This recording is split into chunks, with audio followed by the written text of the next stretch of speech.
Good evening, guys. Good to see you. Long time no see. Let's see who's dropped in.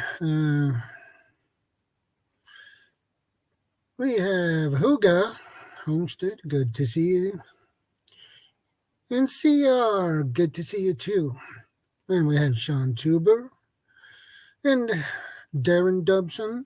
And let's see what we have more. Dear Love Survival. Good to see you, brother. And Vanessa Kitty, of course. Good to see you too, ma'am. And Women Outdoors, good to see you too, ma'am. Always nice to have you here. Yeah, I believe that was all. So, how are you doing, guys? Yeah, and we have Guardian prepping in the house. Good to see you.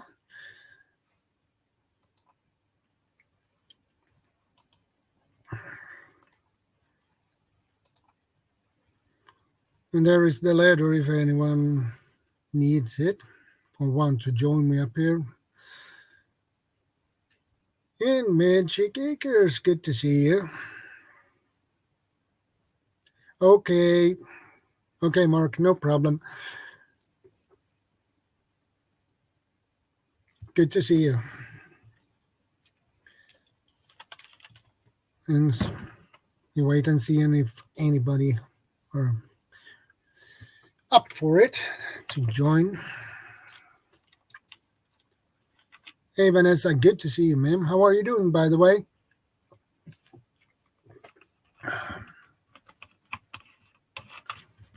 I hope you guys doing well.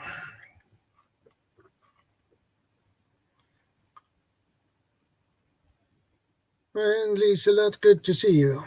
And PV, good to see you, brother.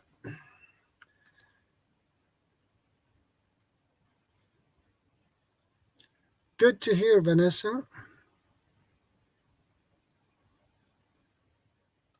I do like that, and we put that again.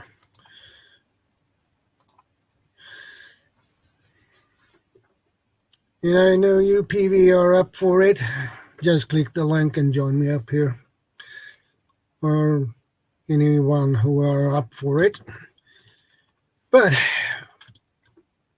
it's good to be back as usual. And this year, at least the second half of it, has been a mess. But it is what it is. And it's good to be back. Hey, Costa, good to see you. Good evening, all. Hello, Shadow. Good to see you, brother. Hi, everyone. Yeah, and there we have PV. Good to see you, PV.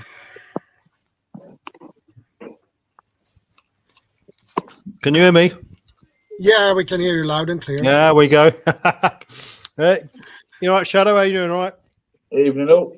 I'm doing pretty good. I'm beginning to get back on track again. Yeah, so yeah. That's Costa, at least something. Hi, PV. Doing all right yourself?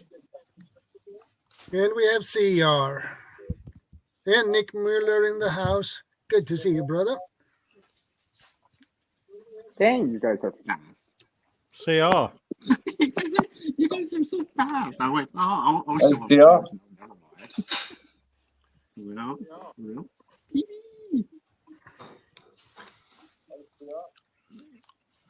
I think I removed that link now. Yeah. Yeah, it's good. People are still there. Look, you've got CR's there. The Realo's there. Oh, we gotta welcome him back, man. We gotta welcome this dude back. In style. Well, so Darren Dobson. There's quite a few in here. Look, quite a few in here. Nick Muller. Yep. That makes sense too. So I'm gonna inform you guys right now before I forget it. Yeah. I'm waiting for a call from my brother. and I wait for he get green light from his boss so we can clean up our father's house. So that will take a week. So I will go back down from a Friday to Friday, and I will be back probably on that week, and then Sunday afternoon, evening sometimes. I don't know the date yet, but Guardian's there as well. Vanessa and I keep you informed. Yeah, no worries, Shadow. If you have to pop off, just pop off. We'll still be rambling amongst ourselves, so don't worry about that. No, I'm not. I keep you informed about the date when I have to go to get back to Gothenburg. No, I mean, if you have to pop off tonight for a phone call, just crack on. We'll talk amongst ourselves. Yeah. No great stakes. But I don't expect any phone call from my brother today, so. But right, I prefer to standing by. So. Yeah, no worries. Okay, Guardian says he will be back in 30 minutes and jump on. Okay, good. Yeah, Guardian. We haven't spoken to Guardian for a while. Yeah, we miss him. Well, I missed you guys anyway. So, all of you, it's. But Shadow, you've been like the hub of wheel that's keeping everyone together, and over these couple of weeks since you haven't been doing your streams, everyone's just been sort of Saturday didn't feel the same. Out on the sidelines, waiting for it to pop back on, join everyone together again. Yeah, it's good to see you all. Yeah, I agree with that. And thanks for the idea for a topic for today's videos, PV. Prepping on a budget and priorities. Well, it's a good topic to start with. Well, I think you've got to sort of visit these things because, this day and age, everyone's on a budget. Yeah. Everyone's got to sort of think about reevaluating themselves and starting from scratch. And, J3GS Farm, welcome and good evening.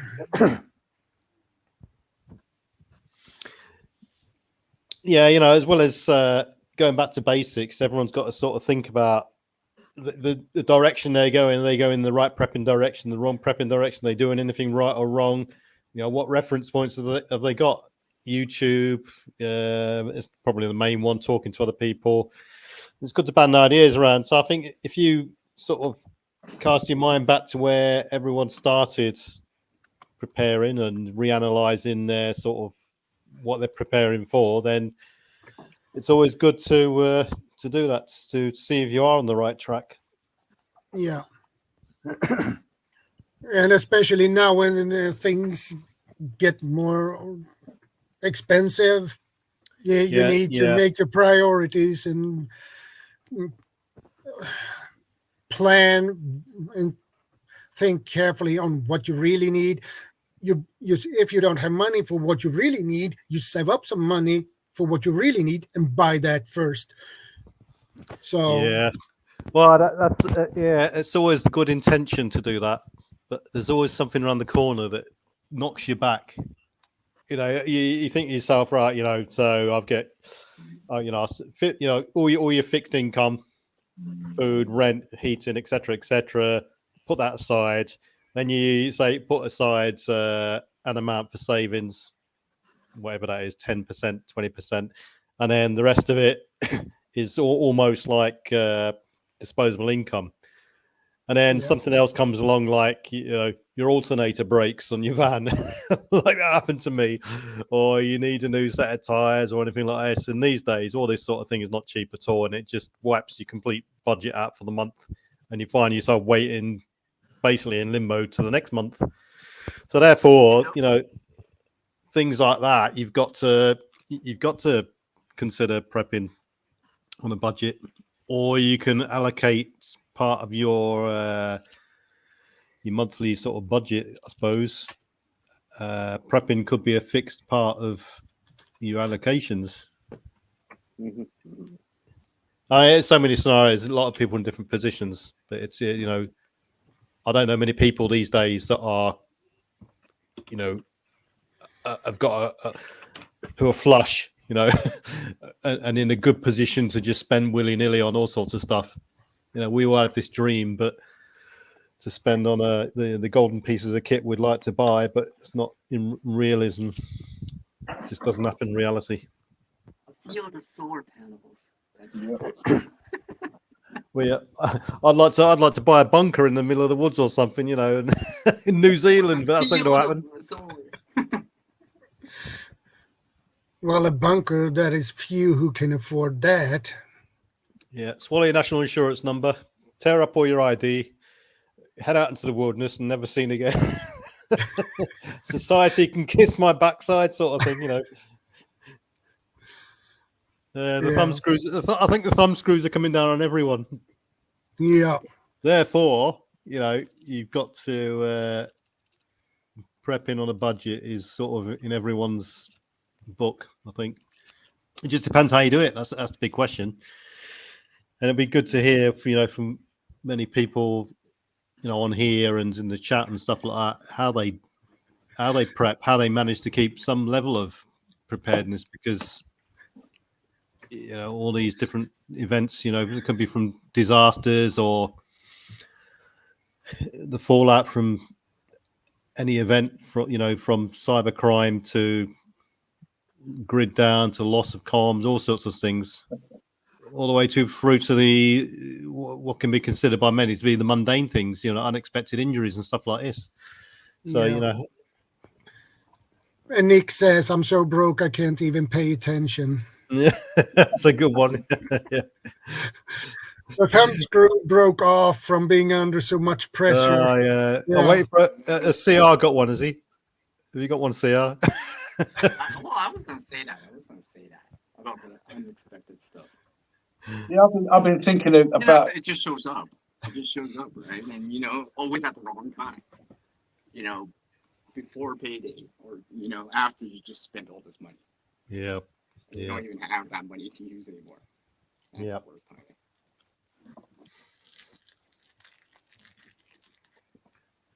Gondoril, what was you saying? Yeah, I was going to just say I was thinking about some ideas, you know, for food-wise. I've just got a couple of little ideas here,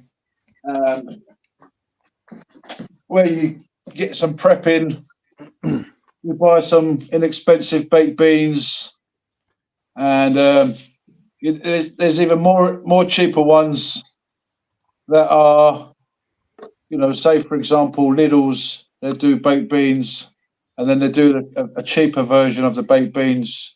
So if you want to save yourselves some money each week, just perhaps buy the cheaper version. Same goes with things like pasta. You get a brand name, and then you get a sort of a in-house sort of version of the pasta, so it's cheaper. So you start off on a budget and you haven't got a lot of money, you could maybe start off, you do a bit of shopping every week, and you wanted to get some extra just to put in a cupboard for emergencies, you know, just buy the cheaper brand. And it works with things like, excuse me, most of you guys have seen Uncle Ben's rice, and then there's an even sort of cheaper version. So if you want to budget, just some little examples there, you know, thinking about prepping on a budget. J3GS Farm says, be prepared is the key. Our last storm, we were without power for 10 days.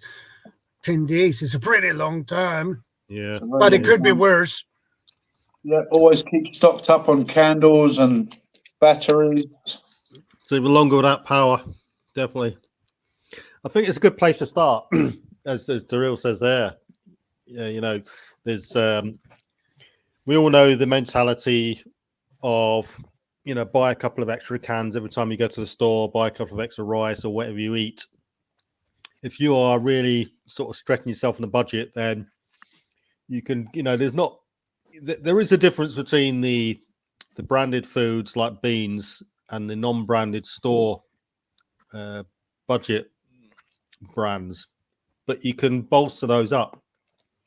So, for instance, instead of buying your, the premium price Heinz baked beans, you can get the store branded baked beans, which are like a third of the price. And when you come to open them, you can add, say, an extra bit of tomato sauce, bit of ketchup in there, and it almost makes the same sort of, you can't tell a difference after a while. It's almost the same. There are subtle differences, obviously. So, but the point is, if you are preparing for a disaster or a long-term event, and you've got two cans of beans left, and they are the budget beans, you will eat them. There's no, and it will give you sustenance. There's not that much differentiation between that and the premium buy beans. As an example, I think, and over time, like Uncle Al says in many of his videos, start off with aiming for 1 to 2 or 3 days, and once you've got a little supply of a 2 or 3 day supply done, you can gradually build it up to a week, then a month, then 3 months. When you're at the 3 month stage, that's quite a considerable amount of food and stores you've actually got there. We're not just talking about food here. We're talking about lighting, emergency radios, batteries, power, heating, warmth, all this sort of stuff. And I think the crux of it is most people, without realizing it, have actually got quite a lot of their preps already in their house now. It's just spread around the whole household. And if they were to consolidate some of those items into one place, one centralized place, or a couple of boxes here and there, that would ease their minds straight away. And CR is back. Oh yeah, I'm back. Yeah, that's better. Ah, now you. No, I'm using a wired headset now. I don't know what's wrong. with it. Okay. I can hear you guys. I can hear you guys fine on it. Good. Yeah. Well, anyway, So, for instance, backup. I got the backup. everybody's got a toolkit. Everybody's got spare. They might have a spare couple of candles here and there. They might have a spare sewing kit somewhere. First aid kit dotted around. Instead of like the first aid kit being in the kitchen drawer, or the sewing kit being in the kitchen cupboard, etc., then centralize it into one box, and then you've automatically got what you use anyway, and an emergency kit there ready to go.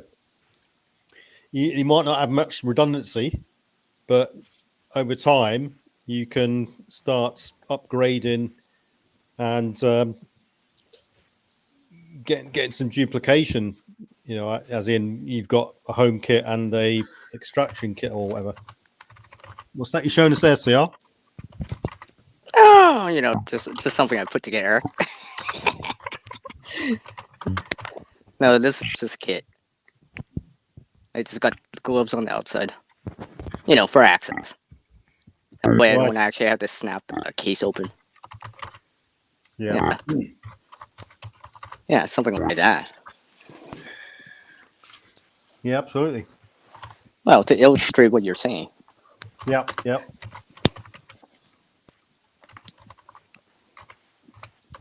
think what people,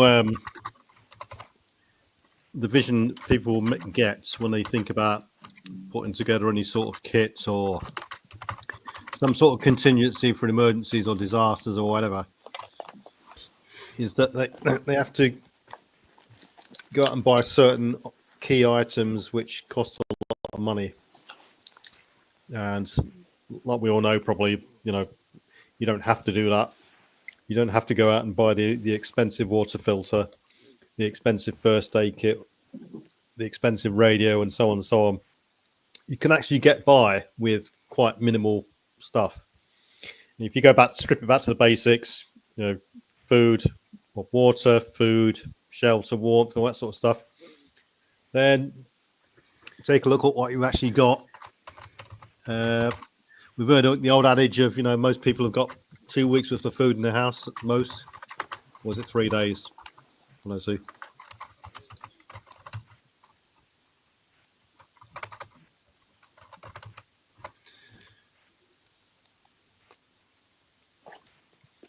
So on a budget, I would say to anyone, start off the basics. Start day one, week one stuff. Build a basic emergency kit. Think about what it takes to actually live. You know, water, food, first aid kit. Because any disaster may come with injuries. Tools and supplies. Hey, Gil, good to see you, brother. Hey, Gil. Hi, Gil. A good torch or a flashlight. Batteries, multi-tool, duct tape, basic toolkit, all this sort of stuff. Like I said, most people have got this sort of stuff around their house already. Consolidates it into one area or one box, and then use that box as your go-to instead of going to the drawer.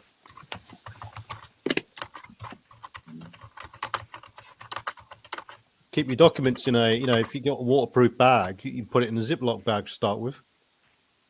Yeah, good idea. I was going through all those kind of ID cases the other day. I'll just show you some different examples. Yeah, you can start off with Ziploc or these type, sort of protect your documents. Mm-hmm. Get them right set. Yeah. Good for a phone as well. Just lob your phone in there. Phones, these type that come with like a necklace. Put them around your neck. There's these larger ones as well. Yeah, there's passport size as well. Yeah, even these type. I used to get these for my dogs. I still do, but they're like great for maps. But you can have all sorts of documents in one of those. Photograph documents, and even like TV said, Ziploc bags, the bigger version, obviously. Well, things like that, plastic glass radius, you can just lob a pair of earphones in there for your phone, for instance, and every phone should have a radio. Shadow behind you.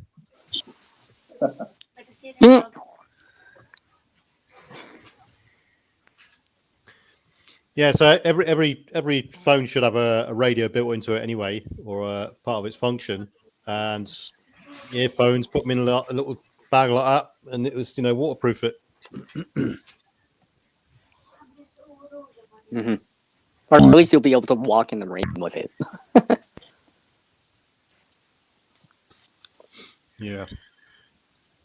Storing water by having smaller containers to use with bulk containers, hand trucks, and dollies. Okay. Yeah, make it more manageable. If you want to go 5 gallons, a bucket, whatever. Yeah. That's a little easier than a 55-gallon trying to move that. Yeah. Without people or, equipment.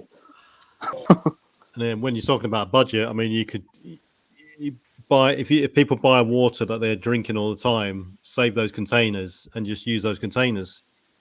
There's no actual. If you're in that position, there's no actual reason to go out and buy 5-gallon buckets or all this sort of stuff because they're expensive. You got to have somewhere of Hey, Gil. Hey, Gil. Oh, welcome. So reuse everything. Nothing single use. And when you think about it, you can think about, there's plenty of people out there now who live on the line, who live in their own personal HCF, and they're getting by with what they've got. So it can be done on a budget. Many people do it, and many people have done it. You just got to decide: is the actual piece of equipment that you've got or food that you've got functional and good for the use you're going to get out of it? Mm-hmm. Yeah. Good to see you, Gil. Good to see everybody. Welcome. Price is just going to keep going up, and we're just going to keep having wars, and oil price is just going to keep going up, and then food prices is just going to keep going up, and stress levels, anxiety levels. Prepping is, I think, it's good as well. It's like it has a kind of an effect. You feel like you're doing something. You feel like It's a bit like watching a washing machine going round and round. You know, it's a bit of therapy. If Better than people look doing ahead, nothing. if people look ahead, they can anticipate things which will save them money as well. Yeah. Too much. In Britain here, for instance, we've got the budget coming up, and we've already had indications, and it's already sort of been announced that the government are going to add an extra 7 pence onto fuel duty. That's not including the rises that are going to result from any sort of Middle Eastern fallout. So we already know 7p a litre is going to go up. So fill up your fuel cans now, or your fuel tank. Don't let it, drop right down. And forget the half full business. Keep it full up all the time. Top it up as and when. Mhm. These days, fuel prices up like a rocket and down like a feather. Always. Yeah. If you can store it, if you've got some jerry cans, if it's okay to store it, have some emergency backup. You don't want to be sort of stuck in some queue in a garage with 500 cars in front of you. Which did happen. Yeah. Yeah, many examples of that. Yep, that happened in the US. I like to use things that are multi-use, obviously, because it stops you buying 4 or 5 different products. And one of the things I like to use when it comes to soap is the Dr. Bronner's soap, which is a multi-use soap. You can use it as, it seems strange, but you can use it as toothpaste, shampoo. You can clean with it. You can clean surfaces with it. You can wash your clothes with it, and it's all organic. That's sounding like baking soda right now. I'll try and get a link somewhere, but basically what it is, it's you're paying slightly more for the soap. It's a liquid soap, but in the long run, you're not having to buy. It can stop you buying sort of toothpaste, soap, shower gel, shampoos, conditioners, all this sort of stuff. So an all-rounder, and if it comes in emergency, you can then use it for washing clothes, cleaning surfaces, etc., etc. So things like that. More than one use.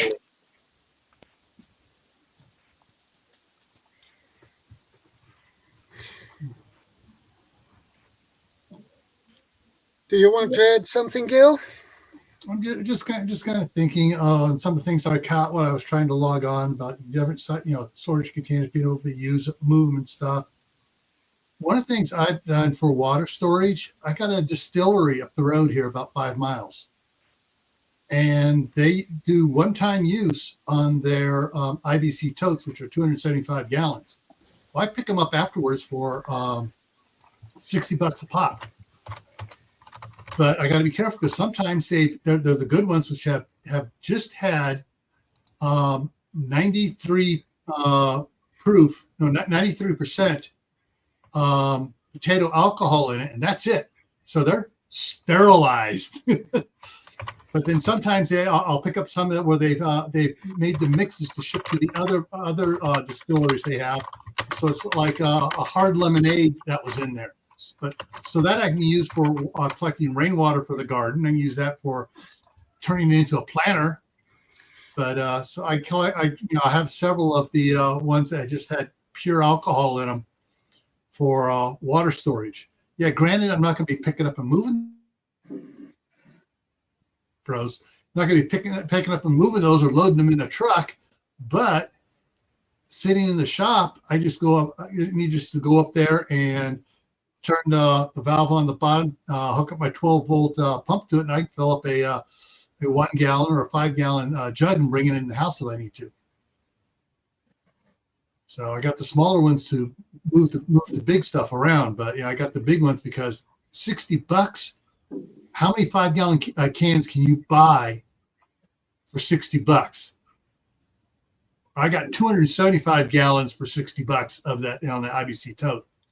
You gotta look for the good deals too to find stuff. Yeah, the deals. That's a good thing. Always keep looking and looking and looking. A good source for prepping on a budget here is you go to the excuse me, the charity shops. And Darren Dobson, hello. And Hey, Darren. Hi, everybody. Welcome back, Shadow. In the charity shops, you got anything and everything. You never know what you're going to find in there. It could be books from gardening to first aid to history and whatever it is. And you're not paying $10.99. You're paying 0.35, 35 pence, 50 pence for a book. And you quite easily build up your knowledge base just through that reason. Clothes, dirt cheap. Maybe even wool. Maybe even wool. Yeah, exactly. Good thick wool jumpers.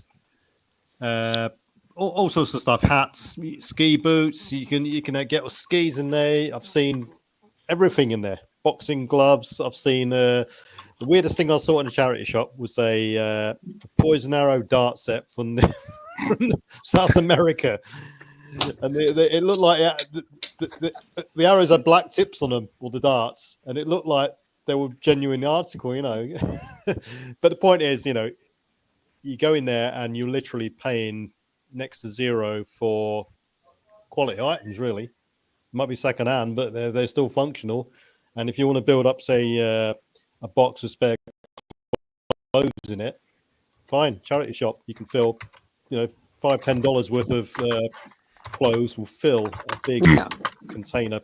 Maybe for your get home bag or your car, right? Exactly. Right in the winter, or just spare clothes. Yeah. Yeah. Just something that's warm, good enough. Not the latest, greatest, but it'll be warm enough. Yeah, it'll camping function. gear. That's always, in these sort of stores, thrift shops. Apart from that, I mean, you could go to eBay is always a good one. There's always bargains to be had on eBay. There used to be bargains to have on eBay. They get the online buy and sell. I mean, there's Craigslist in the US, there's Kijiji here in Canada. Right, we don't get that over here, really. Well, I mean, you can either buy or sell, or yeah, or even free. There's Facebook Even free. Marketplace too. Yeah. A good place which gives away free stuff is FreeCycle. Yeah. I was about to mention that freecycle.org. Yeah, literally. They're if you can go and get it, dishes. You just have to go there, probably. Yeah. So as long as you have transportation, you're good. I think you got to be careful about. It can get to be a bit of an addiction where you think, oh, this stuff's free, and you just end up accumulating a load of stuff that you don't really need. Gear. The good thing about charity shops as well is, if we're thinking about power cuts and possibly stuff like that, is in charity shops you can still find manual sort of tools. You might find a hand drill, you might find something that can help you chop vegetables without electricity. All right. I mean, just keep keep your eyes open for things that could be helpful if there isn't power.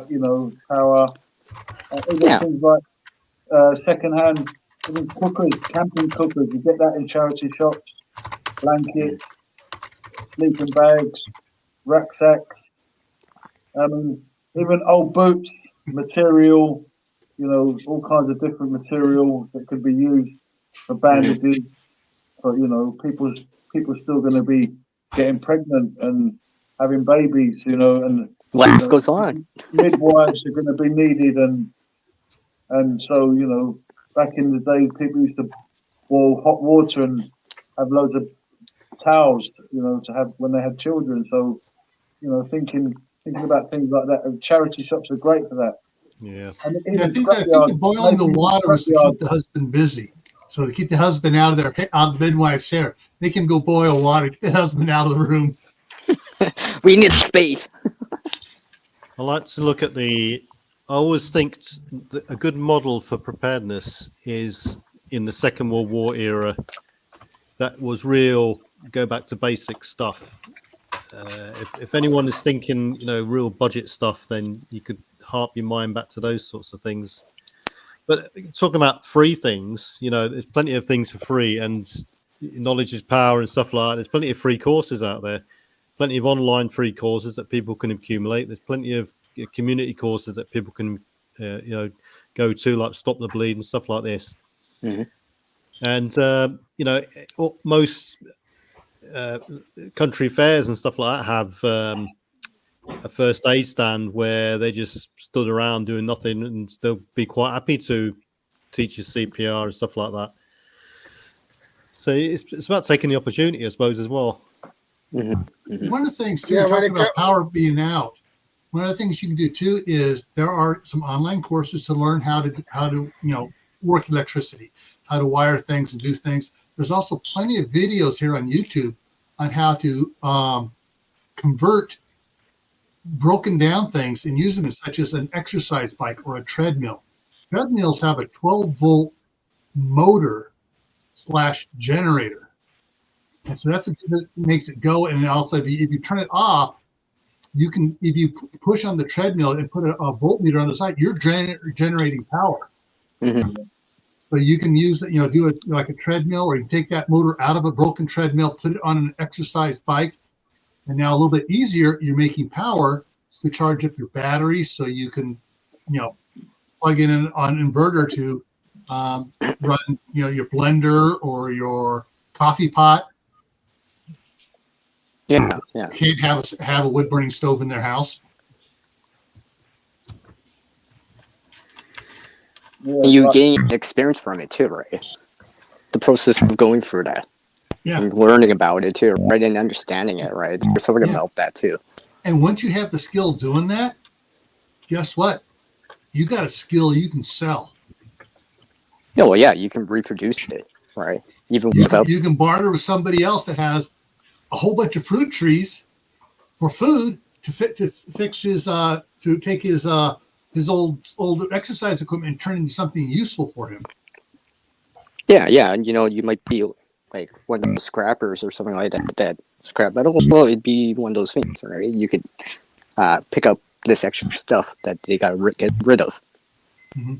So, and people are always getting rid of stuff, right? People need space and all that stuff. So you think about it, right? Yeah.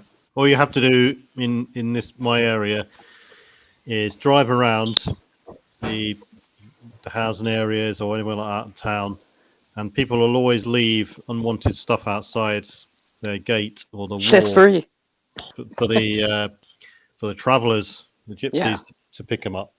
So you can. I mean, I was clearing out some of my father-in-law's stuff a couple of months back, and he had about 9 chainsaws. So I coupled together all the ones that were working. All the rest of them, it was just a case of get rid of them. And you can't exactly throw them in the bin these days. And the recycling centres are cut miles away. So I just left them outside the front gate. Literally 2 minutes later, this Spanish guy pulled up in his van. He goes, "Oh, you're not throwing this away?" He goes, "Yeah, crack on, have it." I said, "What are you going to do with it?" He says, "I'm going to make, I'm going to get it all working." So crack on. About 5 minutes, half hour later, he comes past again, stops the van and gets that. He goes, "Oh, you can have this, a couple of bottles of beer." That knowledge is going to be like gold dust, And talking about getting courses and stuff like that, maybe even finding books on how to fix things would be a good idea to start collecting from now. How to fix things, how to fix. There's a lot of things. How to fix alternators, or maybe even have the plans and. Yeah, right. There's a lot of things which people underestimate as well, and a good set of social skills will go a long way before and after any sort of event. If you can actually speak to someone, negotiate with someone, and be likable amongst people, that will go a long way as to being welcomed into, say, a group, or it opens up a doorway into any sort of exchange program and stuff like this. So I wouldn't say. Yeah. Vanessa Kitty just put a good one up. Yeah. The right woodworking or leatherworking, very good ideas. How to upcycle, recycle. Yeah. With leatherworking, you can do shoe repair. maybe getting a little kit from now and having the needles being prepared. Like PV was saying, it's always good to be ahead and prepared. Have the equipment, have the tools. I think we're used to such a high level of lifestyle that many people don't appreciate what you just actually need when it really comes down to basics. Whether that be one tin pot to boil water in, some form of rudimentary cooker. You could have a pile of 7 or 8 bricks in the garden, and with that you can make some form of makeshift outdoor cooking system. You don't have to buy a massive solar panel array. You don't have to have a big wind turbine, wind generator, and all this sort of stuff. It's good to have, and it's a key enabler, and it's a luxury. But when you are literally on a real tight budget, those sorts of things are the last things on your mind. You start off with the absolute basics: basic water supply, basic food supply, warmth, security, and then build on from there. Build yourself up the comfort pyramid, if you like. The question is, how do you build yourself up the comfort pyramid and start off with literally nothing? If you're when you're stripping it back as to what disposable income you've got per week or per month to actually spend on any sort of preparedness items or your priorities, then you could be talking $5 a week for a person or a family. That's how tight some people are. Yep. We've all heard this winter is going to be heating or eating sort of a scenario, and there's many people in that sort of position. Well, one of the things I always tell people, start with a list. What do you have? What do you need? Not what you want. What do you need? There's a big difference between a need and a want. I agree with that. Yeah, it's just starting as well. One thing at a time. Don't get overwhelmed. Yeah. Prioritize. One step at a time. Well, if you need, let's say, a generator, you might not have the money right away. So you have to save up some money so you can buy that generator you need, not want. Yeah. Need. Well, that's the thing, you see. Why ask yourself for the first question, basically, why do you need a generator? What are you going to do with the power?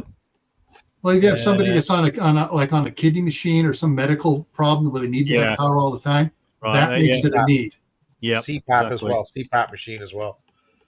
People have CPAP machines. But not only that, is keeping your cell phone charged as well, or heaters is good, right?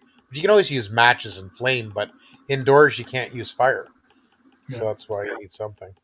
And that's one thing a lot of people don't realize, at least here in the United States. I'm not sure how this works over there, but you may have a gas furnace. Someone goes, I got a gas furnace. I don't have to worry about it. The gas never stops going, so I can, I'm going to have gas. Not when the power goes out, because it's got an electric starter on it. It's got an electric blower on it. It's got an electric circulation fan on it.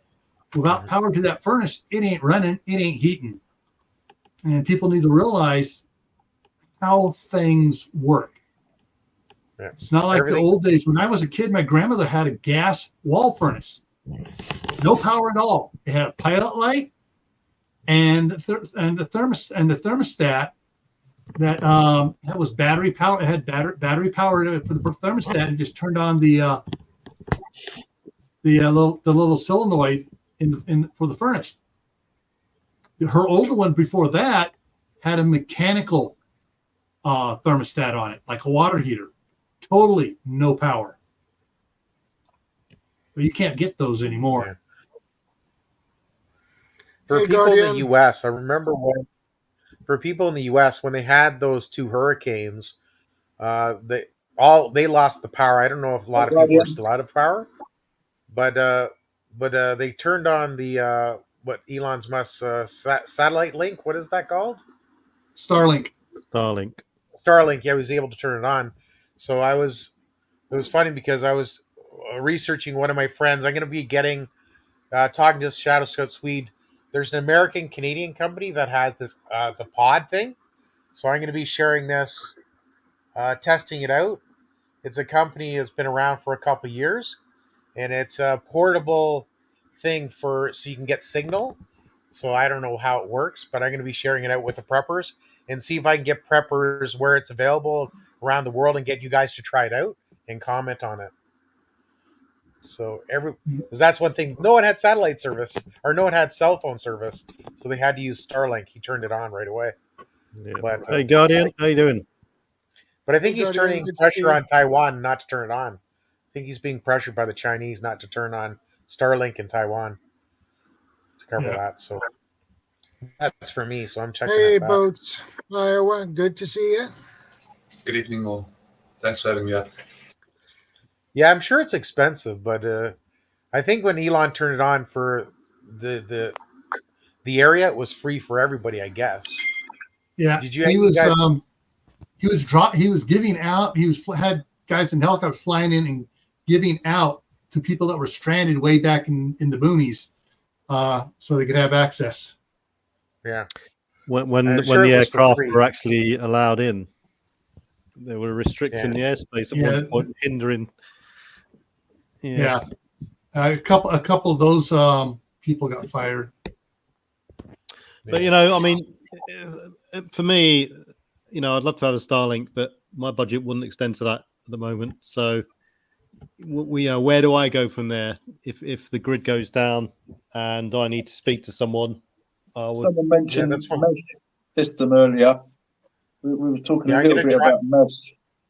Yeah, on one of Shadow's future live streams, I'm going to try and get the people from this company. It's called LovePods, lovepods.ca. I'm going to try and get them to come up, see where it's available, get you guys answering questions, get some people to try it out. Because people, if you're on the water or in the remote area, or if signal goes down or it's not strong enough. So I'm going to get one of your friends. He's a trucker. He's all across the U.S. and he always has bad signal. So I'm going to let him try out the technology as well and see if it works. What was it called I again? don't know how much Starlink costs, but I have no idea. What was that device called again? It's called LovePod. I'll drop lovesatpods.ca. I'll drop it in the they have a couple websites. I'll drop that in the thing. So one of my friends is connected to the owner of it. But it's this little device like that. So I want to get different people around the world.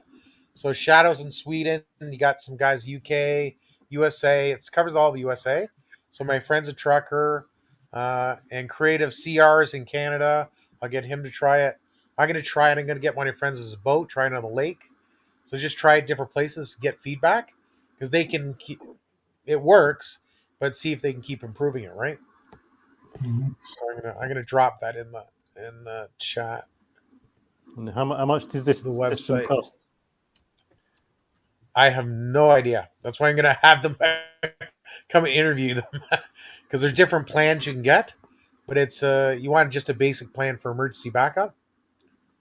But that's one of the things, because it has to be economical. Otherwise, you knock out 95% of the public if it's not affordable, right?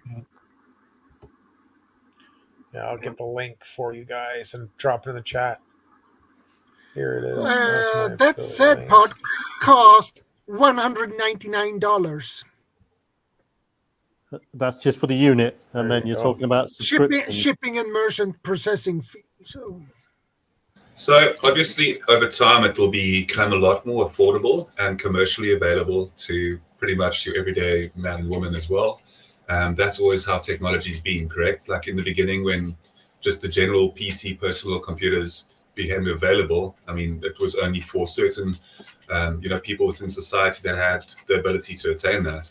And obviously, at the moment where we're sitting is with this type of technology, it will become more accessible to everybody. Just my quick thing on the prepping on a budget and priorities. So obviously, when it comes to growing fruits and vegetables, just looking at the basics, how do you cover food, water? We'll get to that in a bit, but it's a great topic. So I just wanted to say that, Shadow. But yeah, technology will become more widely available over time. Yeah, I agree with that. Yeah. Definitely. It will be more available. But they need to begin somewhere. So I dropped the website for everybody. I dropped the website for you guys. I just need some people who can test it out. So if anybody will try different markets around the world, see where it's available, and get you guys tested out. So we're gonna send a complimentary unit to my trucker friend. We'll see if we can send a complimentary unit to Shadow, and so any of you guys might be interested in the test phase. It's been out for over a year or two, but for my feedback, because I was going to promote it, because I'm a journalist, so I have it on YouTube and stuff like that. But I want your guys' feedback first, because I'm not a technical guy. Okay, so that's a satellite link up system. Correct. So because do a comparison between Starlink and this. See, you guys are all preppers in emergency case. Like when there's that storm, everything went down. So would this work in that case? So that's why I want you guys, if you're in the woods or fishing in the middle of the lake or whatever, you guys can try it out and say, it works fantastic, or give your feedback. This is what I'd like to see, you know. I want the price to go down. That's stuff like that. Yeah. So that's the first thing.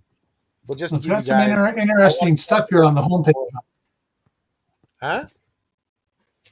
It's got interesting stuff. It says satellite 4G plus or mesh setups. FirstNet emergency broadband access included. End-to-end encryption with dual blockchain VPN. Turns your regular cell phone into a sat phone. Correct. First question I'd ask is what is the backbone network that it uses? What constellations does it use? Because from experience, I've been to many theatres and I've been to a couple of disaster areas abroad, and the first thing that diminishes every time is satellite channels, because as soon as the host nation comm structure goes down, the public telephone network, everyone uses satellite, and all the media turn up, etc., and you just, no matter what subscription you've got, you just get bumped off. Basically, it's all a matter of priorities and who's paid the highest for the channel and stuff like that. Yeah. So there's a big differentiation between it might work well when you're out in the middle of nowhere, but as soon as anything happens, it's a completely different set of different scale of things that come online. And of course, it depends on the bandwidth you get allocated and what you're going to pay for and the size of the antenna and stuff like this. Cool. See, I'm talking to the right people. Yes, you do. So did you put that link in the description there somewhere, the comments? Yeah, I did. It's gone up a little bit now. It's about like... I'll drop it again. I'll drop it again. 8 up there. I'll drop it again. There you make it easy for you. There you go. Yeah, it doesn't hurt to drop it again. Yeah, I got it. It's easy to miss. Hey, Kaylin, good to see you, man. So they're calling their new thing baby pods. Correct. And it looks about the size of a cell phone, and you can link up to 9 devices to it. Well, that's good. So one family can buy it. If you're traveling, you don't. That's good. Yeah. And friends. And depending how far the linkage is on it, if it's being a mesh network, you might be able to connect with it, like GoTenna or one of the other ones where you put things around, so it gives you a bigger connectivity area for your cell phones because it's using a Bluetooth type connection to tie into it. Yeah, that has possibilities. Yeah, it has. I agree with that. It provides a bubble or a hub for connectivity, and it basically provides a bridge in a bubble onwards. Right, I'll have to have a look at that. I've got the link here. So I mean, that's a classic example of something that I would not even consider at the moment, because that's considered almost like a luxury item. If you're in a position where you know something's coming, like a big storm, for instance, the hurricane in the Carolinas, then you two options: do you stay there or leave? Yeah. So what if you was stay, so bad about that is that the one town was where a lot of people from the coast would relocate to the hotels and stuff there. That town got wiped out. yeah. So, yeah. So yeah, a matter of priorities, really. If you live in a wooded area, my priority would be something like a chainsaw before a satellite system, maybe, or just whatever, and storage of fuel, for instance. Even just a nice saw, like a really good, like just average, a couple of good saw blades as well, so that you can structure like your own handle as well. And I'm sure that you'll agree with this, preparedness veteran. Yeah, exactly. It's so nice to just have like a good saw compared to not having one, and just those fundamentals to be able to build shelter in that way. Yeah, good old axe too. Good old hand tools. I mean, I was chopping a couple of trees down last month, and I tried the best as I could to use the hand tools as much as I could before I resorted to a chainsaw. And we're just, for instance, a Laplander saw, which is a cheap and effective saw. Fold out saw, if anyone doesn't know what it is. It's only about 4-inch, 5-inch saw blade. I was cutting down things which were 5 inch diameter trees, saplings and stuff like that. Fine, and you can get quite a lot done in a very short space of time, and they're very effective. Yeah, exactly. And you scale yourself up from there. Bow saw with a couple of extra blades, dirt cheap. And there you go. You're up to the 8-inch sort of mark at best. So, yeah, definitely a matter of priorities and assessing what's around and what you really need, like Gil said there. Well, I've been working on something around here, and finally my wife told me to go ahead and get it. And so I bought a car today, and a all-wheel drive Nissan Murano, low mileage, and because when it starts snowing here, I got a 2-wheel drive Toyota Tundra. It does not like snow or ice on the ground at all. And so I'd have to wait until everything melted, and I could make a run into Idaho Falls and stock up on 3-4 weeks worth of stuff, bring it back down here, and wait till the next storm goes by and I can go in or whatever. Now I got a 4-wheel or all-wheel drive. I can go when I need to go, and so that's going to help on that. And hey, even though I'm retired, now I can say, hey, now I can get a job up there in Idaho Falls, part-time job, whatever. I can drive up in the wintertime and keep working. Not having to worry about calling and say, oh, I can't make it. I'm stuck.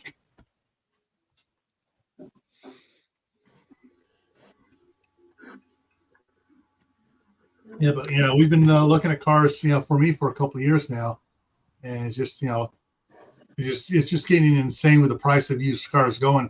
And this one just happened to come in, and it was, whoa, okay, that one's a good price. And I went up there and talked to the guys and looked at several others there and picked up the one. It was pretty good. Yeah, same here. Used car prices are going right up because people know that in 2025 or whatever it is, they're going to stop selling new petrol and diesel cars here. So, but there'll always be hybrids though, which is good because at least you can put gasoline in the hybrids. But some companies like Volvo's going 100% electric, they're going to go bankrupt because Tesla still has the best network and stuff like that. Now they're signing agreements, but the future's going to be all different kind of cars. It's not going to just be all electric or anything like that. It's going to be all different kind of cars. But it's funny because in the U.S. they overproduced. I remember when they overproduced Ford cars and stuff like that.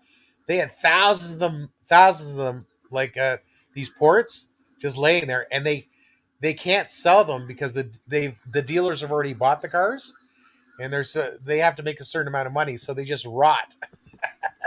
So there's thousands of cars that overproduced that you'll never know they exist, and you can't get them. They have to let them rot there because they can't sell them at a discounted price because that would offend the dealers. So it's pretty crazy.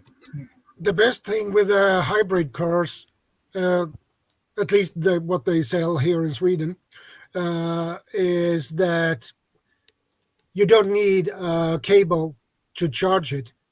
It charges when you're driving and braking and Regenerated.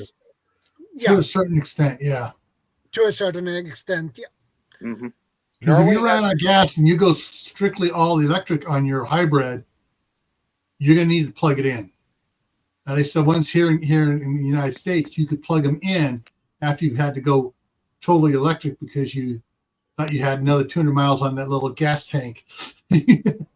But yeah, it's amazing. To me, it's like those little gas tanks. Those little gas tanks will extend them another 800 kilometers or 600 miles. It's amazing how if the gas tank isn't running an engine, it's charging. It's charging the battery. I think some of them the way they're made, so it's quite interesting. But some of them have the engine and then has an engine and an electric motor inline, and so you're charging, but you can if you turn off the engine. It's like an automatic clutch disengages, so you're running just the motor, and you can, on some of them, not all of them, some of them. The ones that were better, you had more flexibility, but then they started, it was expensive to do the flexibility, and it's just, if I need to, I'll just get an old gas engine. Got plenty of wood around here. I'll build a gasifier and I'll run it on wood. Yeah. It's funny. Some cars can run on water, but they've been suppressed. So there's a lot of interesting things that have happened because water heats up steam and all this stuff. So I've seen lots of things on YouTube, but some technologies never get out because it's too competitive to the car companies. But Toyota's doing fantastic in hybrids. GM spent a lot of money. They discontinued the Bolt, or they bring back the Bolt. Bolt's a full electric. It all depends on where you work. If if you're close to work, electric's the way to go because it's free. I love what Caterpillar's doing. Did you see within? Sorry, Gil, go ahead. Caterpillar is making a new engine that is a true multi-fuel engine. Its primary run is going to be hydrogen, but you can burn gasoline in it. You can burn diesel in it. But it's designed to get the best efficiency out of hydrogen. Yeah. Hydrogen's go in the areas closest to lake and fill up a couple of gallons of water and fill up your car. It was about a week ago where Spain had the first hydrogen train. Did you guys see anything about that? No. It sounds amazing. That's just like 1 week ago. Just Google that quickly, Shadow, and just bring that up for a moment. Hydrogen train. I'll Google it too. Hydrogen train in Spain, yeah. Hydrogen train in Spain, okay. Yeah, it drives. Coming in late. Almost a green acre. Good to see all right. you. It was in Forbes. They have an article in Forbes about it. Spain builds world's first high-speed hydrogen. Okay, we've got Spain's hydrogen plant. We're going to look for the train. Yeah. Hydrogen pipeline. Euro Weekly News has an article on it. This was back in September 29th. That article came out. Yeah, it's pretty Spain recent, built the world's first hydrogen high-speed train. Is it high speed? Yes, that's correct, Aaron. Yeah. Okay, so there it is.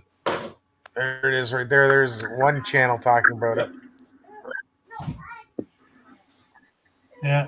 What's good is for people what they're buying when people are buying batteries, be careful what company's batteries you're buying, because certain scooters, electric scooters, they'll catch fire in the home or garage. So be careful what brand of what's the battery, because Yeah. because when they catch fire, even the fire department, you can't put them out. It's Yeah, the just lithium. the thermal Yeah. flow would just Yes, so it's they very can't get reactive to fire. water. So be very careful what batteries you guys get. That's good advice. That's very good general advice as well, to be able to inform people of that, because you can make big mistakes that'll be costly. I got this cool scooter from China. Here, for Couple instance, $100. there's not many people actually buying cars at all. It's all no one really buys cars anymore here. That they rent them, and it's on a hire lease sort of scheme. So you don't actually own the vehicle to the end of the term, at the end of the 3 or 4 year, 5 year term or whatever, and you have to pay X amount of thousands up front. So people here, the facilities for charging any electric vehicle here are just almost non-existent. You really have to plan your route carefully, and it's only on the major motorways and stuff like this.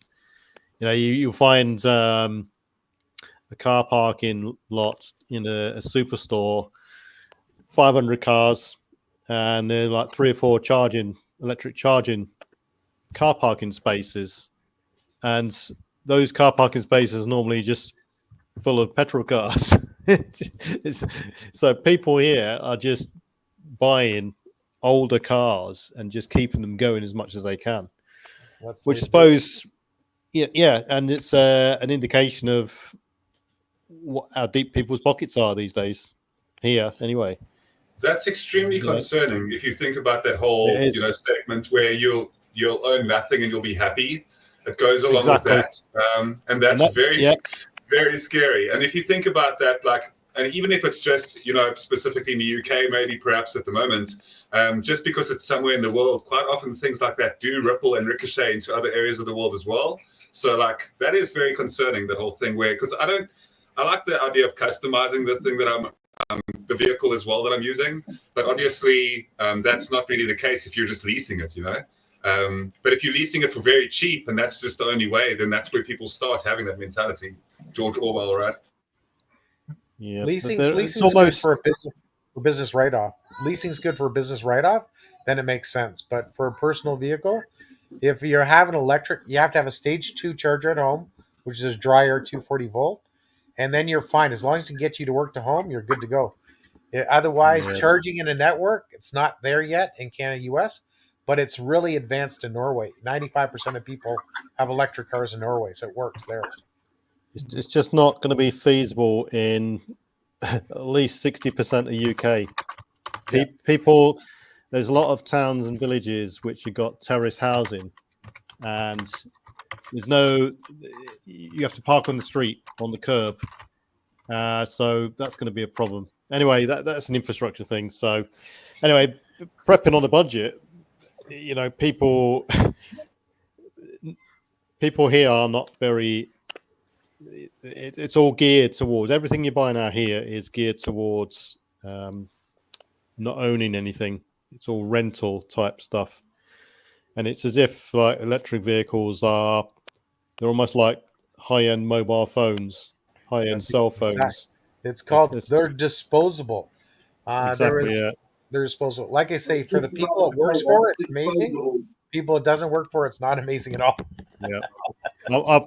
I've spoken now to at least 4 different people here.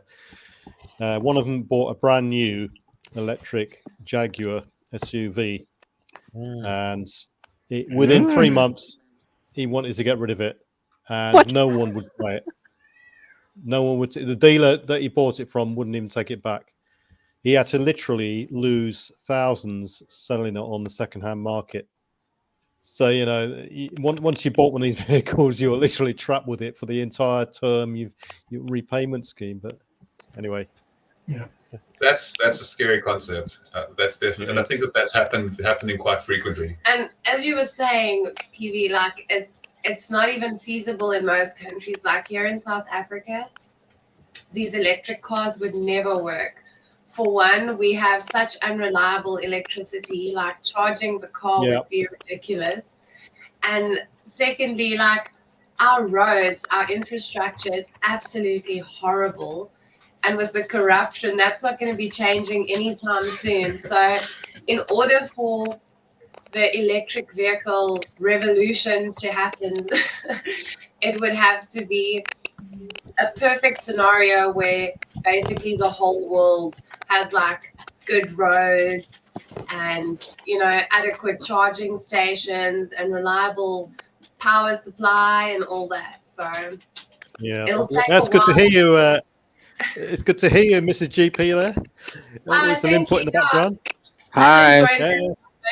Well, same here. We I mean, you know, as far as progression goes over the years, steps are being taken in the right direction to Hey, Sean, good to see you. diversify in all sorts of different. Hey, Sean. You know, Hello. power and motorized vehicle, electric Welcome, vehicles, welcome. etc., etc. However, Speak of it's vehicles. going to take a lot longer in some countries than others. Whether it be the grids just can't handle it, or the lines from the grid, etc., etc. But The time to build it. Exactly. Yeah. Yeah. I must. Go on. Oh, I was saying I must say that it depends on your infrastructure in your country. I can tell you here in the United States and Canada, we have the infrastructure, and I'm firsthand witness to this. Back in 2012, I got one of the very first trucks in the fleet that had the DEF system. It's diesel exhaust fluid, is what it is. And everybody says, well, how are they going to implement that? It only took them a year, and you were able to buy it at almost every pump station you go to. Yeah, they had to do mini reconstruction of many fuel islands where you'd buy your gasoline or diesel. But it was real easy to implement. Yeah. Is this like AdBlue?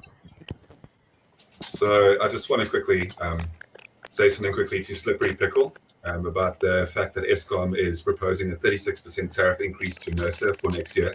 Our price of electricity here locally, I mean, across the world, inflation is hitting everybody. So the amounts of fees that we pay for the general things that we cost month to month are increasing, and everybody's like hitting, you know, posh times economically.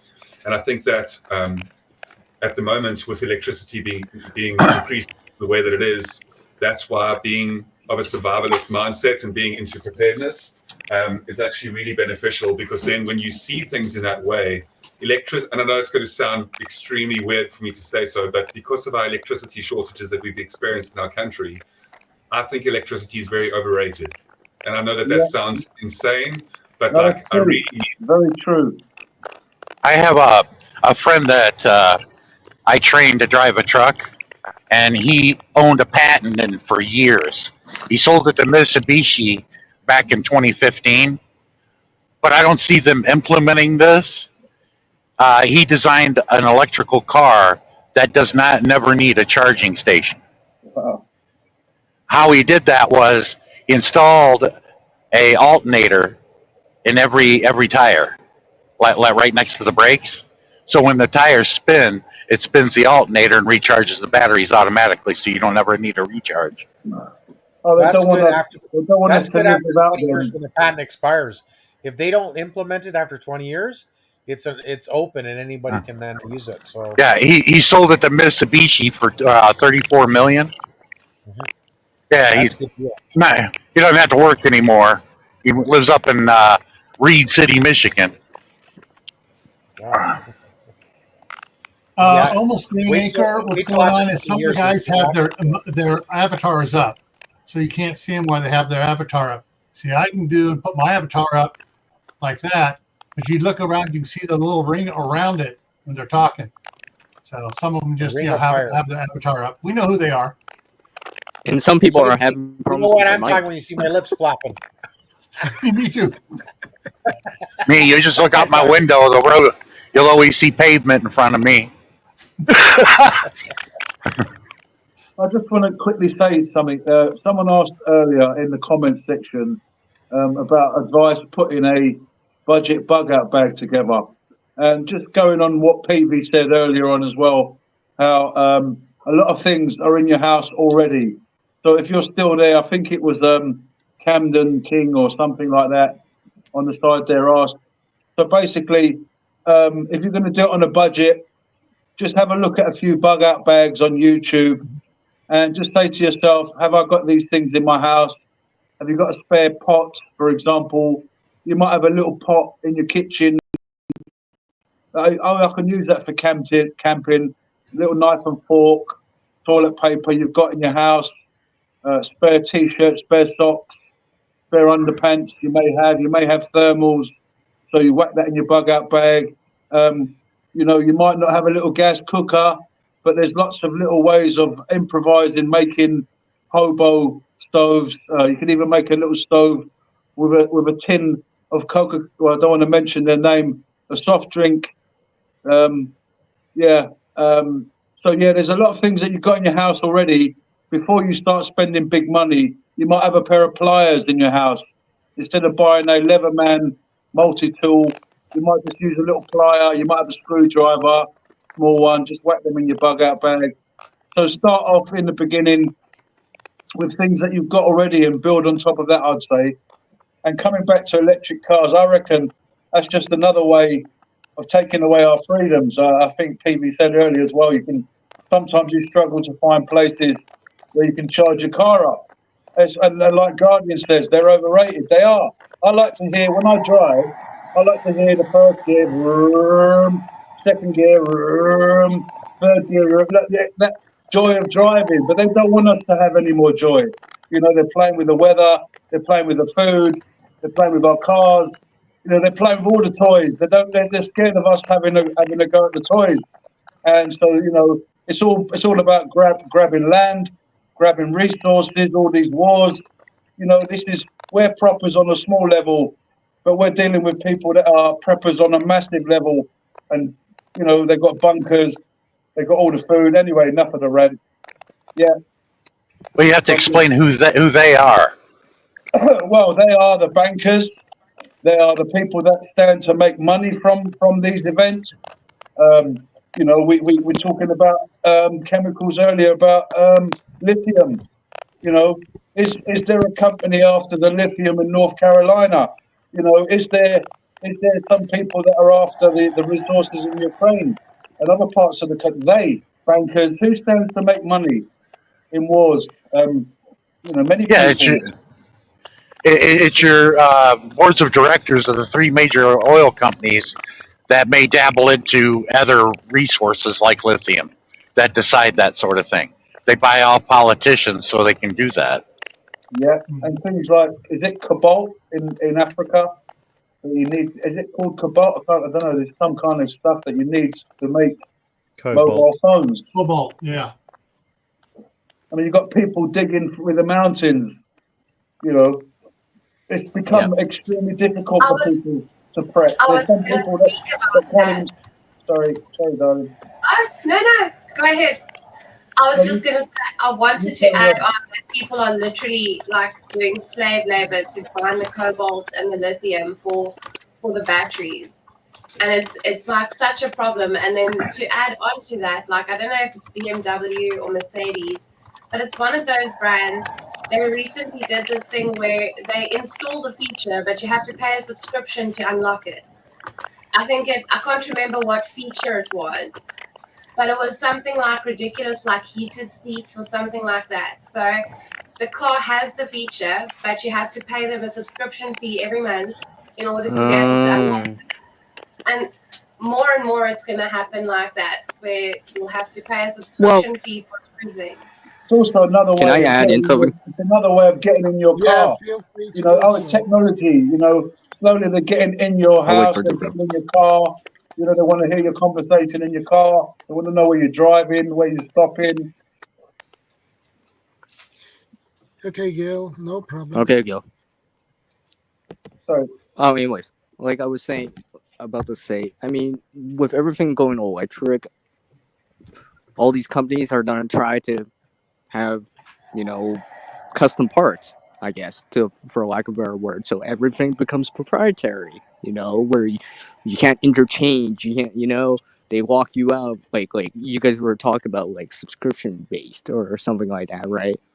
Because the technology allows it now versus, the past, right? They can do that with combustion engines, right? Can never do that. Well, any car pre 1995, you can run that on moonshine.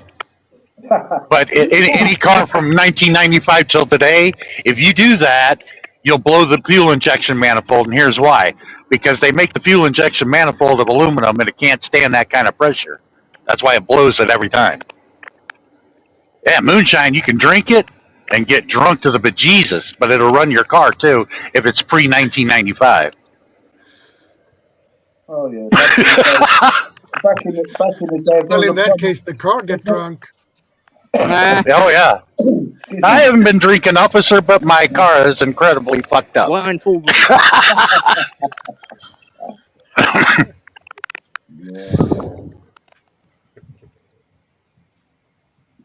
That's funny. I think if people look at what they've got in their house or wherever they live, they could split everything 50-50. They could take half of their assets and put them to one side and still be able to sustain themselves on the other half. For instance, half your clothes. Hey, grumpy old guy, good to see you, brother. Hey, grumpy old guy. Half your clothes could go in one bin. Half your clothes could go into your drawers, set of drawers, and use those. Half the food could go into one side. Half the food you carry on and live on. Everyone's got more than one pair of shoes. There you go. That's 50 of them. 50% of that gone. Anyone can put down, and he could quite easily do a little challenge with himself, is to make a bug out bag without buying anything. Just use the items you got in your house. You could probably find a small tarp. I'm working on that, PB. I'm working on that. Right, there you go. I'm totally working on that, by the way, everyone. Right. I So can. as far as budgets go, you could literally start off in a pretty good position without even need spending anything. And from that point onwards, you just need to enhance things, really. Yep. Just build on it. Make progress. So the basic rule and the concept of it in every way, right, is to take a look at what you use on a daily basis within your household and within your local close community. So every single day what you utilize as a first priority, and then everything that you use, for example, on a longer basis, medium term, such as a week, and then make sure that you prioritize that next. And then on a monthly to yearly basis as well. So how do you cover those bases as well, while making sure that you can at least, minimize the size of what you need in those terms? And obviously you want things as compact as possible. And what do you need if you really just have to hit the bush, if you really just need to get out of Dodge? What do you really need to kind of understand? And then how can you at the moment increase your knowledge and skill sets to increase upon those? And I just want to add a little bit of something that I've been doing in my personal life, is I've been creating a food forest, a proper established food forest in an urban garden for the first time that I've ever done it. And I've really come up with and I've been absolutely having so much fun with it. So it's just another way to your capability of being able to, have a survival mindset and be more self-reliant. But yeah, it's been amazing. I'm really enjoying it.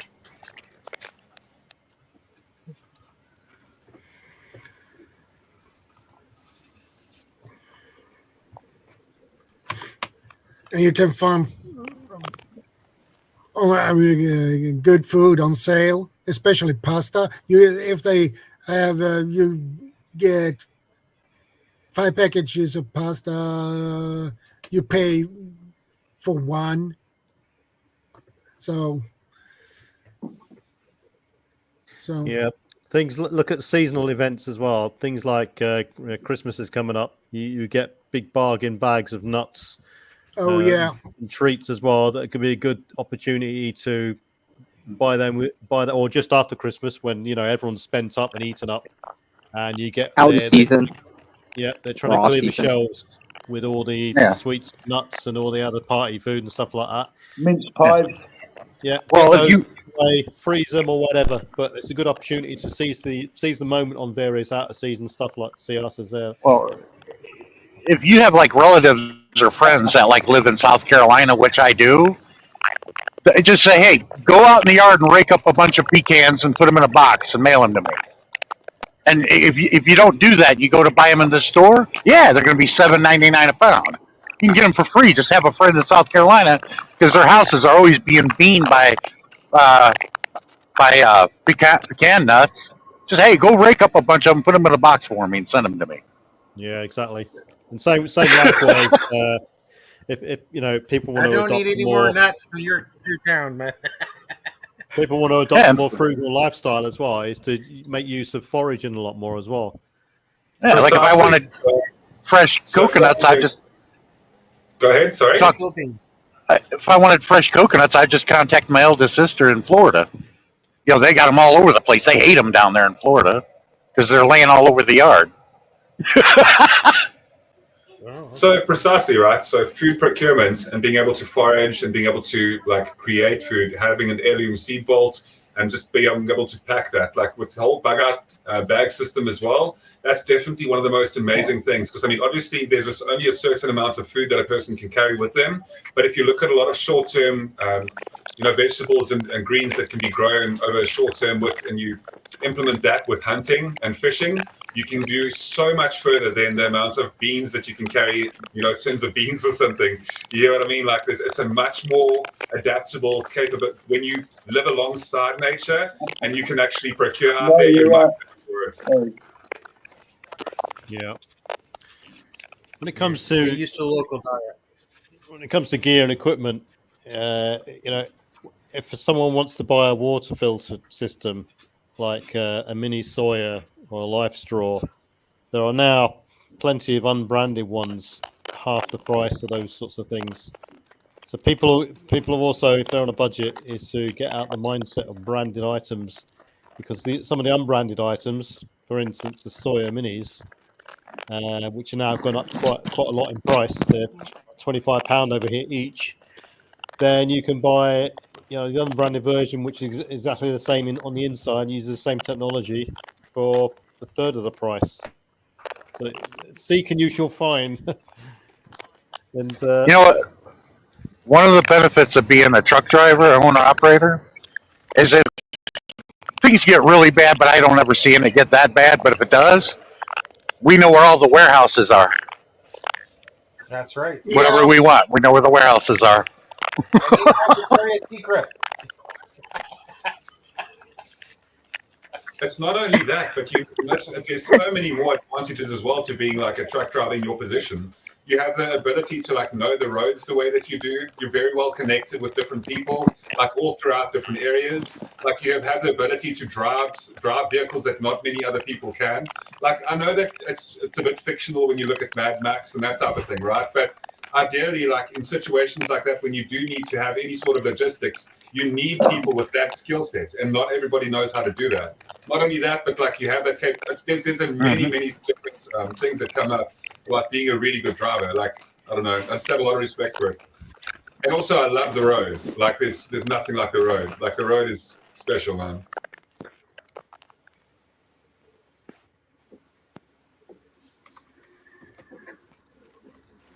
Ah.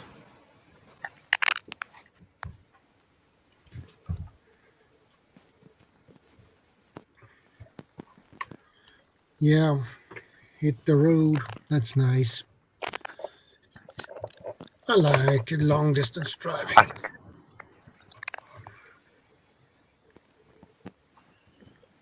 But anyway,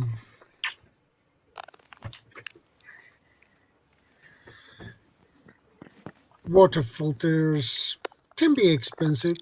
Buy those you can afford. yeah, at the end of the day, it depends what your plan is.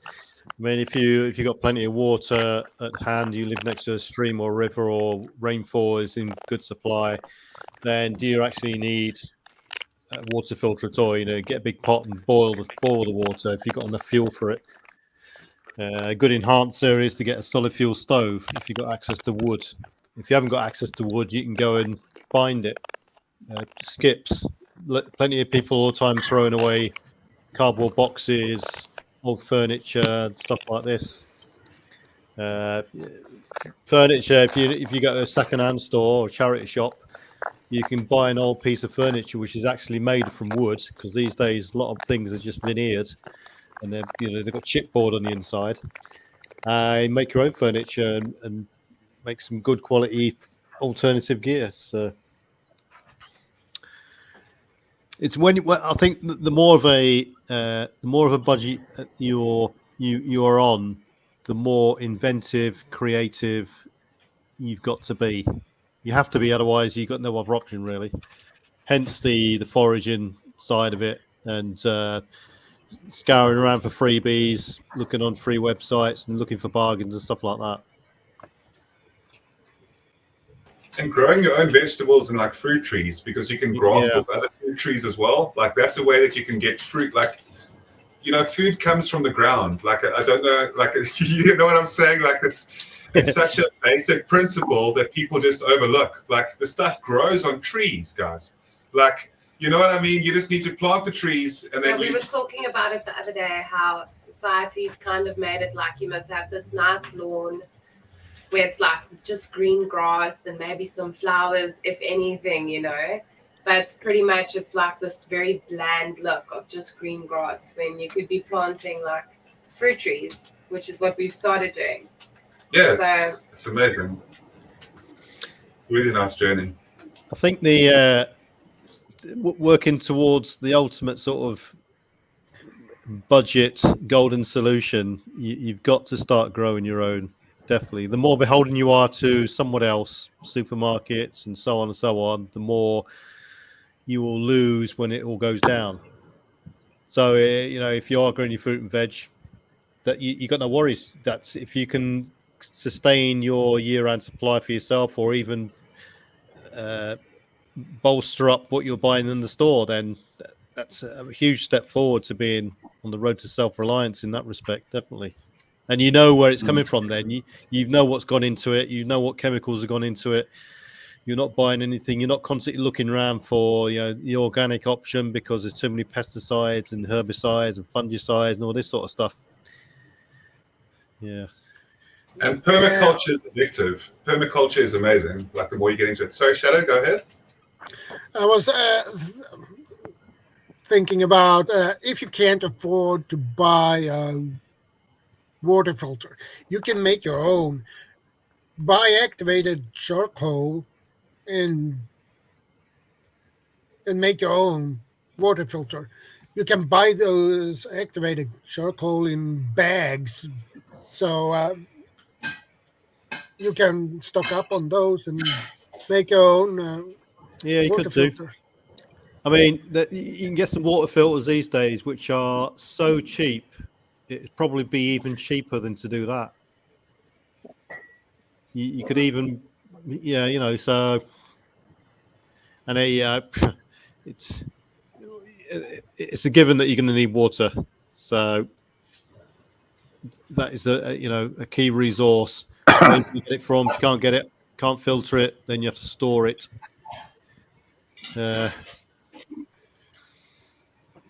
Many permutations, that's for sure. Mark says fish pet stores have it pretty cheap. Yeah. Right. Where did you go, by the way, CR? I saw CR dropped off. And also, I love this. So true. It really is fascinating. I don't know. I think I've got a major affinity for nature and just the natural world, and how that is one of the best ways of survival and preparedness, is going back to our roots and understanding how, we can just live in a much more natural world and kind of, coincide with nature. And that's what we were saying, like how about the lawns thing.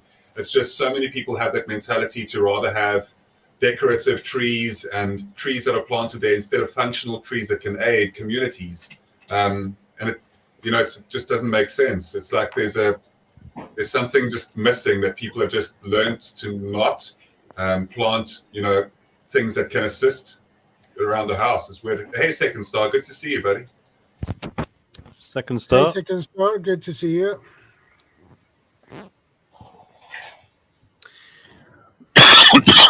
Going down the budgetary road a bit further, if people can't afford or haven't got the space to actually grow their own stuff, just take note of what's grown in your area. There's plenty of, in many places, there's wild apple trees growing and all sorts of fruit and veg that's growing wild.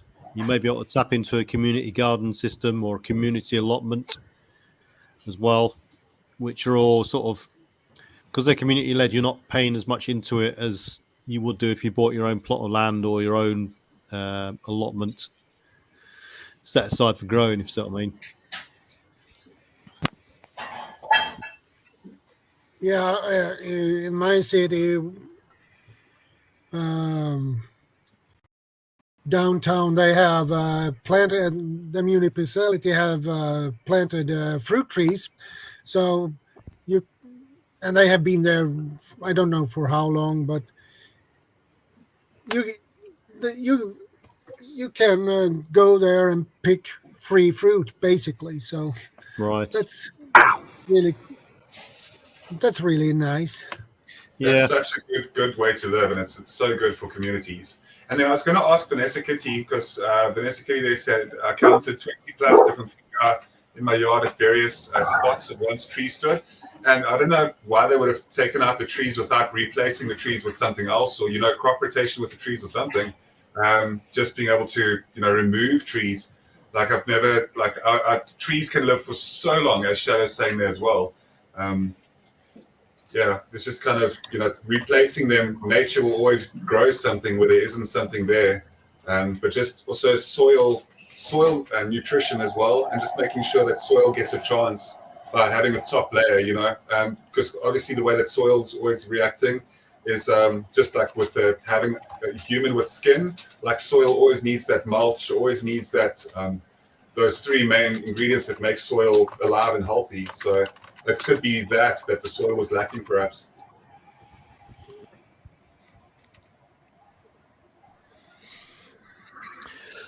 People got to really clamp down on their what they're spending, what they feel is absolutely necessary and not a luxury, and stick rigidly to it. And in that way, shape, or form, you could quite easily start to build up a decent prepping system. Whether that be, part of your prepping system might just be get out of where you are and go to a friend's or neighbour's house or wherever, or relative, or the other on the other side of it, you could start to build up a 1 or 2 year supply of food slowly. Yeah, I must tell you guys that history doesn't necessarily repeat itself, but it echoes. What I focus on, and what really going to bother everybody, is a return to 1929. It's just not a matter of question if, it's a question when. It's a mathematical certainty. I don't know about your country or whatever country you guys live in, but I do know mine, that our time is coming to an end. What we have economically is not sustainable. But the elite are just trying to hang on to it for as long as they can. Yeah, moving on. They're the greatest gypsies of all time. Wherever they go, they leave a mess. Everywhere they go, they leave a mess, and they just move on to the next place. Yes. Hello, Krista. Yeah. But when you look at history, it shows this. Our history is plenty of this. Like every economic system in history is born, evolves over time, and dies. Our current one that we're living in, capitalism, was born 17th century England, evolved over time, and we can look around and tell what the next step is. Correct. We can need to move on to something better, because we can, as the human race, we can always do better. Yeah. But sadly, man cannot manage man without becoming corrupt. And it takes a special type of men to be able to handle that type of power.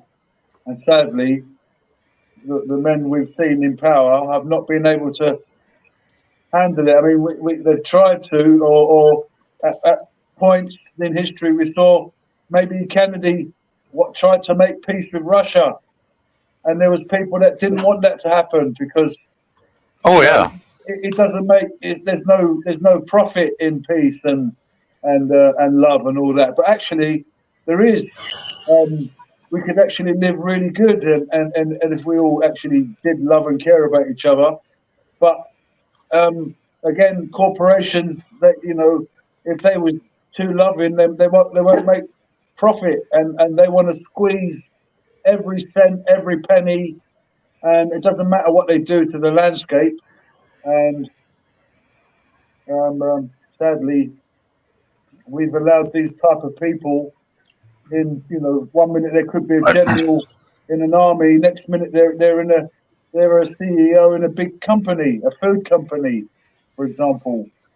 Yeah, but I'm not sure what country you live in, but I know here in the States, if you were here and you listen to people, they're really upset, but they don't understand why they're upset, except for that they can't afford this, they can't do this like they used to.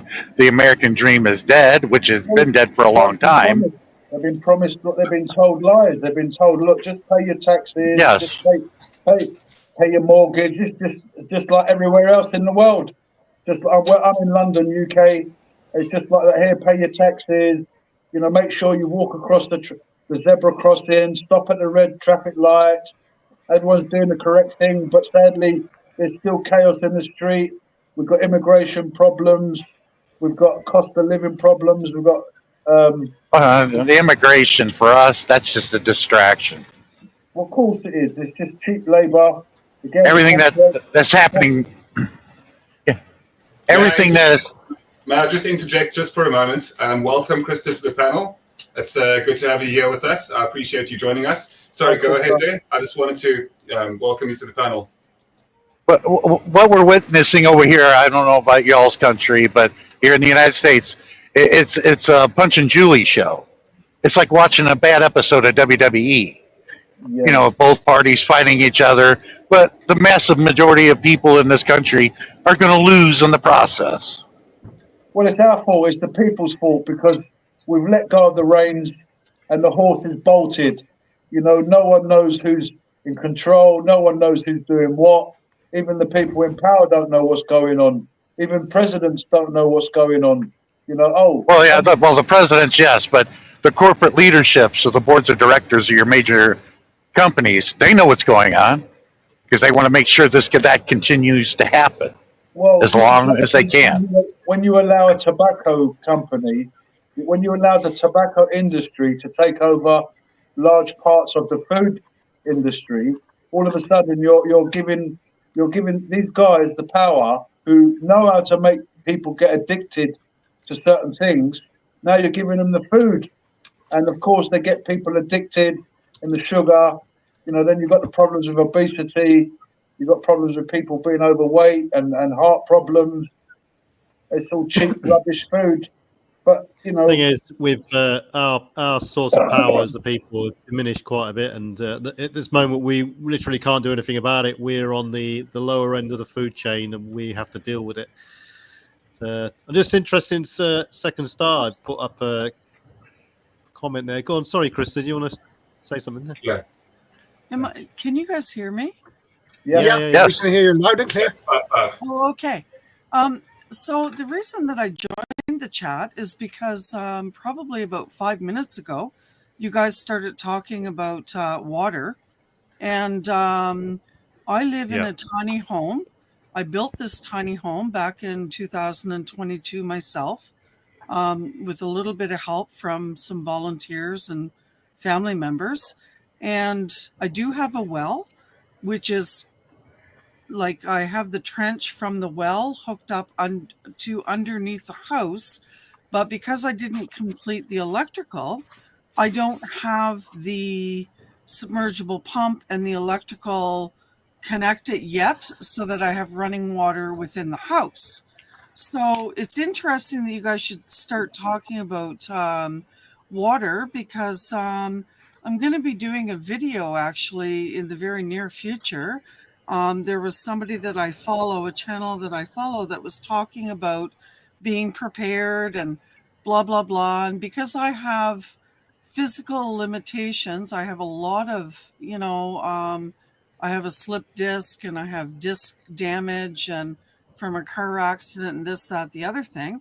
I mean, if we were to actually lose power and, you know, we don't have gas, we don't have this, that, the other thing, can I physically walk to where my nearest, I live in the country. I'm not on the grid in the city like maybe many of you guys are.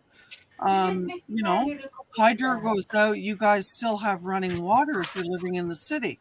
But if you're not living in the city, you don't have running water. And if you're in the country, you're on well water.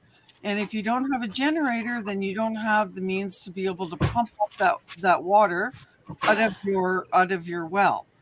And so hence the reason I came on, because I wanted to talk about that. And, you know, I want to talk about, you know, what do you do when you need to go to the bathroom? Like, how does everybody get rid of their waste? Yeah, I wondered where you went. Sorry. Like they did in the old South. There's some people that still have them. They have outhouses. And I'll tell you what, using one in the wintertime and that cold air comes up that hole and hits you in the ass. Ooh, oh yeah. Yeah, an outhouse is the best way to go. You dig a big hole, build a little tiny shack on there. Yeah, Best way to go. I'm trying to look at who's talking and you're not popping up. I'm sorry. I don't know who was talking. Oh, that was me, the guy that's driving the truck. You seeing pavement in front of you on my screen? Sean? Yes, ma'am. Oh, okay. I'm Krista, Sean, and I don't see, like, when you're talking, your screen is not lighting up, so I don't know who's talking. Oh, I'm sorry. No, you don't have to apologize. It's not your issue. But anyway, I agree with you. But if you live in a municipality, and I do, that has strict regulations on outhouses and has, like, I couldn't even build this tiny house that I live in, 24 by 24 footprint. I couldn't even build this tiny house without getting a 10-foot hole dug for a septic test, for instance, right? Everybody's community, municipality, township, whatever you live in, is different. That was the way it was. It didn't mean I needed to put that septic system in, which I didn't, because at that time, the price that I was quoted started off at literally $6,500. 3 months later, went up to like $12,500. Then it went to $18,000. Then it went to $25,000. Yeah, getting priced out. Well, that's the bullshit that we had to deal with after the and I don't want to use the wrong words here. The crap with shit. What word can I use? Colon is close enough. Colon. Use colon. Yeah. Okay. Yeah. 2020. Everybody knows what happened in 2020, and so literally went from $6,500 to $25,000. So anyway, I operate off of a natural, compostable chemical toilet inside my house. I think I heard somebody talk about that about 10 minutes ago. I mix, natural straw or compost in with feces, I guess, if that's the word I can use to. Yeah, you could use it as fertilizer. You can use that. Right.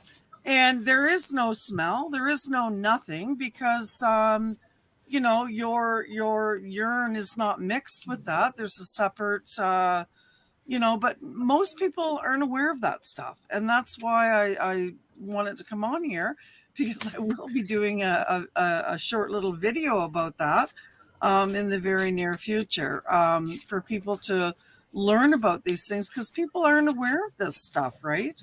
I mean, really, urine is comprised of nitrogen, and there's nothing harmful about it. And there's ammonia in it too. Well, there is, but I mean, if you dilute that with water, of course, it's can be very beneficial for a lot of things. I don't put it on like vegetation, like vegetables and lettuce and all that sort of thing that I grow and eat and harvest and that sort of thing. I put it on shrubbery, I put it on plants, I put it on hostas, I put it around my tree line, that sort of thing. Mhm.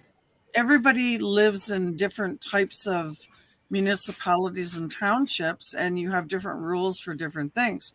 My rules happen to be that any solid waste has to be contained in a solid container for 1 full year and then mixed with, soil or whatnot before you put it on the ground, type of thing. I got a question for you that'll lead up to what I'm going to try to Yeah. share with you. And I was just What? curious with what everybody else's experiences are. Yeah, I can see that some people are here and into survival. If you're in the United States, I can help you, but if you're outside, I'm not quite sure I can. But you, Krista, you live in the United States. Um, do you know of any Native American reservations do you live near? I do. 20 minutes away, actually. I go Good, there all the time. I go there all the time. good. Make good friends with them, because Okay. if things got really bad and we had no electric power, this, that, blah, blah, blah, and everything, and you wanted to survive, you got to have friends or relatives like I do on the reservation. I'm half Chippewa Indian. Okay. Two of my Is this grandparents were. is this still Sean that I'm talking to? Oh yeah. I'm sorry, Okay, no worries. but that would be very helpful for you because they're self-sustaining and they know how to survive when it's really rough Well, on the some of res. them do, not all of them. some of them are not all of them do. I'm not going to agree with all of that, Sean, but anyway. Well, yeah, I mean every village has their idiot, no doubt. Yeah. But I know a lot of them that are self-sustaining if need be. Yeah. Yeah, I It's mean, interesting. we live in a community here where the reservations, I mean, they have their own treaty rights and things like that, and there's a huge dispute lots of times when it comes to fishing rights and hunting rights, and that's always ongoing and stuff like that. But they do get to fish, they do get to hunt off season, and I guess that's the primary thing with most people, their neighbors, I suppose, that I guess we don't get the same rights as they do, and that's where it all stems from, Yeah, right? And a yeah. lot. The law enforcement, our law enforcement of our country does not exist on the res. They have their own. They're usually Right. called iron horse, and Yeah, laws can be totally different on the res than they can be anywhere else. true. Like Yeah, right now, I'm on Choctaw Reservation territory, okay. but there's an interstate highway through here. But the state police does patrol it, but the ones that have the overall authority is Iron Horse, the native police. They call them Iron Horse. Okay. I made friends. If you go to a major powwow like I did in Albuquerque last year, you meet and make friends from all different reservations. I made a lot of them from here in the Choctaw Res here in Oklahoma. Well, the last powwow, like I live in New Brunswick, Canada, which is right beside Maine. Oh, you got the And Cree and the Huronian. yeah. And the last powwow that I actually attended was actually in Ontario. I lived there for 14 years. And awesome folks, awesome people, awesome neighbors. They're my fellow human beings, and I treat I have to my say, I treat my neighbors like my family, right? you don't. Yeah, That you don't sound French Canadian. Oh, I'm not French Canadian. I was about to say. But I do live in a French community, and they don't accept me very well, actually. But anyway, Well, they typically don't. no.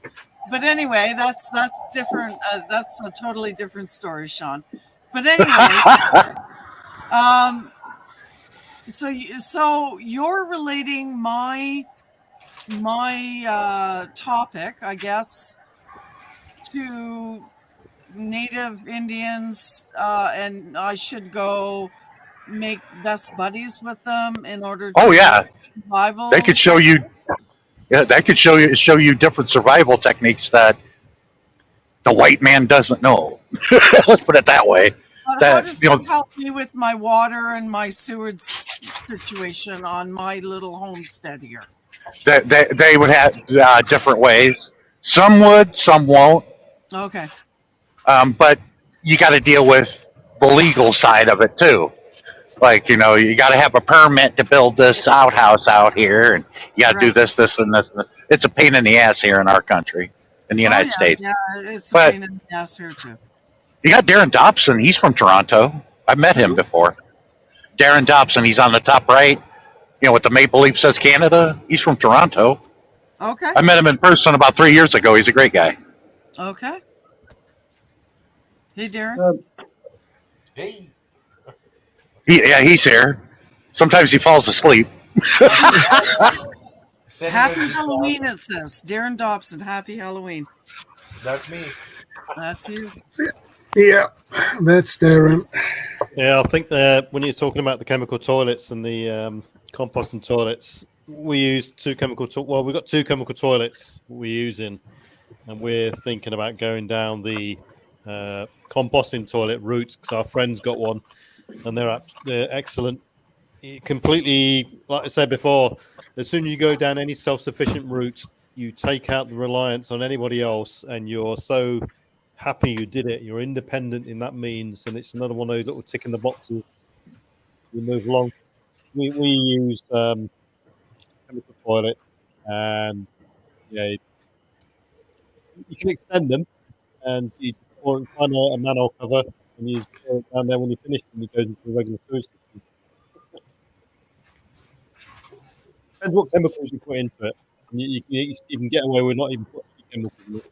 You can use the non-bio tablets you use for mechanisms instead of toilet glue. Same sort of job. Breaks down. You're breaking up quite a bit. TV. Preparedness veteran. Yeah. Right. But hey, Christy, I got to tell you, I'm very critical. I mean, I love my country, no doubt, but I'm very critical of it because we could be so much better. Like I told Darren, being Canadian, if I lived in Canada, I'd be telling people in the United States, we're tired of being your designated driver. You wreck the car, that's on you now. Because, like I tell everybody, if America goes in a direction, don't follow. Not right now.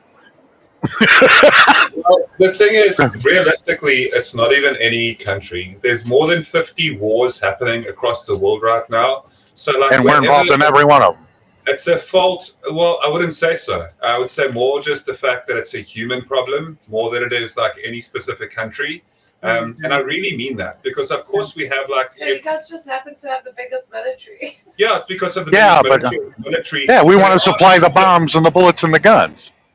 Well, the thing is, no. Just think about it for a second. If it wasn't for you guys, would it not be somewhere else? Would it not be another country that would be doing the same thing if it was not for that? So, like, I'm not protecting or I'm not being, for or against anybody here specifically. But what I am saying is that, like, 100% so is that I believe that humanity could absolutely, and it starts with ourselves, right? So I can't, be standing on a soapbox and not be actively doing things myself in my personal life. And I realize that wholeheartedly.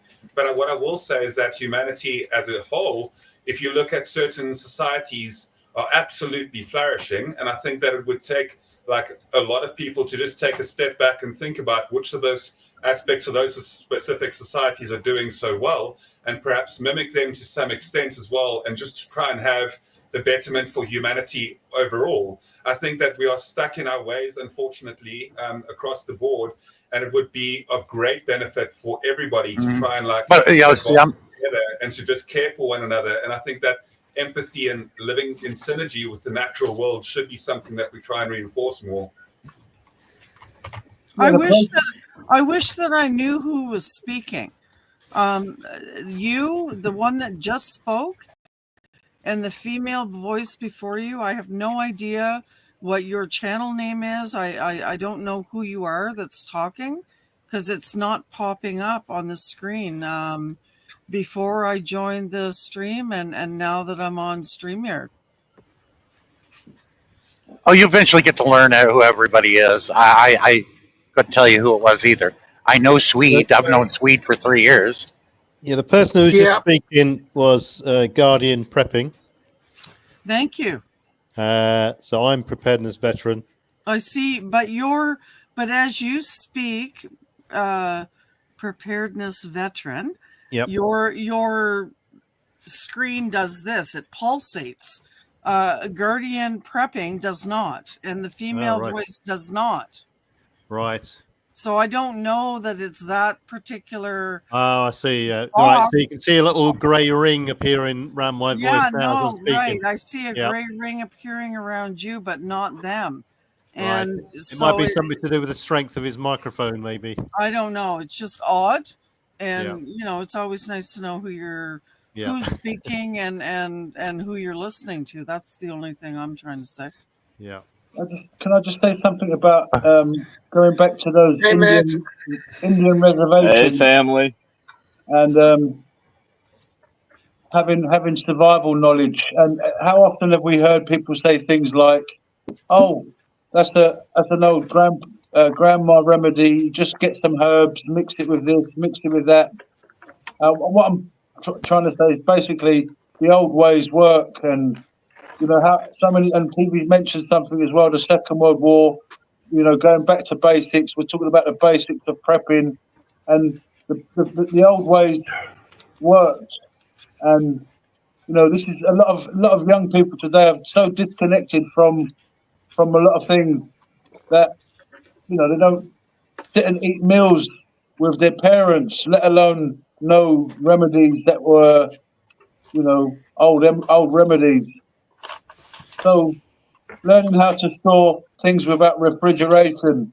How did they do it back in many years ago? How did they what lighting did they use? How did they light their stoves? What did they use as stoves? We spoke about bricks earlier on. I sometimes if I find a brick, I put it in the garden, but it's like a bit of a game because I find a brick, put it in the garden, think, oh, it fits right there, lovely. I walk past and someone steals it. Well, dear love, it doesn't have to be like many generations ago. But even my own children that are like literally 33 and soon to be 32 years old in January, they have absolutely zero interest. Zippo, nothing. They don't want to hear about it. They get sick of mom talking about it. They don't want to hear about gardening. They don't want to hear about preparing. Yeah, because it's all instant. Everything today's instant for them. Turn the telly over. But they weren't raised that way. Like, they were raised by me, and I didn't raise them that way. I raised them Every generation is going to be different. All I know is it's strange to me, and it often surprises me that my own very children are just zero interest in any of this stuff. Like being raised in the 80s, why do you think your parents always yelled at you, "Turn that shit off"? The music we listen to. The people that have the less impact on the world. That was very interesting, and to look at those people that, and people mentioned it as well, the keeping it basic. I mean, which people get on best with the world? I think you said something earlier, Guardian, that was very interesting about looking at the people that have less impact or less bad negative impact on I can't remember what you said. Sorry. No, you're fine. Absolutely. That's no problem. Yeah, I think going back to the old ways, the old remedy, yes, and it's not necessarily the old, like Krista was saying, it's not, that long ago. There's some people that still got these remedies today. Like someone I said to someone once, if you want to get rid of the flu, just get a bit of garlic, cut it in half, and rub it underneath your toes at night before you go to bed. Get it underneath your toes, rub it in, let the skin absorb it in, sucks it in, get your socks on, and go to bed. And the next day, the cold or the flu will be gone. Well, the thing is it okay if I absorb it a different way? For goodness sakes! Yes. I think And garlic is good for a cold. If you eat garlic from the start of the winter time, but if you stop eating it, you're going to get a doozy of a cold. But yeah, garlic can help prevent you from getting a nasty cold. I don't Absolutely. Very easy to grow. It's very easy to grow, and you could do loads of things with garlic. Sorry, Krista. And it's good for the arteries and the blood flow. Yeah. And it's so You also- tasty. Like I agree with Krista. There are alternatives as well, but I think that they like if you do absorb it. I've heard that you can absorb it through your feet, and it's rather interesting in that method too. I think, but as somebody that loves garlic breads, I also choose that option. Like I really enjoy a nice garlic bread. That's quite lovely. And then also I'm a pizza lover as well, so I really enjoy a good pizza. Yeah, what my mother did is she put cloves of garlic in the spaghetti sauce. Oh my God, that's a dream. Lovely. That sounds good. I love garlic. That sounds lovely. Well, you have to look at a lot of. Can you guys see this whole shelf of garlic behind me? Can you guys not see that? Yeah. Yeah. Well, you don't have to worry about vampires. No, it's going in the ground actually within the next probably week. But anyway, was you saying second star? Huh? Sorry, I was going to say you have to look at the time, the different time periods. You know, just as little as 50 years ago, there was 4-H groups, there was gardening groups, there was a lot of things that schools and everything was teaching people to have them still keep the world going.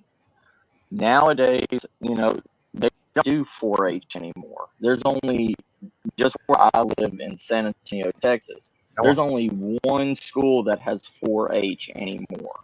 Well, it depends on the location. They have it in my kid's school, just like FFA. Right. They have that. Well, like I came from a small town in Tennessee.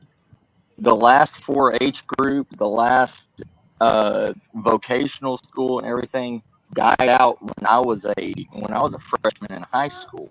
Like they stopped all of that. Like basic skills to help you, you know, from construction to bricklaying, you know, masonry, stuff like that. Yeah, we used to have home ec.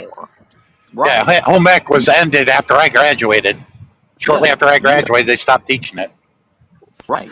You don't have this motivation anymore for younger generations. Now the world wants you to move ahead of time. They want you to move with technology. They want you to, you know, they want you to better the world in different ways than the old ways. Like, they don't want you to be here. They don't want them to be here. Correct. Yeah, well, they want us to be gone. Yeah. But When we had, go ahead. Sorry, please go ahead. when we had home ec, the only reason why I took it is because that's where everybody met girls. But we did learn something along the way. Yeah. Well, I learned how to snow. Well, home ec not only taught you how to cook, but it taught you how to sew. It taught you, you know, repurpose stuff. It taught you everything that you needed to know for the poor, for family or community-based skills. Like, we don't have that many community-based things anymore. Even churches today, like your local church, there may be 1 out of 10 that has a community-based garden, that has skills that you need to learn to help a community in the case of an emergency, in the case of another, say, World War II, where we had to have victory gardens because, you know, there wasn't enough vegetables or meat in the grocery store because it was all going to war, to the war. We as a society have evolved to continuously have everything on hand for people, and it's a facade, because you could just see last 5 years, just Popeye's chicken. When Popeye's chicken made their chicken sandwich, every Popeye's chicken in the world was out of it within the first week. They could not supply enough chicken breasts to just Popeye locations around just the United States, people to have that. And that should show the American population that we do not run on a continuous station of, supply and demand, because we just cannot do it. You have to look at, KFC gives you one 12 chicken, bucket. Okay. How many chickens did they have to kill to make that one 12-piece bucket for one family? And you have how many families going through this every day? But have you been to a chicken farm before? I have. I pick up Tyson and all that. Yeah, they're slaughtering chickens like crazy. Just like I got a beef load. I got 41,000 pounds of beef. These cows were walking around yesterday. Right. I just got it out of Liberal, Kansas. They're constantly slaughtering animals daily, but they're also raising them daily too. Yes, they are raising them daily. They're also giving them, steroids, hormones to make them bigger and fatter and faster. You know what I mean? It's not like it was. It's not like what it was 50 years ago, where you actually had a cow reach, 800 to 1,200 pounds. Now they're getting about 600 pounds, 700 pounds, then sending them straight to the slaughter. Like it. We are pushing with all the farms and everything that we do have, all the ranches that we do have. We are still struggling with it. Like, I live beside 3 beef ranches out here in Texas. Every single one of them, you can see their ribs. You can see them skinny and gained because we don't have enough water for them. We don't have enough natural grass for them to eat. And we're selling them right as soon as we're selling longhorns as soon as they hit 500 pounds now, just to make a profit. Yeah. And, and we only use 40% of an actual cow. The rest of it, the rest of the cow goes to mundane items where they don't throw nothing away. Yeah. I mean, but just the meat alone is only 40% of the cow, But I still like getting a steak there in Amarillo. Right. Man. Yeah, I've seen people take out the 72 ouncer, but it's like, no freaking way I could do it. I get an 18 ouncer, that alone, with some jalapenos, raw jalapeno, and I can barely finish that. Yeah, but man, the steak is good there. Oh yeah, the big text. I've just got to shoot off for now, so I'll have to catch up with everyone in a while. Yeah, thanks, no Shadow. problem. It's good to see you back, veteran brother. Yeah, good no worries. To you again, brother. We'll catch up with you later. If you like, we can possibly have a bit of a catch up tomorrow, Preventers Veteran. Yeah. WhatsApp call or something. Anytime. Message me and we'll go for it. All right, sounds good. Chat to you then. All right. See you later, folks. Bye. Have a good one. Take care, PV. So I'm going for a quick bathroom break. I'll be back in a minute or two. No problem. Keep the streamer rolling, okay? Yeah, I know that the panel will as well. It's 10 o'clock on our side, 10:15 p.m. like here in South Africa.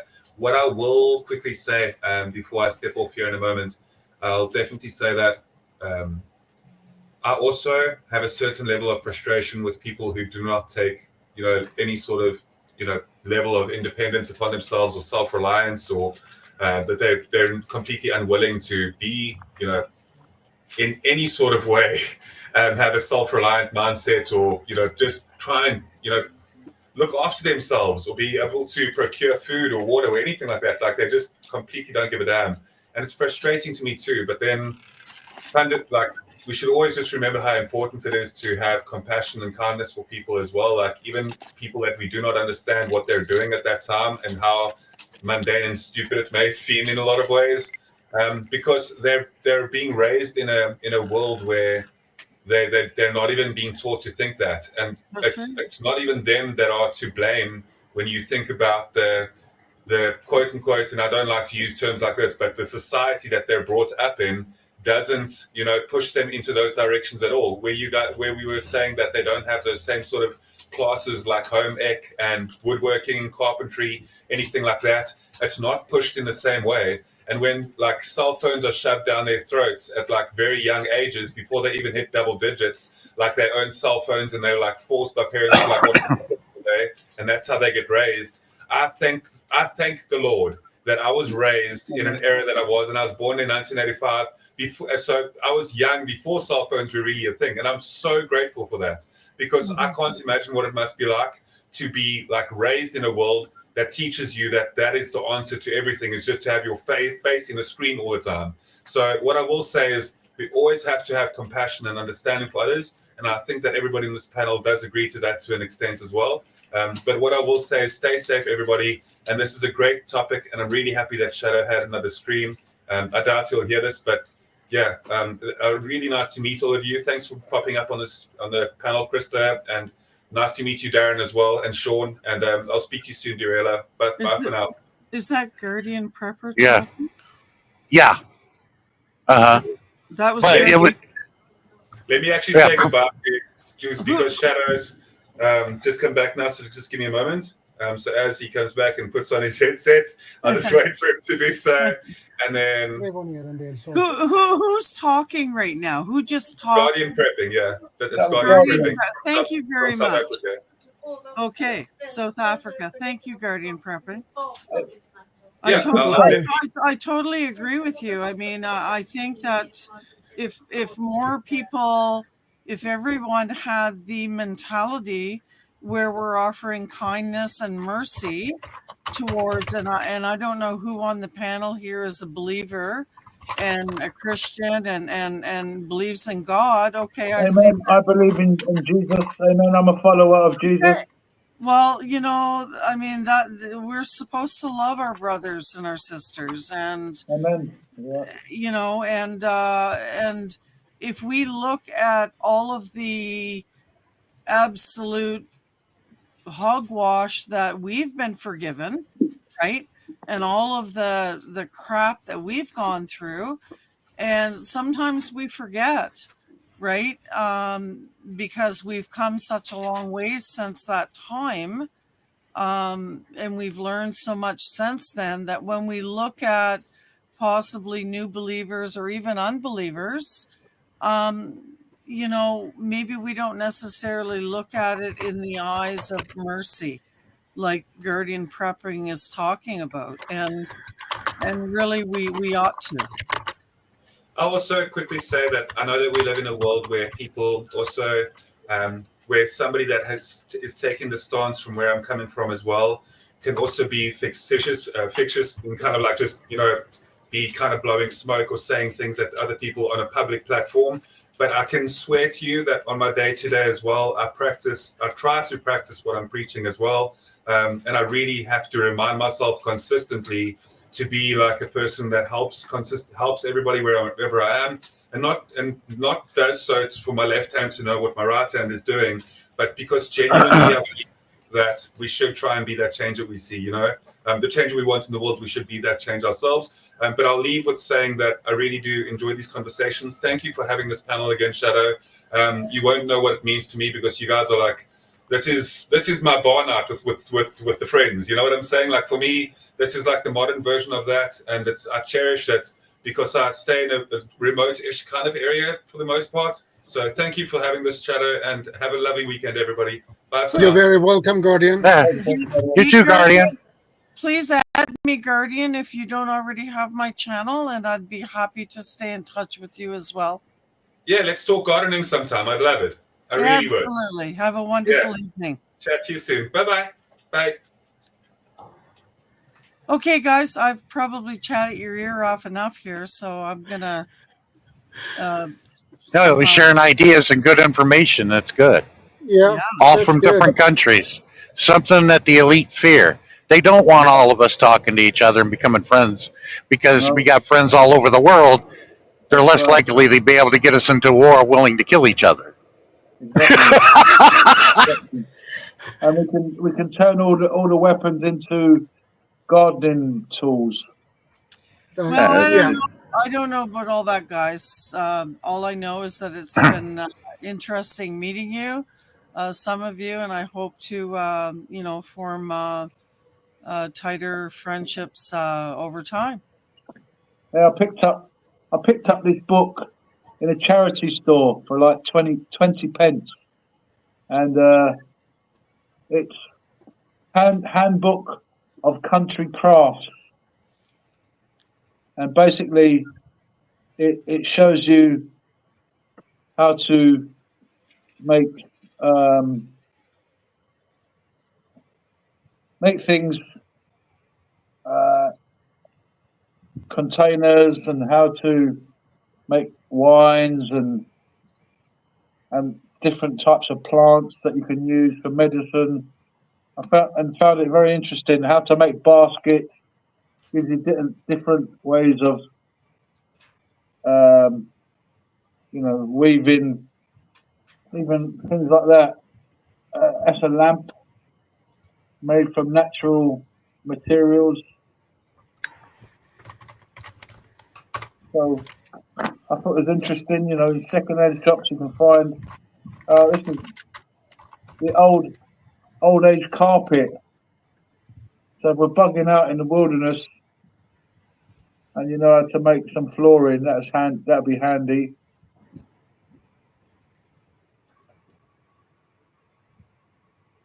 That's a nice little book. There's like a basket there from Willow. The title is That's an interesting book. Handbook of Country Crafts. Yeah. 20 pence I paid for it. Perfect. And I thought that'd be, very handy. Well, hang on to that because you might need to learn how to make a basket. Right? Well, I mean, you can, there's silver birch bark is very good for making containers. Uh-huh. There's lots of different ways, but I thought books like that was very interesting as well. Neat. I mean, you can use a basket actually and carry it on your back. Maybe it was the basket that was the first backpack. Probably. We're going a full circle in history now. Going back to basket backpack. All right, I'm going to say goodbye, guys. So wonderful to guys and gals. Wonderful to meet you and talk with you, and nice to have you back, Shadow. And Yeah, it's good to be back, actually. Yay. Actually, I've known ShadowScoutSwede for over 3 years. This is my first time I've been on his panel. I always talk to him on Darren's panel when he was there. Yeah. Yeah, that's great. So you guys have a great day. I'm gonna take off. Talk to you later. Have a nice weekend. Bye. God bless you. Take care, Krista.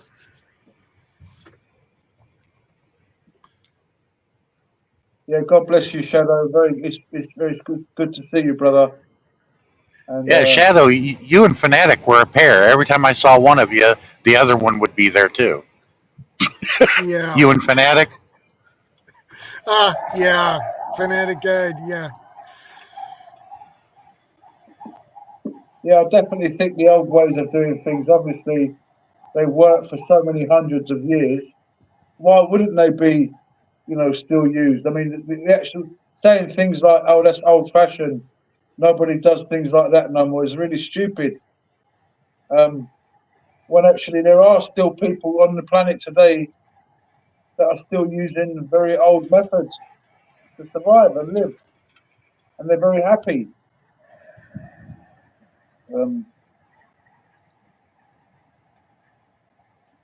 Yeah, and like, I think it was the Guardian who was saying, we don't have want for anything. People today, they don't have, excuse me, everything's too easy. You know, making a fire with your hands like this is too difficult. You know, just get a lighter. Yeah. Or a fire bow is really difficult. Yeah. Or just a stick, you have to do like this. That is takes a lot of energy. Yeah, I was watching a survival program, and this guy went into the forest, and he was a survivalist. I'm trying to remember Hey, who it Joseph was. Moore, good to see you, brother. And he went into the forest, and he met this tribe of people, and they were lighting fires with lighters, and you know, they didn't use the old ways anymore. So this survivalist was saying, well, you know, you can make fire with wood. So now you've got this modern day survivalist teaching this tribe how to make fire again. And, you know, they would prefer to walk, 13 miles to buy a lighter than to make fire like this. But actually, the tribesman said, oh, okay, let me try it. And he was trying it for ages, and the children were there watching. And he went, yeah, I've done it. And he was so happy that, you know, he's relearning this skill. So there are people that have lost that skill as well. I mean, there are tribes that have given up. Yeah, well, that is really sad that that kind of knowledge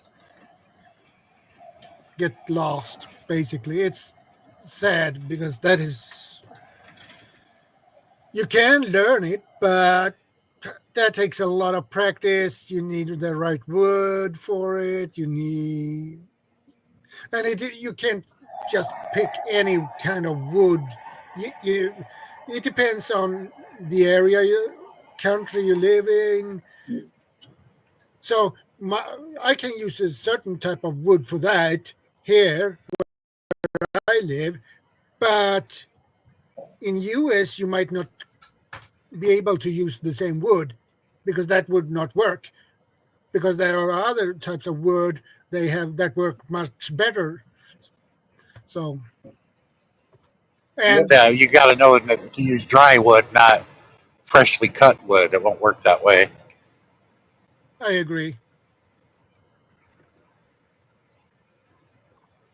I agree. I think so.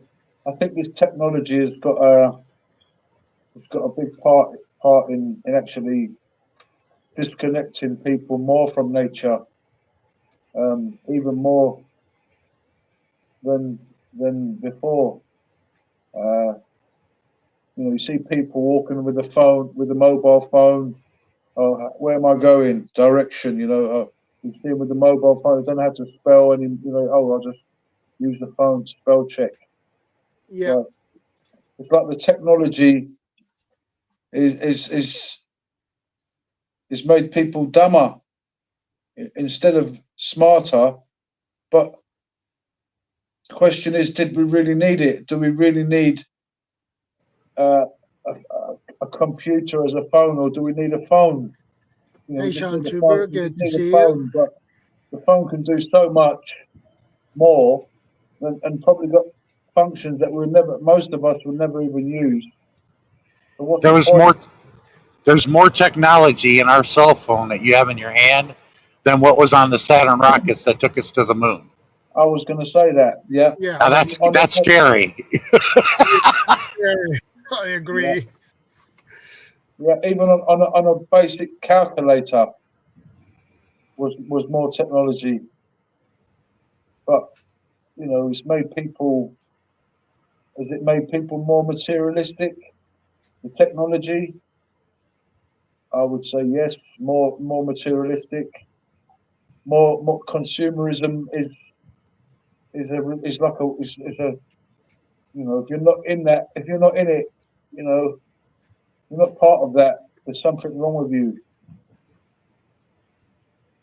If you're not waving certain brands, people sort of look down at you. Oh, you haven't got the latest iPhone. I think that's going by the wayside, like it was when we went to high school. I think name brands don't mean shit to them anymore, this generation. Because I'm in tune with my kids, and they don't talk about Hey, things like Pepper that at for the all. Ages. Good to see you, ma'am. How are you doing? So where has it gone to after brands? I'm sorry? You're saying they don't talk about brands. What do they talk about? They mostly talk about, whatever activities they're in, or if they got free time on their hands, they're screwing around with Fortnite. But for the most part, like my son, he's I'm back. always busy in either football, baseball, Welcome back, hockey, Theo. or some sports. He Right. does play video games, but not. Right. Hello? Like my daughters are in cheerleading and gymnastics. It is good parenting, getting your kids involved in things instead of just letting them screw around a computer. Yeah, it's true. It's true. Getting them involved and getting them looking forward to doing things at the weekend, doing things together as a family is good. Gardening. Gardening, yeah. Right. Maybe. Well, we could. CR's come back. Yes. Well, I can't let you guys have all the fun on the chat. Yeah. Well, there's a position. But whoever that gentleman, the Guardian, that was here talking about Yeah. cell phones before cell phones, all that. Yeah, back then, people don't understand how we lived without cell phones. That was easy. You had more fun, actually, more back then because you could do what we used to do called prank calling, and they didn't have caller ID and all that other crap. You could have fun for hours prank calling people or your friends and get away with it. Now they just block you. Oh, that's spam. Block. Yep. Order pizzas to your neighbor's house and they show up. Like, we didn't order that.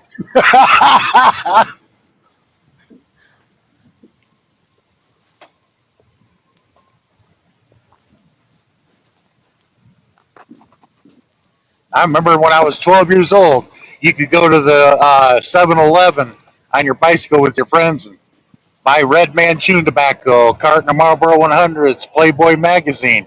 The guy would go, "You boys want some lighters with them cigarettes?" Nah, I got my daddy's lighter. You say that now, the kids think you're crazy. That's the way things used to be back in the day. Yeah. How do the parents of today compare to the parents of yesterday? How do the parents of today compare to the parents of yesterday? Well, have they evolved? Is it okay? Is it like a dying species? Is it especially with the advent of things like AI and transhumanism? Well, I can tell you that it's been the same. Even back in the day, you had bad parenting, you had good parenting, but you had a lot more good parenting back in the 50s and 60s and 70s until 1980, when there was a cultural shift that a lot of people didn't realize that happened.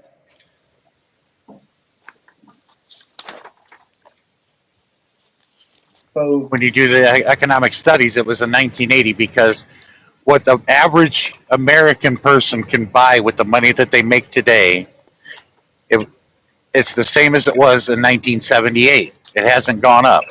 Matter of fact, it's gone down a little bit more. Wow. Because wages stopped raising here in America. Traditionally, they went up, but in 1980, that all stopped. Same here. So what happened? Women left the house as, take care of the kids, raising the house, and everything else. That kind of broke the family unit right there because women entered the workforce at an alarming rate. That was the big cultural shift because a lot of the kids that grew up in the 40s, 50s, and 60s, they had TV series as like Leave It to Beaver and, very friendly family. They love, there's no divorce. They had the Brady Bunch in the 60s. You get to the late 1980s, you're with the Simpsons. And the parents don't get along with each other. The kids are mouthing off because of the cultural shift that happened. And a lot of people don't realize that. Yep. And then you got shows like Family Guy. That changed. Yeah. And you notice that because the younger generation start to mimic or, not coin the phrases, but kind of re-say the phrases that they use in those things. You kind of notice it.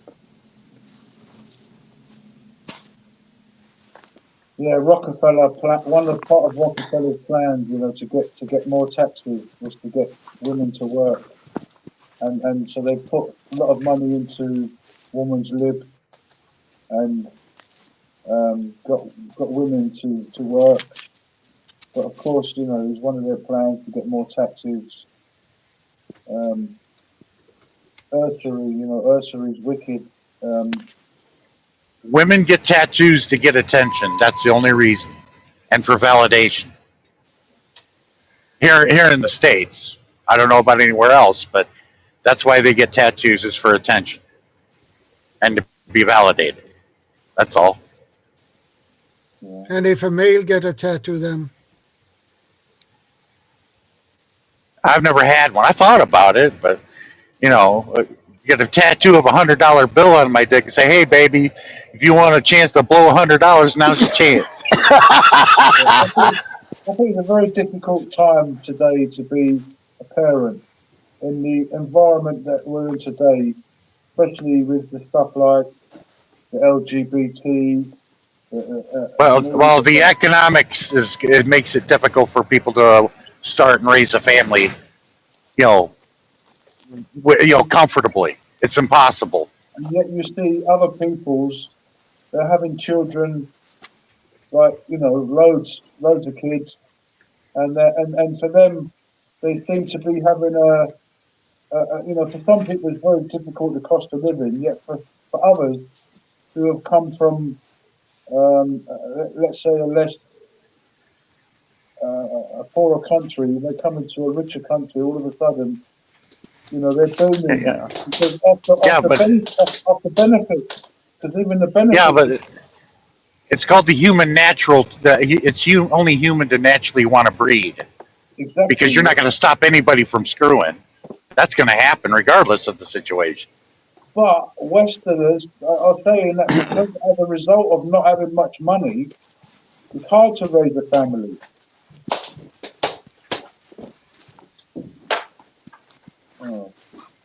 Well, sometimes there's those expenses and those wants that everyone wants in there.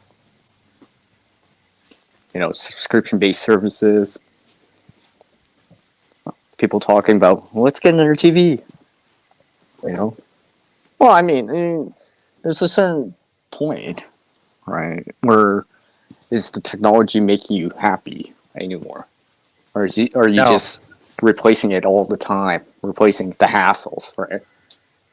When I say With technology, I mean beyond electronics. Obviously. Yeah, I don't know how old you are, but the majority of the young kids, your millennials and Gen Zers, it's social connecting. It's connecting socially is the issue, and they don't realize it. Yeah, because you kind of lose that kind of in front of the screen the whole time. Yeah, during the wintertime, if we weren't playing a hockey game, we got together with the guys. Hey, let's play some Monopoly or Scrabble. Let's go Yeah. egg somebody's house. Let's do stupid shit. Yeah. Sometimes you got caught. Sometimes you didn't. Like, you're playing hockey at the local ring or local park or whatever, right? I mean, don't get me wrong, I still see that every so often, but it's kind of like I walk through a park or whatever. No one's playing basketball. No one's at the park. Yeah. And it's a nice day. It's a nice day too, right? And school's not in session. It's just like, where's everyone? Yeah, everybody knows that there's a problem. It's being sociable. That's the issue. Yeah. I mean, how many times I've seen this before while camping with our people. It's just like, I'm just like, okay, are we all gonna be on our phone? I thought we were out here camping, but still some camp stories, right? I'm like that. When somebody calls me, I'm like, okay, what are we doing? Yeah. I've had people call me and not say a word. Like, what'd you call me for? Hi, Iron Four Horse. Yeah. And thanks. Yeah.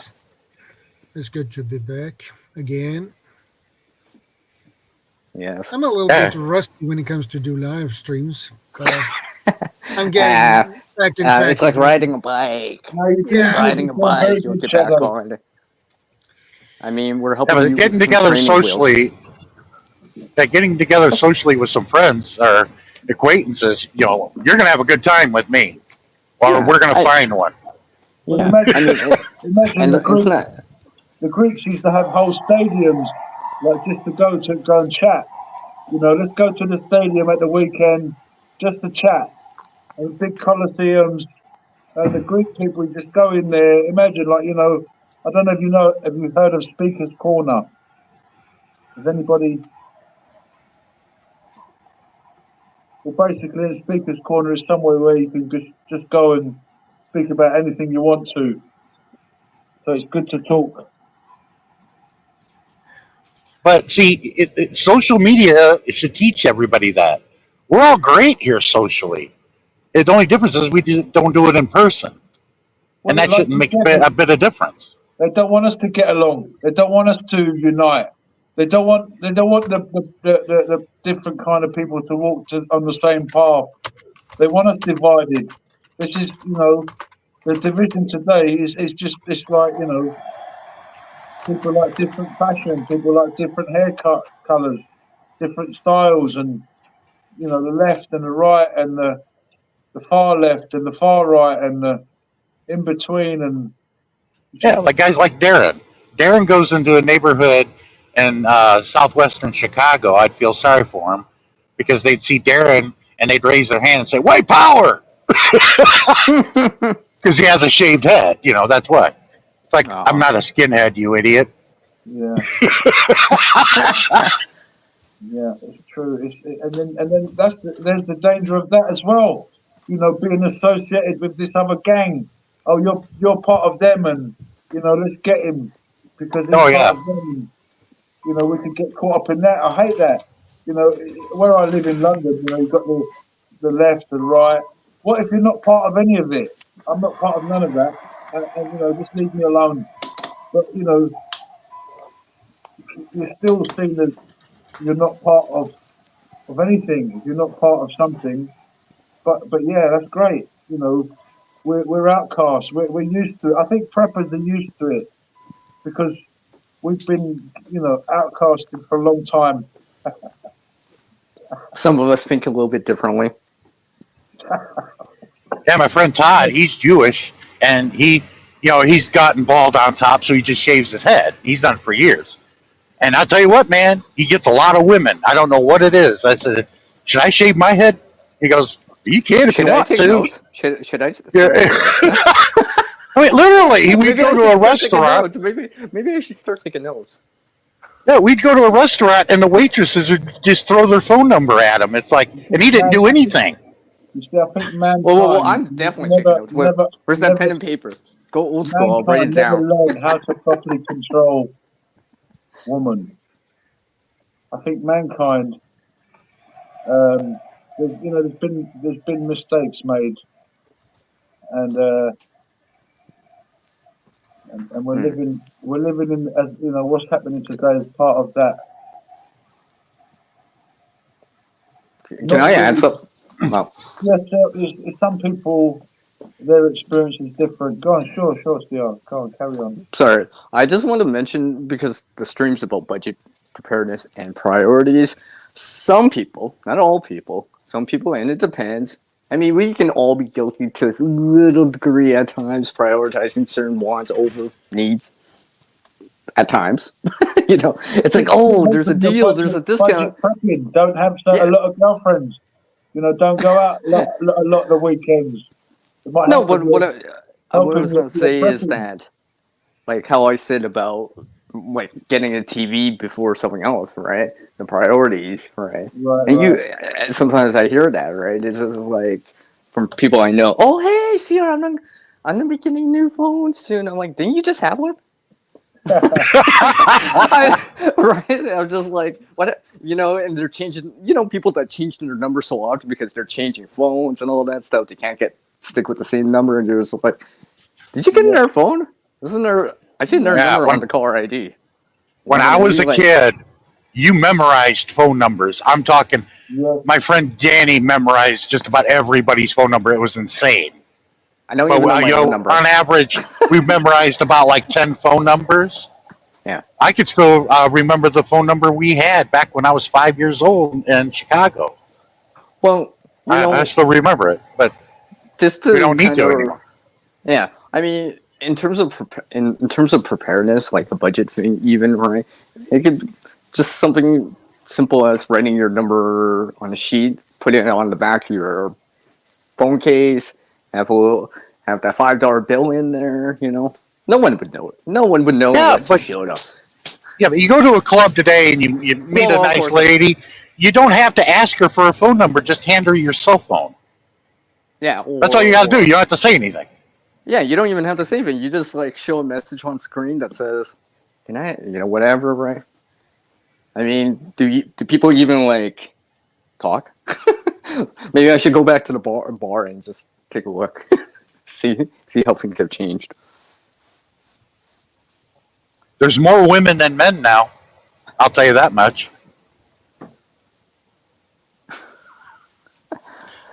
I guess that is a good thing.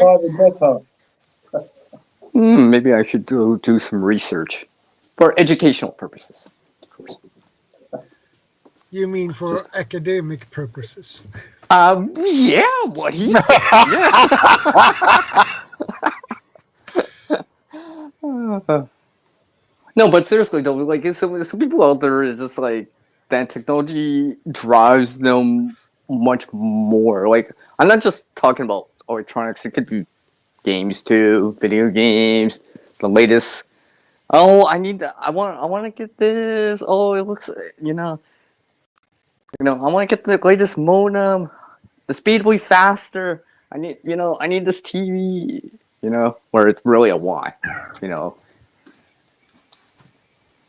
Because sometimes people can't just buy that, like, increase in speed. Like I can tell if it could be a need if you think about it in terms of you do it for work, business related, right? I can understand that, but if you're just watching, how fast do you need it to download? How fast do you need it to come in? Shit, you remember dial-up? Well, is the speed worth it? Is that increase in efficiency or what you're paying? Let's say an extra $60. Is it actually worth that? Right? Or that $60 a month spread out for 12 months, right? You get 720. Yeah, but back in the 90s, it took you 5-10 minutes to download your common video today. Yeah. It took 5-10 minutes to download it on dial-up. Like I said, I can understand, you get money out of it or you get paid out of it or whatever, online, whatever activities that you do. But I mean, like, is it going to be worth it? Like I said, if it's $60 extra, that's $720 for that year. Is it worth it, or in terms of priorities, or is it getting, like, let's say, a battery bank for your phone, maybe more priority, because then at least you can maintain that charge that you do have, for example. And of course, that could be used for other things. Of course, right? grid goes down, power outage, you can still use that. So it still has that multifunctional aspect to it. If that makes any sense.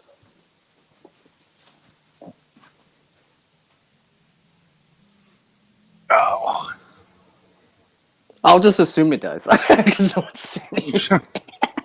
just assume.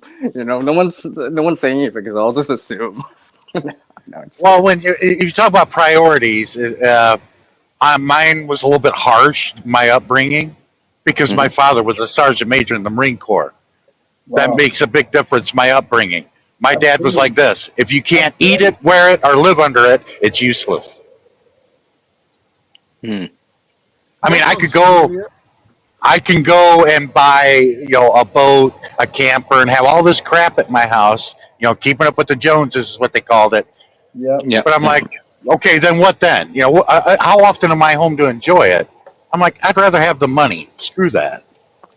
Or something that can get you something with that, or like it goes back to reallocating your funds, right? Is it the majority of the money going toward entertainment?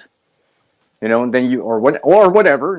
I'm just using the word entertainment. You know what I mean, right? It could be subscription service, right? Even those those survival boxes or whatever, those type of subscriptions, are they worth it for you in the long run, right?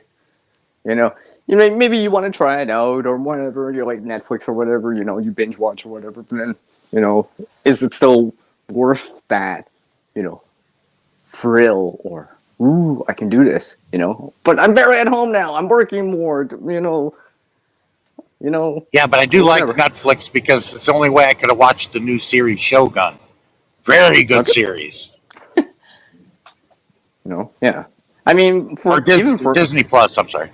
Yeah, I mean, like, if you go back to the networking of fairness at times, right? If you don't hire people, maybe you could just go over there to their place and binge watch for a season with them or whatever, right? In terms of like budgeting something, right? Maybe you don't need to see that movie right away. You just wait for it. Wait for someone else to show you. Yeah, if you have Hulu, watch it. You'll like that. It came out like 6 months ago. Yeah. Shogun, very good series.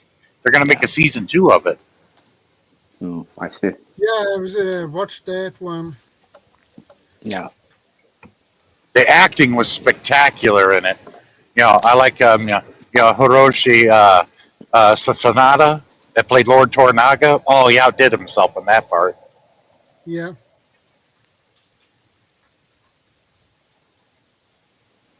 And what's interesting? The girl that played Maria, you pronounce it differently in Japanese, but that girl, she's of Japanese descent, but she was born and raised in New Zealand.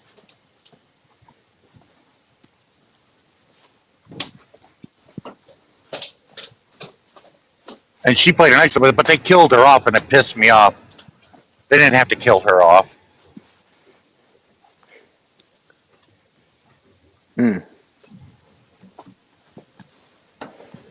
Well, like I said, right, is the series going to be worth wanting to watch? Right? Oh yeah, it's really good. My favorite character already. Well, second season or something like that. It will teach you a lot about the Japanese culture too. Oh, don't get me wrong in terms of like stuff like that. There is educational things, right? Maybe you're not watching a movie or TV show, but you're watching documentary or something more educational that you can learn from. Maybe. Yeah, I learned from my Japanese friends. He goes, the ninja is Chinese, not Japanese. In Japan, we call what the ninja, we call them shinobi. I didn't never know that. I learned that from a video game. I'm just saying. I learned that from a video game, technically. A long time ago. What that actually meant. So. But I learned that a lot of Japanese girls love Westerners, but they won't date Godzilla.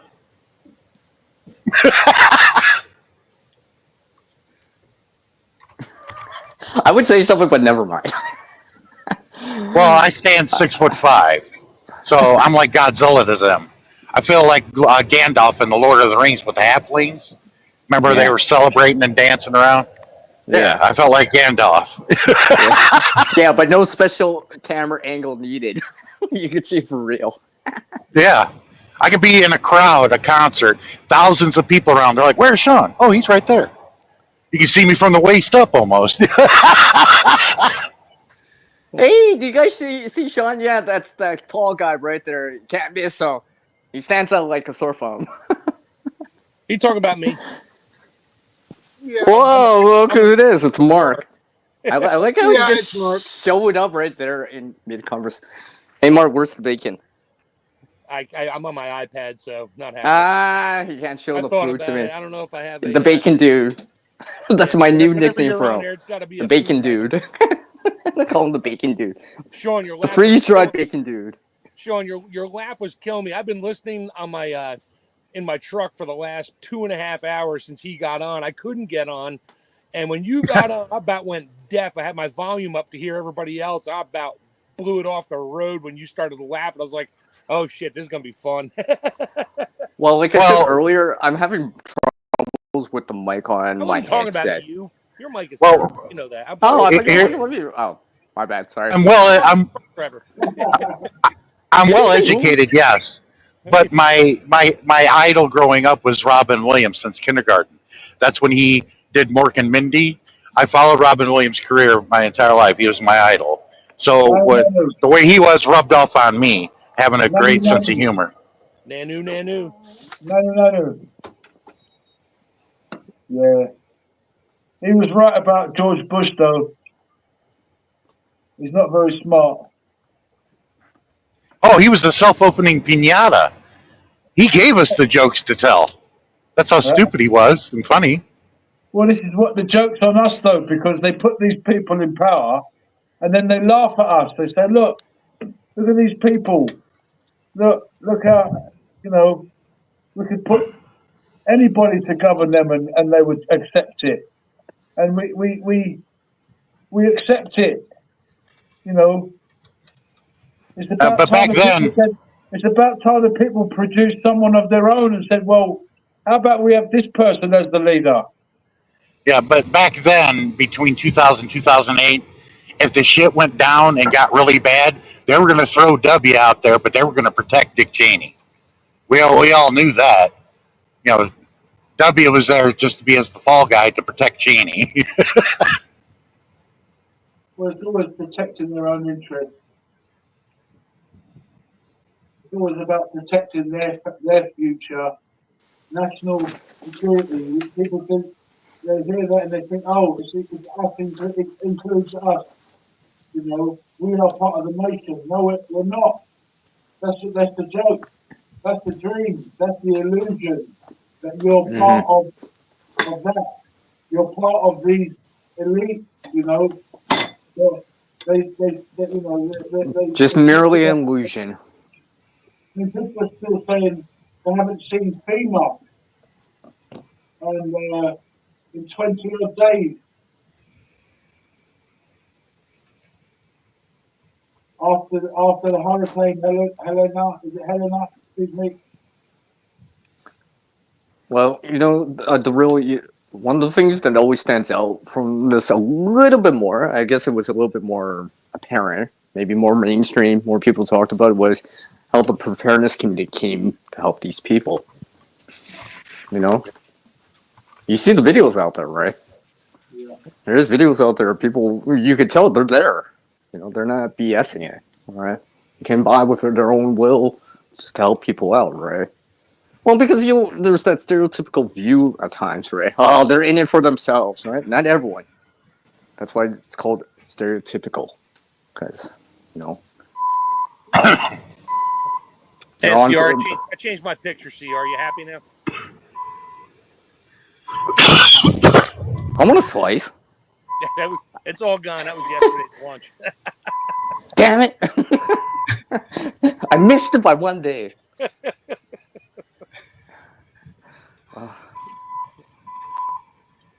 But yeah, you guys were all talking about home ec and shop and all that. Yeah, I was in high school in the late 70s or middle school and high school, late 70s, graduated like 84. And Yeah. I had cooking class and I became a chef. And because of that, and then I took sewing class. I got 3 sewing machines. I took metal shop and wood shop. I got more woodworking tools and metal tools. Like I just took it all. Yeah, but back in the day, we got into home ec because that's where the girls were. Well, yeah. Well, I was there for the food, but yeah, that too. I knew how to cook, so all the girls were hanging out in my little kitchenette. It was awesome. Oh, okay. But in truth, the smart ones knew where the girls were. Oh, I'm take home ec. Yeah, but they were pissed the sewing off. classes, I had all right? the girls the in sewing my classes. kitchenette, and they had nobody, and they didn't know how to cook. And these guys were like, "How come all the girls are over by Mark?" Because he knows how to cook. That's right. Because I knew what the hell I was doing. Yeah. Yeah, I mean, I remember taking sewing class, and like there was a couple guys in the class too. Oh, we all had to sew. I think I still have my walrus pillow I had to make. Yeah. I mean, back then at school, you got to do the project that the teacher assigns. But, as an adult, you can do everything. You don't need to make an apron. You can make something really cool. No, I was making my kids Halloween costumes for years. They're like, I want to be a cheerleader. I'm like, what team? I'm like, how about Team USA? So one of my daughters was a cheerleader for Team USA back in, had to be like 90. It was like 2004. Oh, yeah, I made her the jumpy skirt, red, white, and blue, and pom-pom. I made everything for her. She was loving it. Well, in terms of budget, that could be a way of applying the sewing skills too, right? Oh, yeah. So, I mean, maybe you already got the things on hand. It just needs to be connected, joined together into an outfit or a costume that you can use, right? Yeah, that's what I did. And you pay like some stuff.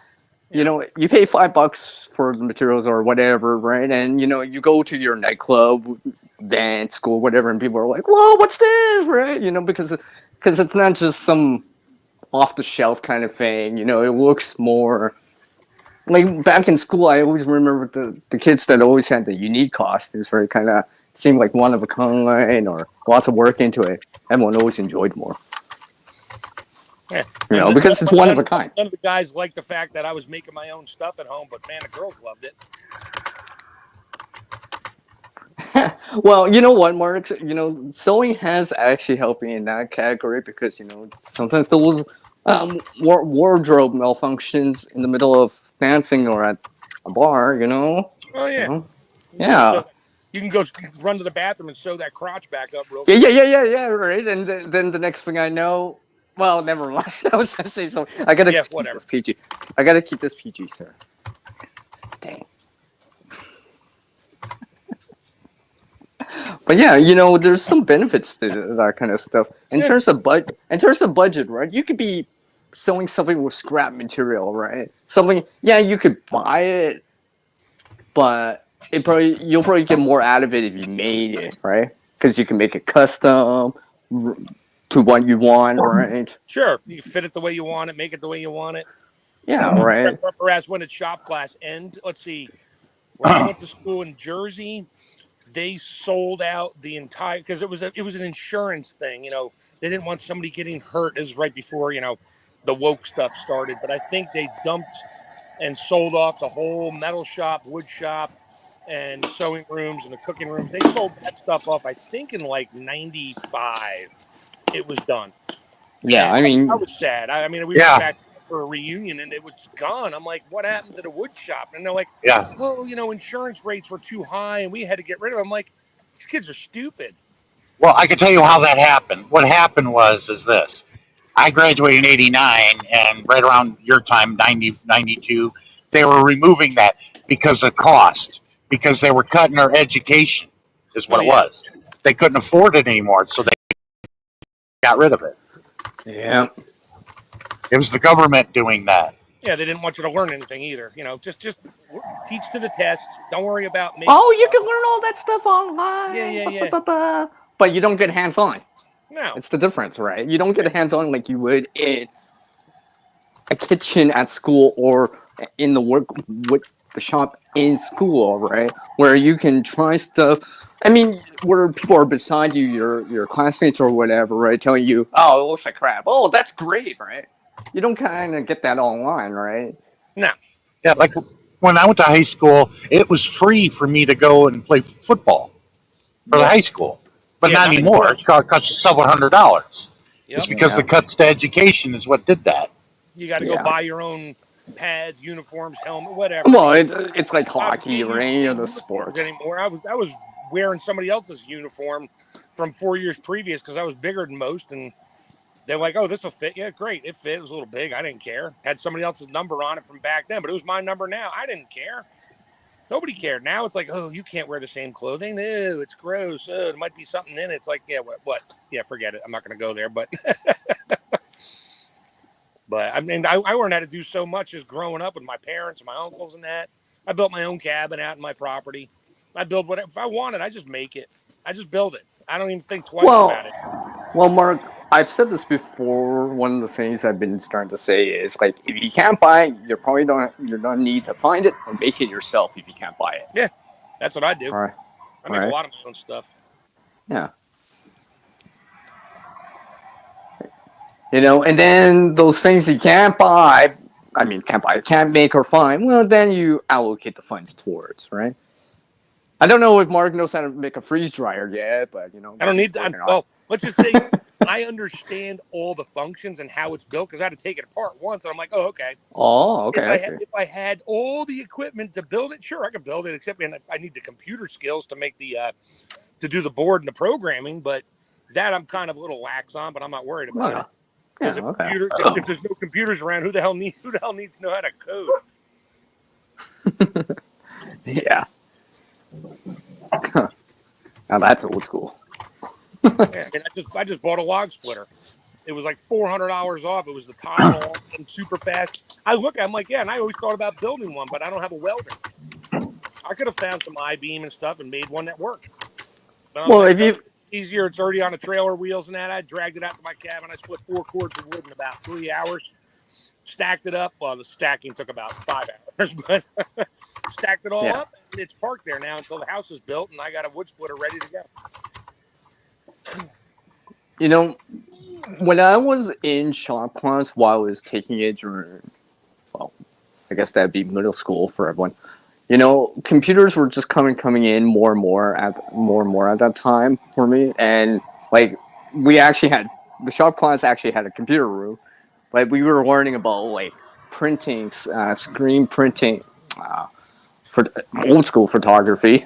There was actually a dark room. Jeez, man, I'm really telling my age right now, am I?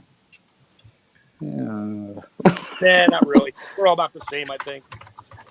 Well, no, but I remember those times, right? And it's like, you know.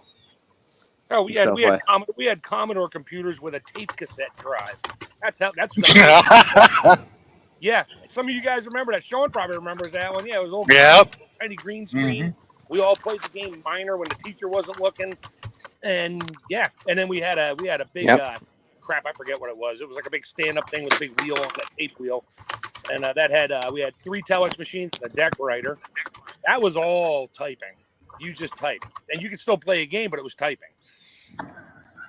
Then the screen came out. I was like, ooh. Then I brought my own cassette tape in because it was longer and I could put more programs on there. Yay!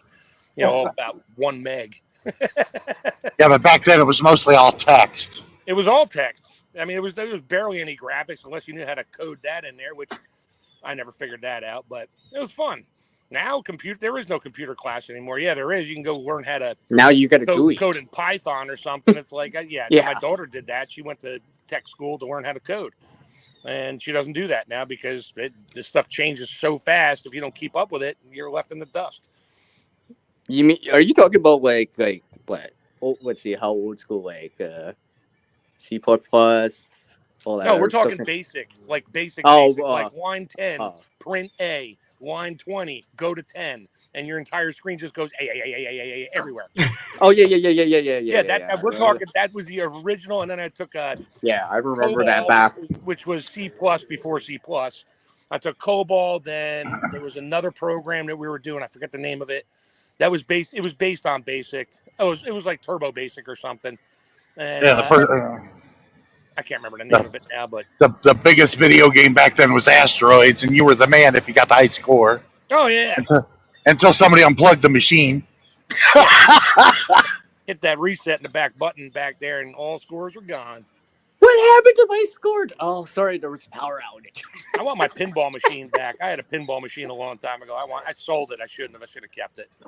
Yeah, Mark, you should have kept that just for entertainment's sake. Oh, I will. Well, they got pinball machines, modern day ones. I like playing this one at the TA there in Oklahoma City. They got Star Wars, and you see Yoda, and then some of it is computerized, but you're shooting the ball around. And I'm doing really well, and then all of a sudden I hit this one thing, Zach. and Good to see the you. Death Star lights up, and you hear Yoda going, "Extra ball you have." I lost it after that. I couldn't stop laughing. Extra ball you have, yeah. And you got like 8 balls flying around the hell at once, and I'm laughing my ass off trying to keep it going. Good old days. What up, Tuck? Tuck's in here with us. He decided to tuck in. Yeah. You know what I just realized? Shadow hasn't done much talking for being his stream. Is he still here? Oh, sorry. I said something at least. Hey, he just loves to hear us ramble. I thought I muted myself though. He just loves to hear us go on and on and on, and we just keep changing topics like the ADHD people we are. Yeah. It's like, oh yeah, see, this is how you can watch them easy. Well, I don't have ADHD. I can attempt to keep up with the shifting. in the truck or with us? Both. I was trying to do what you're doing when I was coming home. I was like, I got to get this phone working. I can put the screen on because I passed literally Site R, which if any of you know what Site R is, that's the presidential retreat in the United States here. I literally was within a mile of it on this one road, and that's to get home. And I go in there and it goes dead zone. But I wanted to have the camera running so you could all see the signs coming up and be like, I know where he's at. Yeah, I usually brag and tell everybody, hey, I've been to Leavenworth 5 times. I literally been to Leavenworth 5 times. And they keep letting me out, and I have no idea why. It delivered beef there, and the guy unloading the truck looks like Edward Snowden, and that's the nickname they gave him too.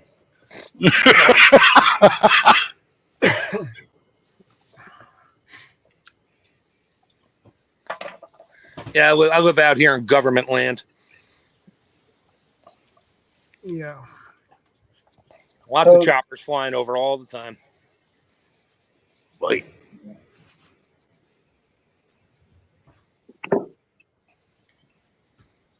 so, Sean, you got a channel?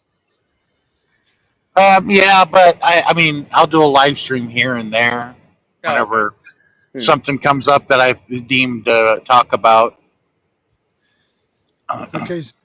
Okay, Second Star, no problem. I mostly hang around Darren Dobson's live stream on weekends, and somebody else usually hanging there. Yeah, you're driving a truck. That's good to do. Good to have something you can sit there and listen and chat to the whole time rather than just staring at that stupid road in front of you there. Well, it's more interactive. It's more interactive. Yeah, but the sad thing is, you guys are my social life with the friends I made here on YT.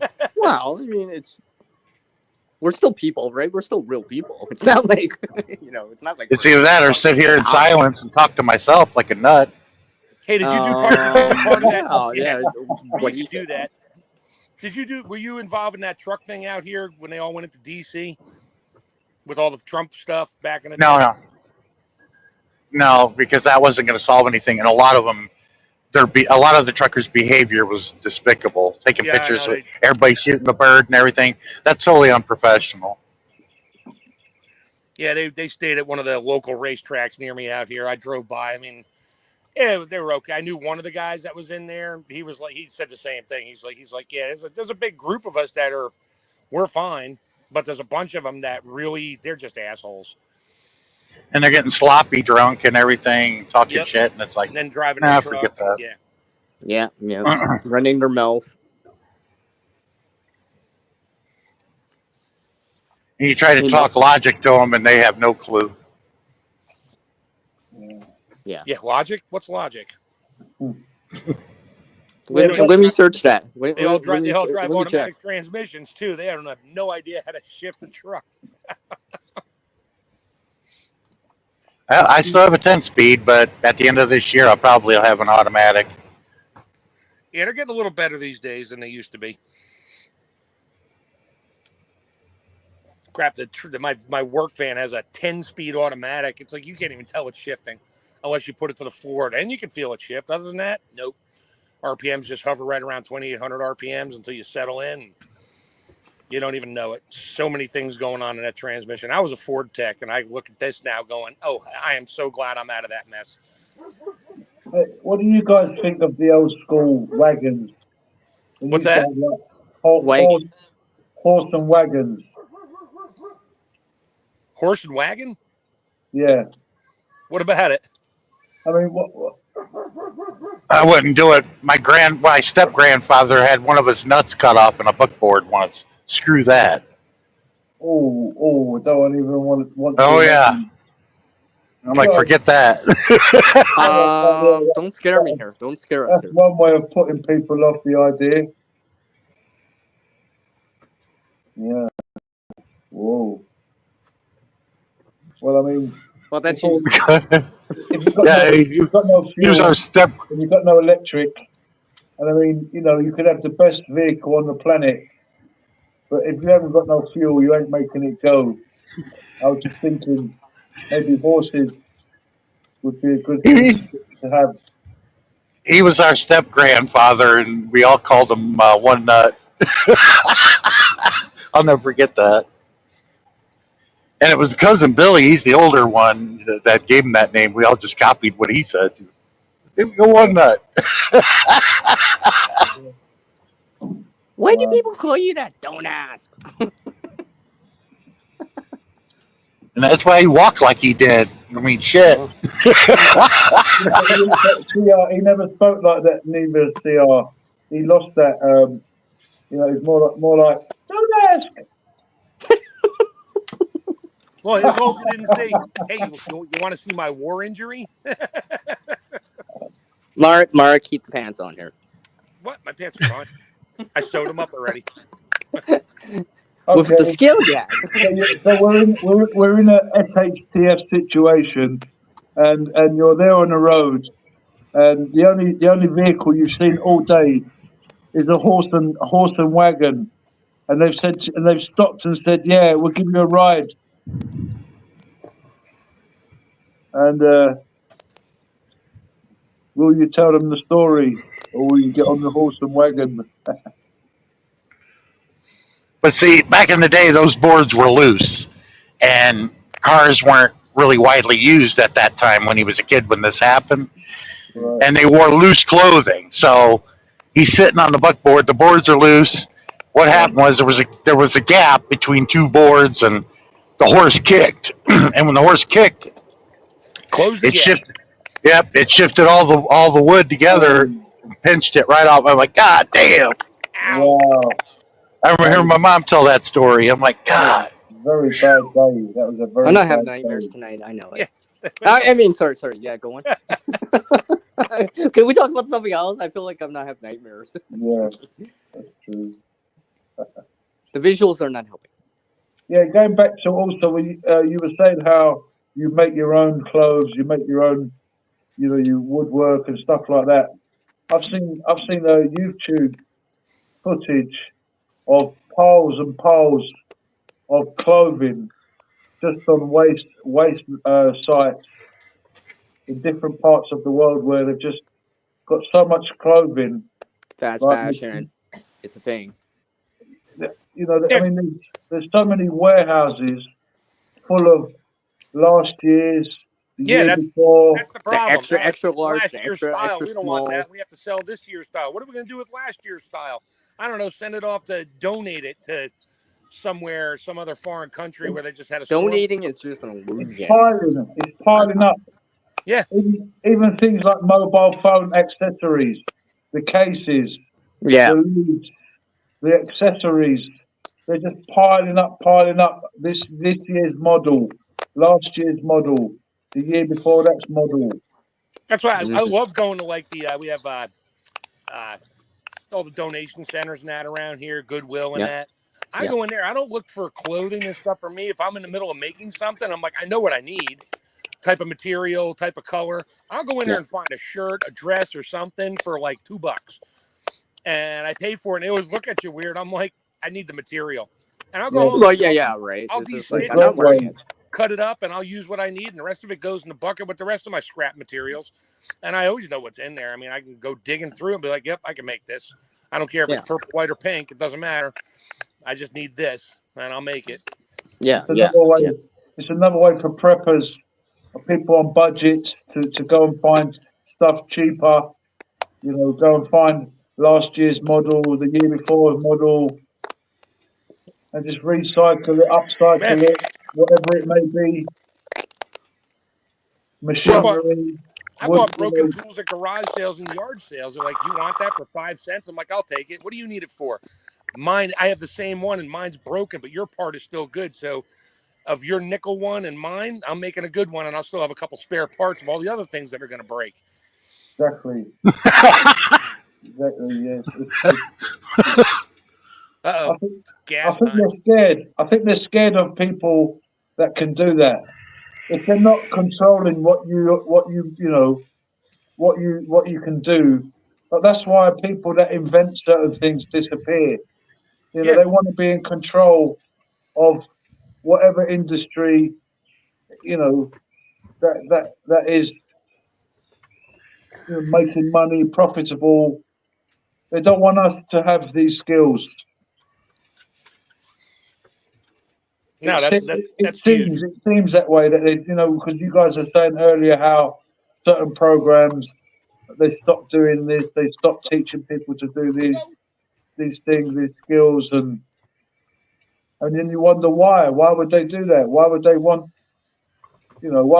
to keep sort of labor sort of like as a cheap thing, as a cheap labor? We just want cheap workers. We don't care if they've got a brain. We don't care if they've got a purpose. We don't care if they've got a reason. We just want cheap labor. Yeah, they want zombie drones just to work. They just want the worker bees. They don't want any explorers. They want nothing. They just want the worker bees, and they can be the king and the queen and direct us what to do. And when we die, they just make some new ones and rinse and repeat. That's all they do. That's all they want. So they're scared. They're scared of people that have got skills. They're scared of preppers. Oh, they hate us.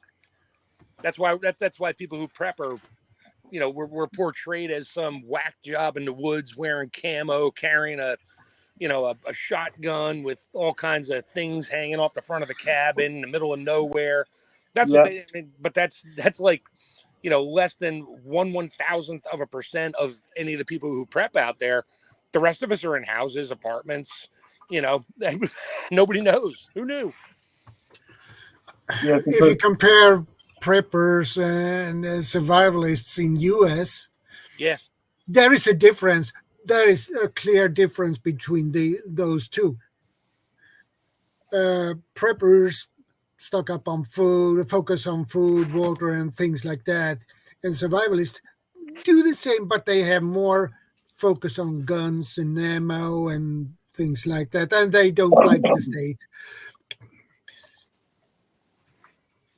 It depends on the prepper too. I'd rather not talk about, because I live in the States and I can buy pretty much whatever I want whenever I want. So, but it is in general.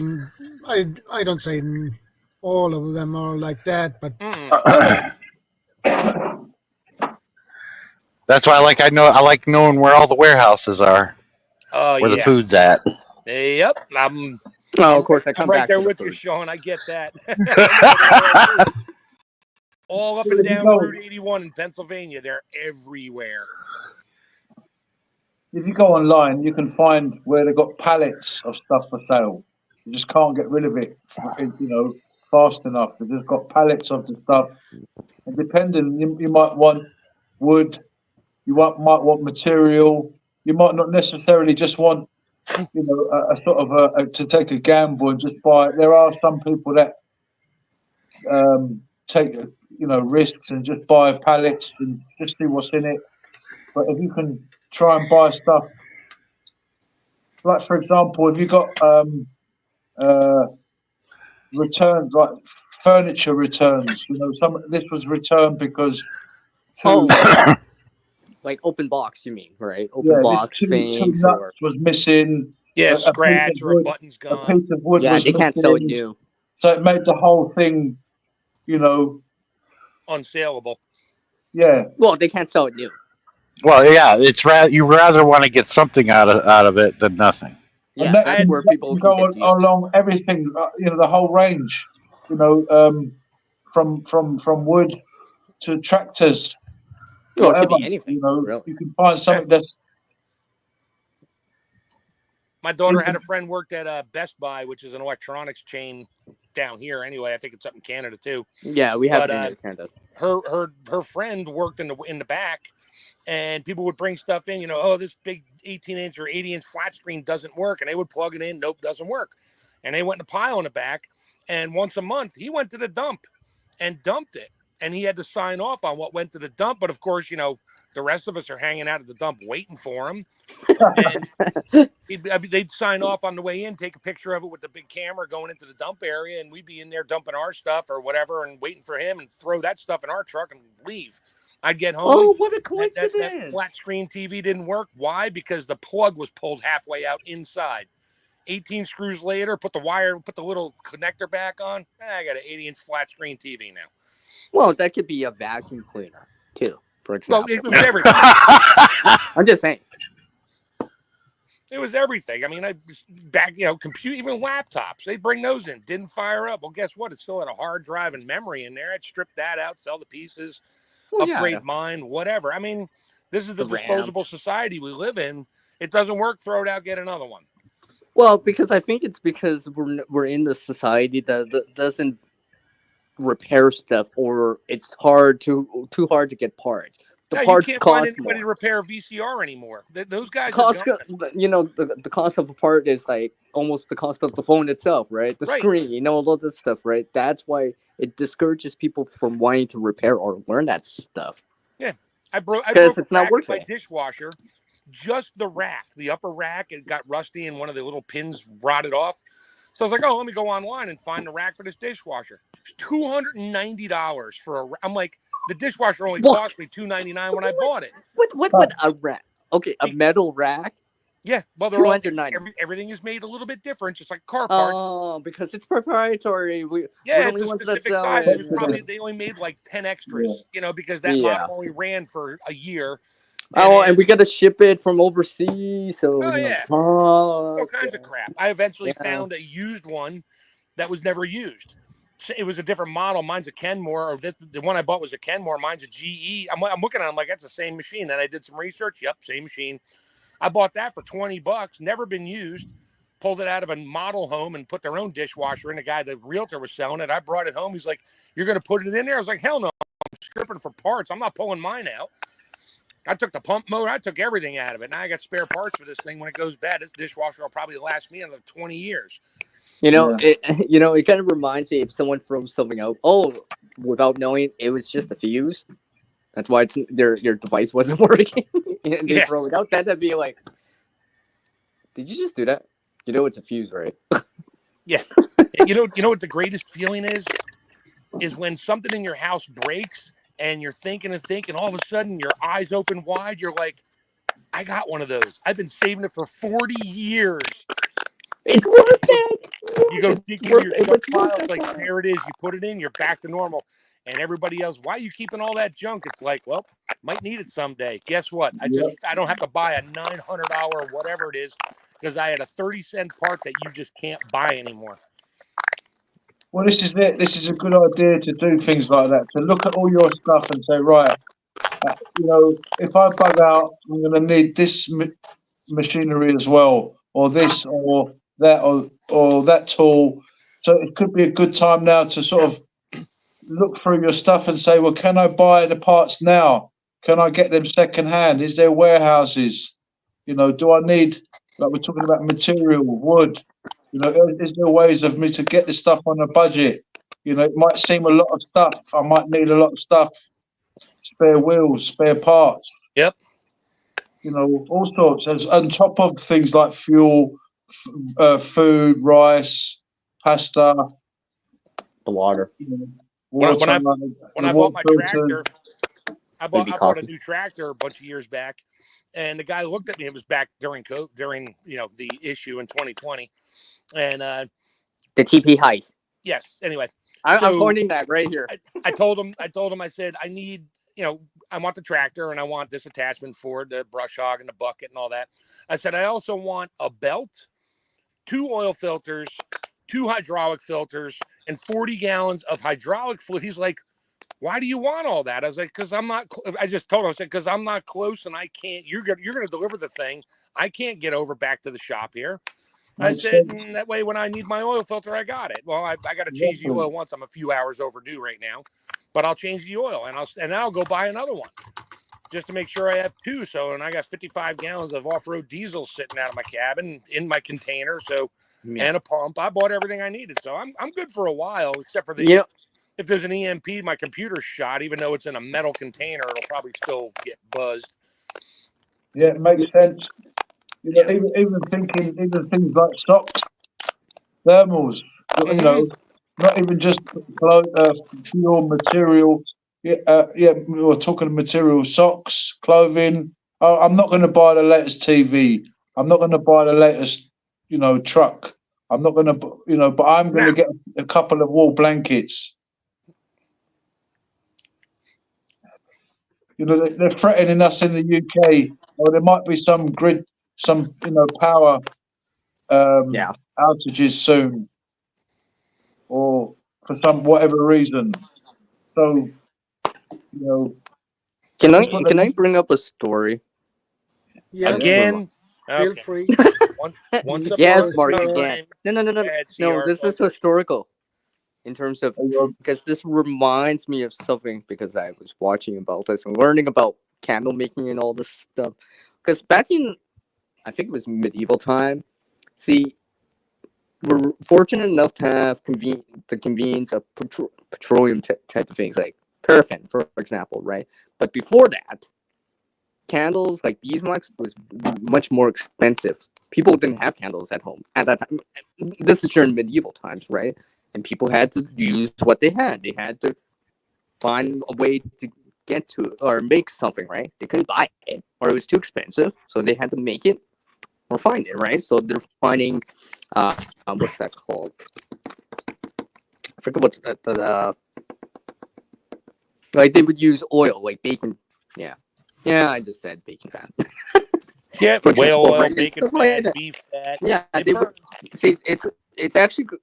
I've actually learned this. Yeah, I've been educating myself on the history of it.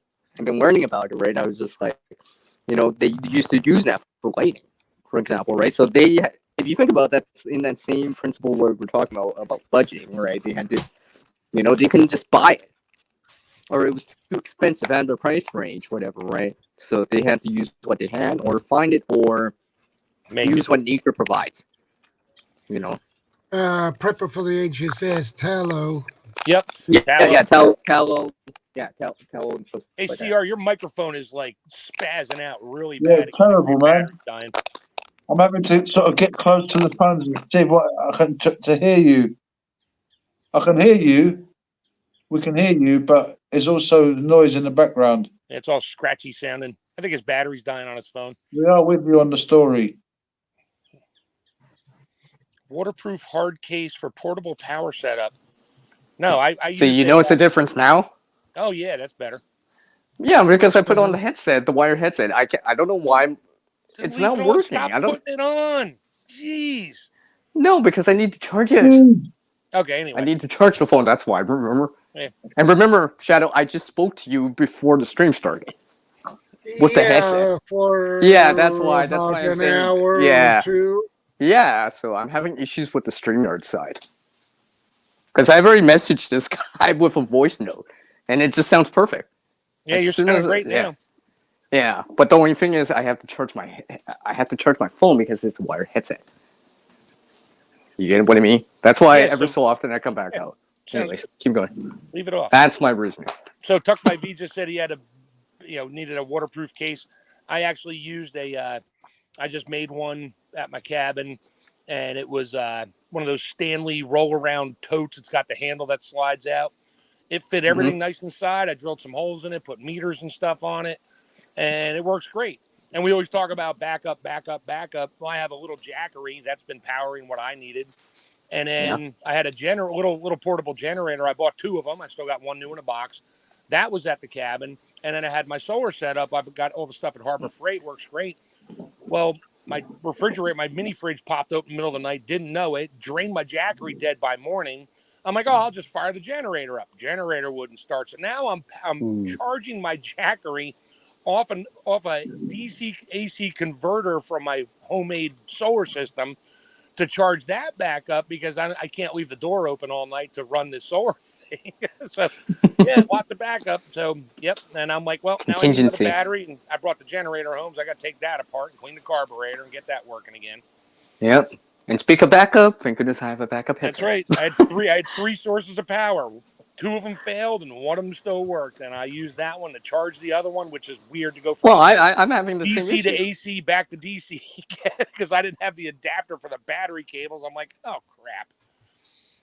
Because if you think about another word for backup or backups is options. You have different or other options. I was creative in my redundancy. How's that? I say it better. Because I've been saying it for a long time, so I'm getting good at saying it. Who knew? Yeah. But yeah. Oh, what was I going to say? Oh.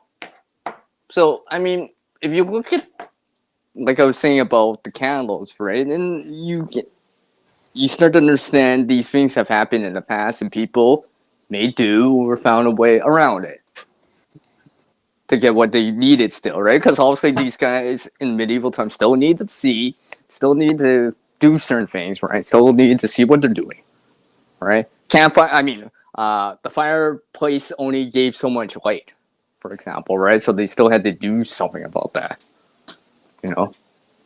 Use the outhouse, whatever, at that time, right? Because if you think about it now, we still need light inside too at night because we still need to see what we're doing. You know, the basement, the door, the bathroom that has no window, right? You need the light in there because you need to see what you're doing. Because if you think about it in terms of the budget preparedness, right? I mean, a couple of solar lights can go a long way. And they're relatively less expensive, relatively speaking. You know, sure. The quality has gone up for what you're getting, right? The brightness, you know. Yeah, you get those outdoor solar lights when they're off season, like right now. They're cheap as hell at some of the stores. You leave them outside, charge them up, put a better rechargeable battery in there. You put a better shut the little switch off, and you just keep it in the house. And that way, you need it, just turn a little switch on, and boop, you got a light until the battery dies out, and then you just stick it back outside in the morning, let it charge up for the day. So you got lights inside your house now until the technology fails on it. Yeah, of course, right? Or, you know, the solar panel fogs over or whatever, and you don't get to charge anymore. But, because in some of the videos I've seen about some, one thing I heard was that they were dropping solar lights into these communities, right? Because if you think about it, it's independent, you know, providing you have sun, right? But it's independent from the grid, all the stuff, people can use it for what it is. But I was just like, oh, that's kind of cool. A little bit different, you know. It's not just handing out candles, right? You know, it's something. Hey guys, right? Oh, I'll talk to you later. Nice meeting you guys. Nice seeing you again, Swede. Shadow. No problem. I got. Take care, Sean. Yeah, I'm going to sleep. I'll talk to y'all later. Good night. We'll probably bye-bye. Wake up. Hey, Tuck by V asked me to talk about the food. No, salt. Where'd it go? Where'd it go? Wow. Oh, tell us about the Morton pool salt. So I brought this up, I think, on Gil's channel. So for swimming pools, when you have these, it's a chlorine generator. They call it a saline pool because you dump literally bags of salt, of this super fine powdered salt in the pool. And I'm looking at this salt going, okay, it's made by Morton. Let me pull up the MSDS sheet on this. Literally, Okay. the ingredients are highly refined, pure salt, fine grind, like super fine grind. It's almost a powder. And it's the same as every other salt bag, water softener salt. The pellets, not the green bag, but the yellow bag, the blue bag, one's pellets, one's crystals. Those are for refined salt. They're just larger pieces. It's just salt.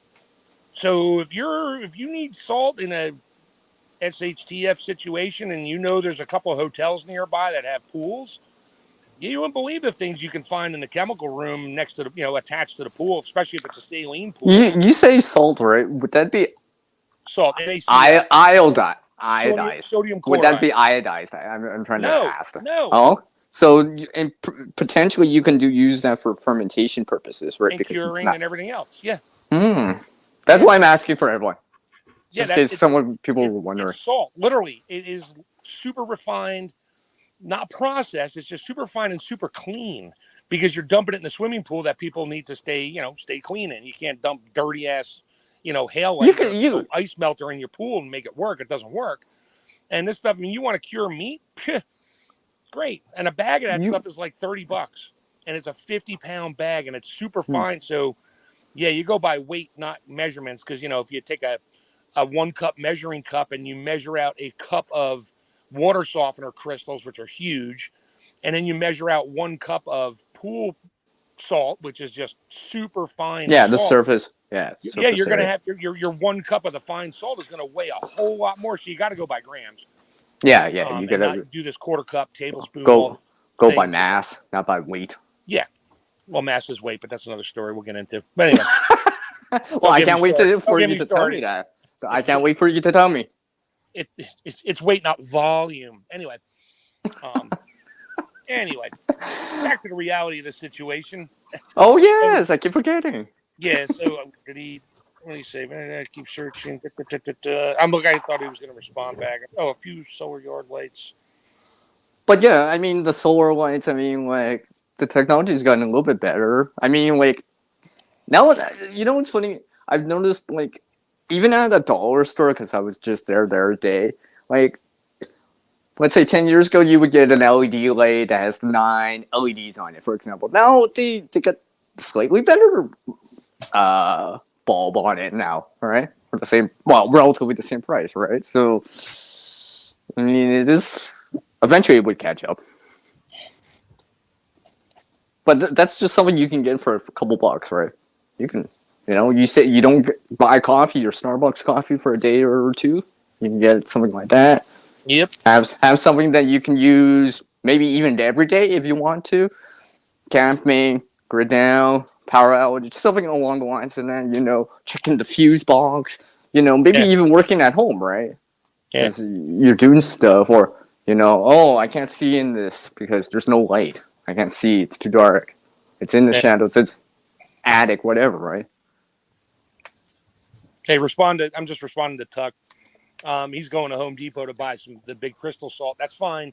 Watch the bags because the bags are not, they don't create it as food grade.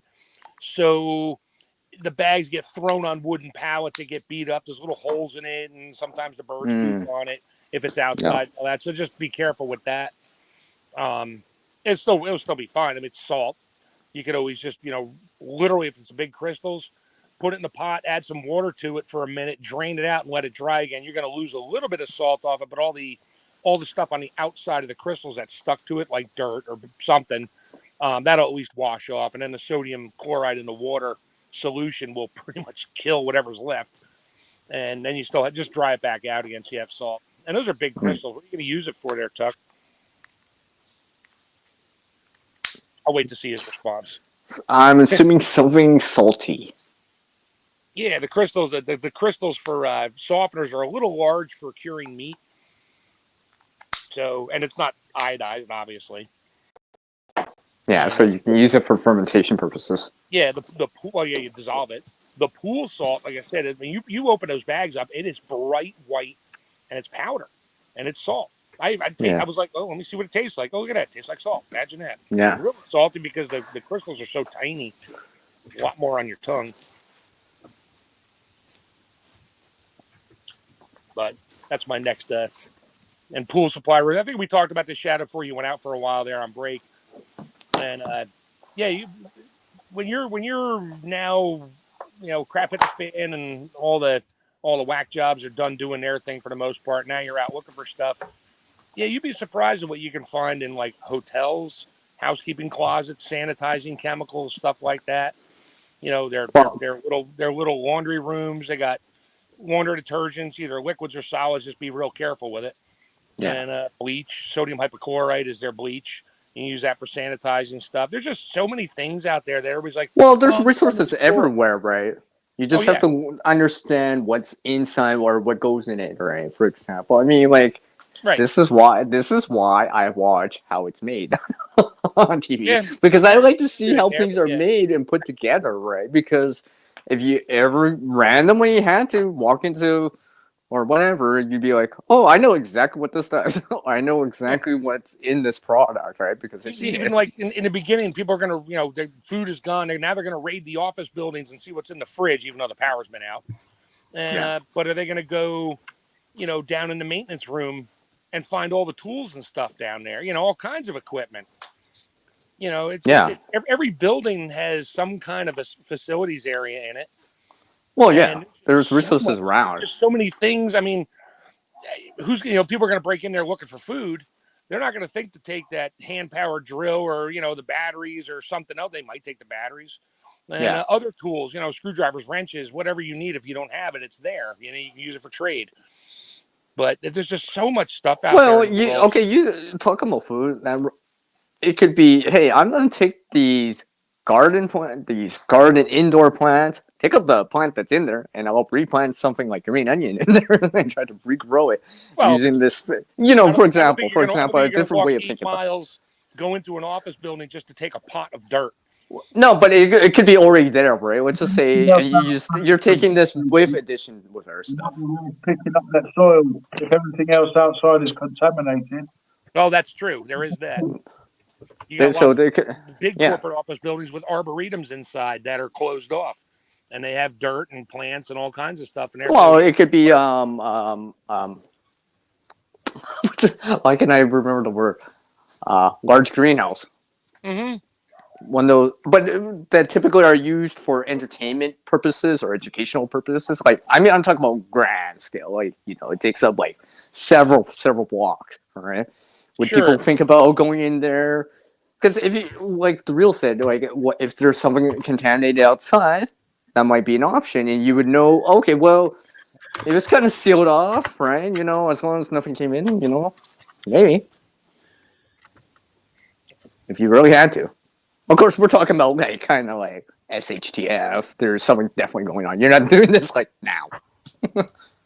No, I wouldn't do it now. Security will probably stop you. Yeah, security's gonna bust your ass right there. Pots and try to grow a they're gonna bust your ass for that. Other interesting stuff you might find in an abandoned warehouse or something like that in the situation. Why are you in jail? I stole some pots from this greenhouse. PPI stuff. Personal protection, hard hats, boots, jackets. If it's winter time, useful stuff. Well, let's look at.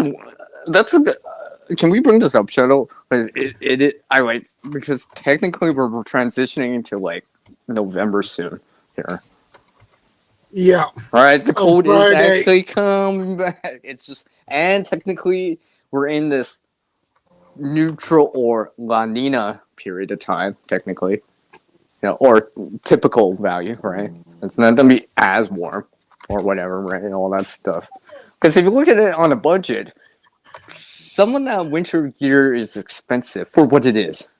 Mm-hmm. Yeah, like especially the warm stuff, the really warm stuff, right? Not everyone can afford the $200, $300, $400, $500, $600 jacket that keeps you warm in -40. Unfortunately, right? I mean, not everyone needs it, but I mean, like, you look at it, right? 3 sweatshirts and a raincoat, you're good. Yeah, I mean, if you're going on a budget, you could consider layers, right? Layering, right? You might not have the best jacket or the warmest jacket, the warmest gloves, but who cares? Layers. I'm warm. You look pretty, and I'm warm. Good for you. Exactly. Yeah. Yeah. See, Mark. This is why this coming up winter season, I will be showing some more things along the lines of that. Well, something you can make anyways, right? All right. Take it for what it is. Well, because I've been kind of gauging about this. I'm just like, well, with skill, you can make mediocre type of resources better, right? With skill and knowledge to back it up, right? For example here, right? You go to like some thrift store, you see this awesome deal for a 100% wool sweater, right? But you realize it's not in your size.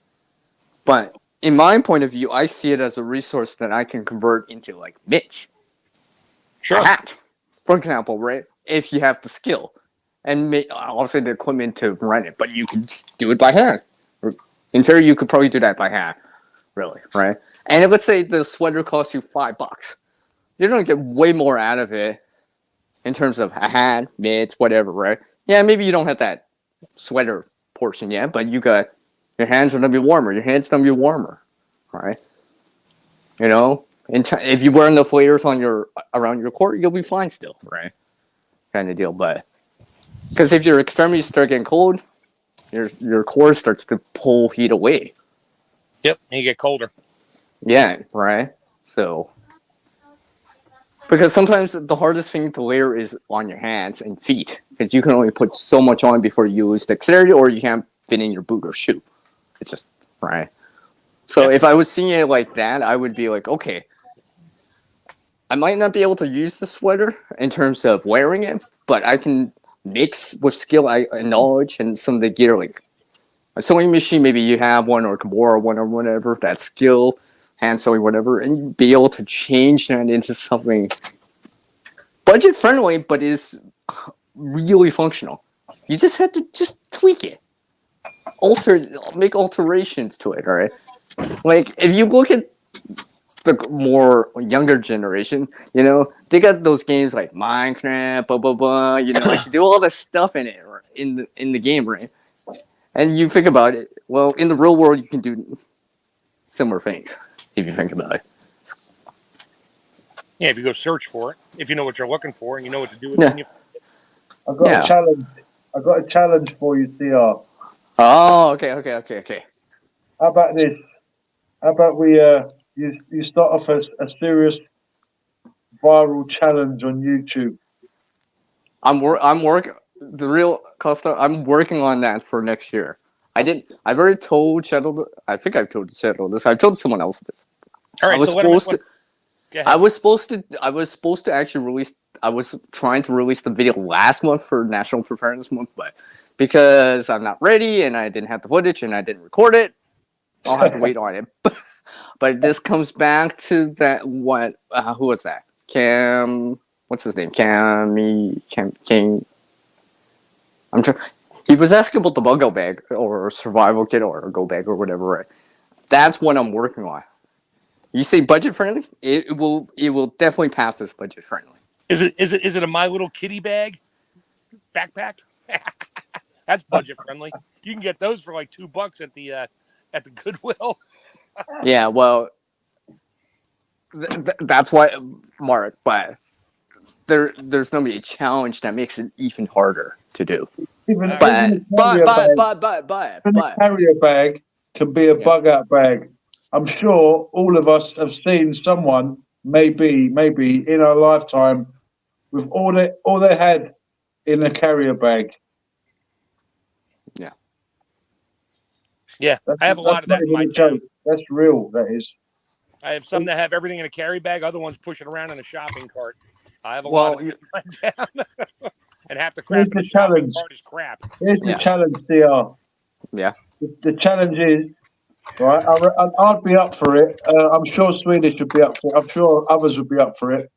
Making a suit from a wool blanket. A suit?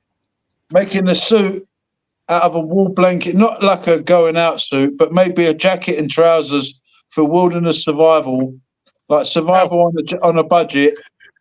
Suit. The suit, does it have to suit be from a wool blanket challenge.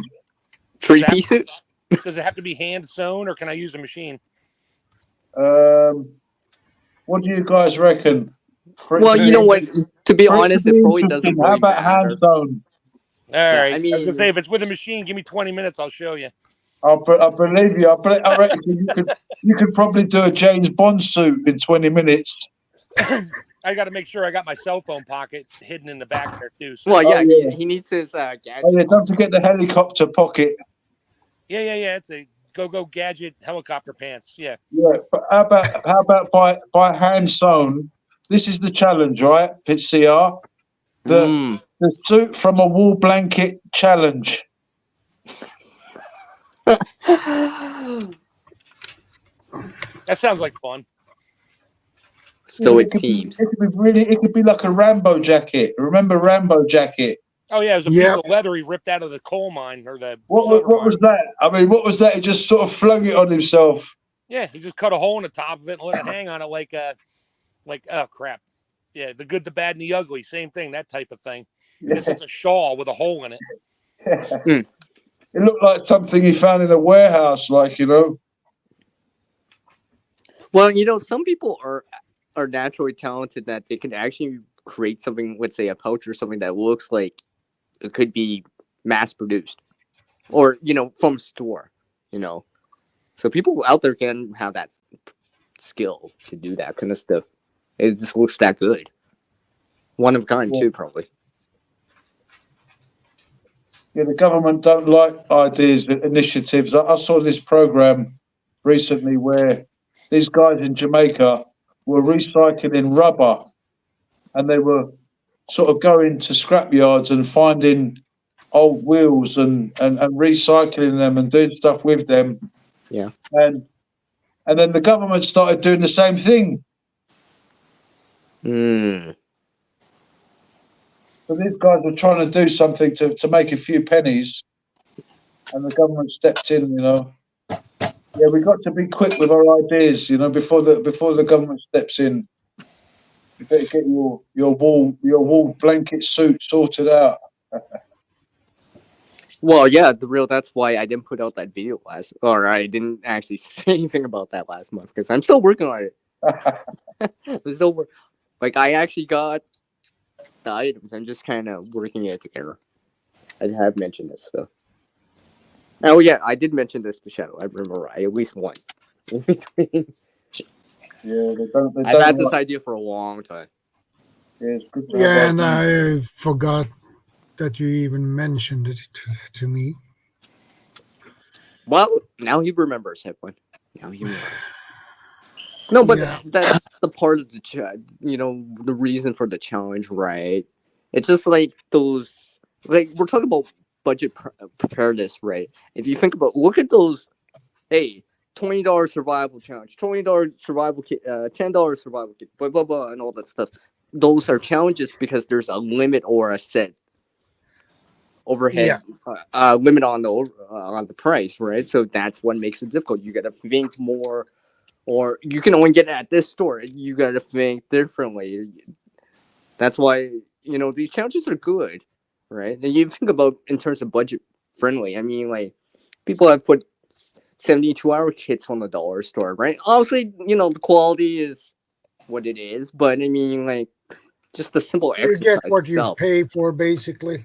Yeah, I mean, but I mean, something like the bottle of water, well, you know what? It's budget friendly. Most people can do it. I mean, and that's not so bad. Maybe you don't want the flashlight from there, right? So you save a little bit to spend a little bit more, right? But feed you. I gotta feed my German Shepherd. I'll be right back. All right, Mark. But you know what I mean? You see that, right? And and that in the preparedness community, generally speaking, it does catch on, right? But it takes a little bit for other people to jump on that too, right? I mean, I jumped back on that kind of step back when I started the channel too, right? So it was good. Good exercise. Right. Because you have to plan the money better, right? You just can't. Hey, Nancy, good to see you, ma'am. Hi, Nancy. I thought she was in here earlier. That doesn't matter. No, she just popped in. I thought I now. saw her earlier. I thought I said. Well, No, whatever. I Doesn't haven't matter. seen It her doesn't earlier matter. too. Well, it doesn't matter really. Good to The see you important too, thing, Nancy. she's here now. So welcome. Yeah. But those challenges kind of, especially on the budget, like with a set fix of funds for it, right?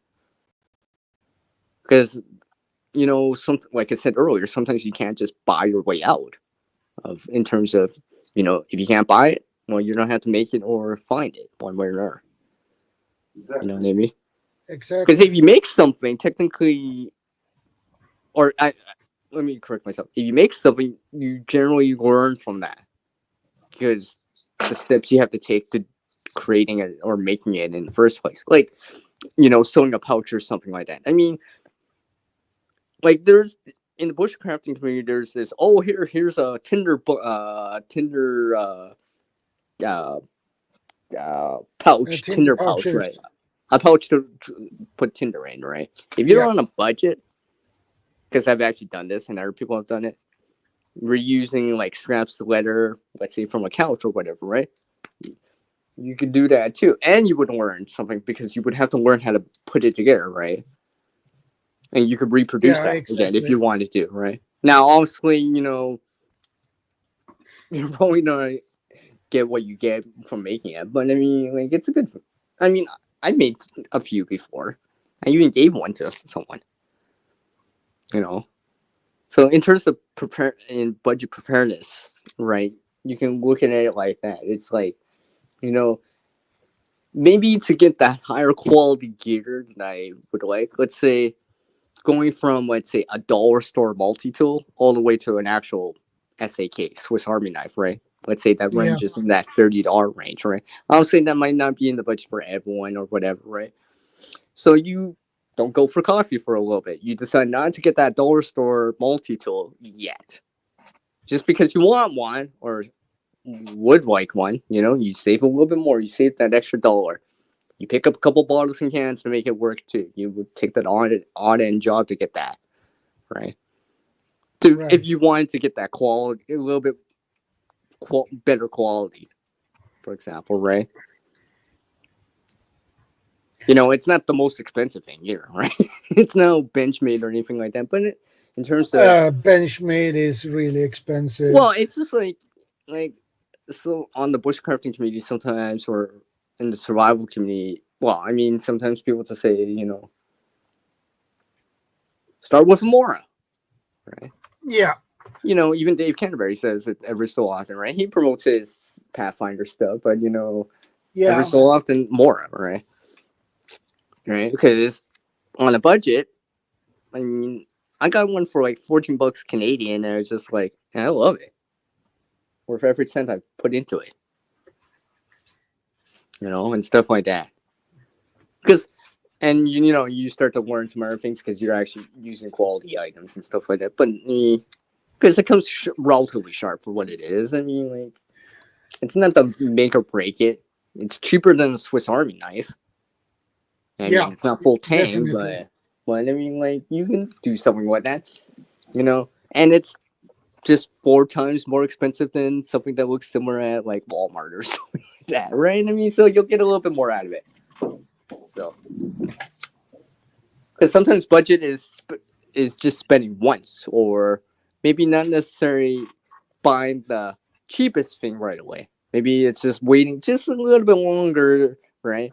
Where, is this really a need or is it a want, right? If it's a want, maybe I can spare some more time for wait, right? Try to get it when it's on sale, discounted, off season, or something like that. Maybe you might get lucky and find one at a yard secondhand, or someone gives it to you, right? If you think about it like that, because then you're kind of allocating things towards things you really, quote unquote, need, or really, really want, and realize, okay, you know what? I don't need, to go from a 42-inch to a 60-inch. Is that 18-inch really gonna give me that much more out of it for a TV, for example, right? Or am I paying for this or that, right? To justify, let's say, the couple $100 you're spending out of it, right? Because I think it seems like the younger generation kind of forget money doesn't grow on trees, right? Yeah, I agree. Well, because with if you look at it when I was younger, like it seems like, and I talk to people that I used to know at that age too, right? It's just like how we think when you're a kid or whatever, younger or whatever, right? It's like, ooh, $10, right? Nowadays, as an adult, you're like $10, whatever, right? In the same way, like back then, $10 would get you this much. Now $10, it's just like that barely even gets a meal at like fast food place, right?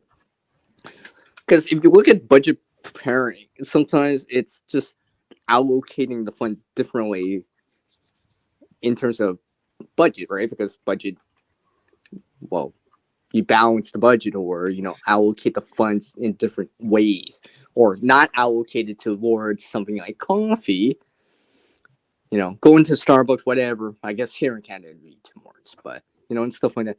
Because if you think about it, it's a big thing now. If you look at, let's see, the delivery services in the last 4 or 5 years now, right? Look at DoorDash, you got Skip, all that stuff, right? If you're working for it, that's one thing, right? If you're paying for it, there's that extra service fee, blah blah blah, right? Maybe, but and okay, I get free delivery, yeah, but you're gonna spend at least 20, You know what I mean? And that pizza is only $11.99, so you still have to spend more, or else you got to pay for delivery, right? Some people spend more and all that stuff, right? Because if you see the convenience of it, a lot of the younger generation, right? It's just like they kind of migrate to that, the convenience part of it, versus, cooking at home, having staples at home to cook.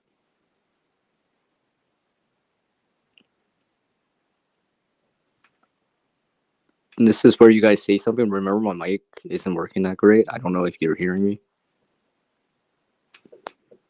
Yeah, I found this recently. Okay. I found this recently, and I'm going to sort of clean it up. But it was just a very basic multi-tool kind of like penknife thing. Yeah. How much did you spend on that, or did you get it for free? I literally found it, and so also practically for free. That's what. Yeah. In terms of budget friendly, there's not much more than free. Can't really talk free rusty, too much. But it's the most basic. Yeah, I know. I understand. You something similar you might see at a dollar store. I've seen some of the cheaper survival kits or whatever. You see that kind of multi-tool. It's supposed to represent. Oh, it's like a Swiss Army knife. Blah blah blah. That's what it's supposed to represent. So. But it's got a little saw on it. It's got a little blade on there. A little scissors. Little tin opener, sort of bottle opener thingy, and screwdriver, little Phillips. But these actually, funny enough, yes, I've seen them before in the pound shop. I've known people that just travel like a musician, I knew a musician friend, and all he had was one of these. And I mean, and a drummer's key. And very, very basic. I mean, how often do you need a little Phillips? I mean, it's just convenient, really, just to have some little thing.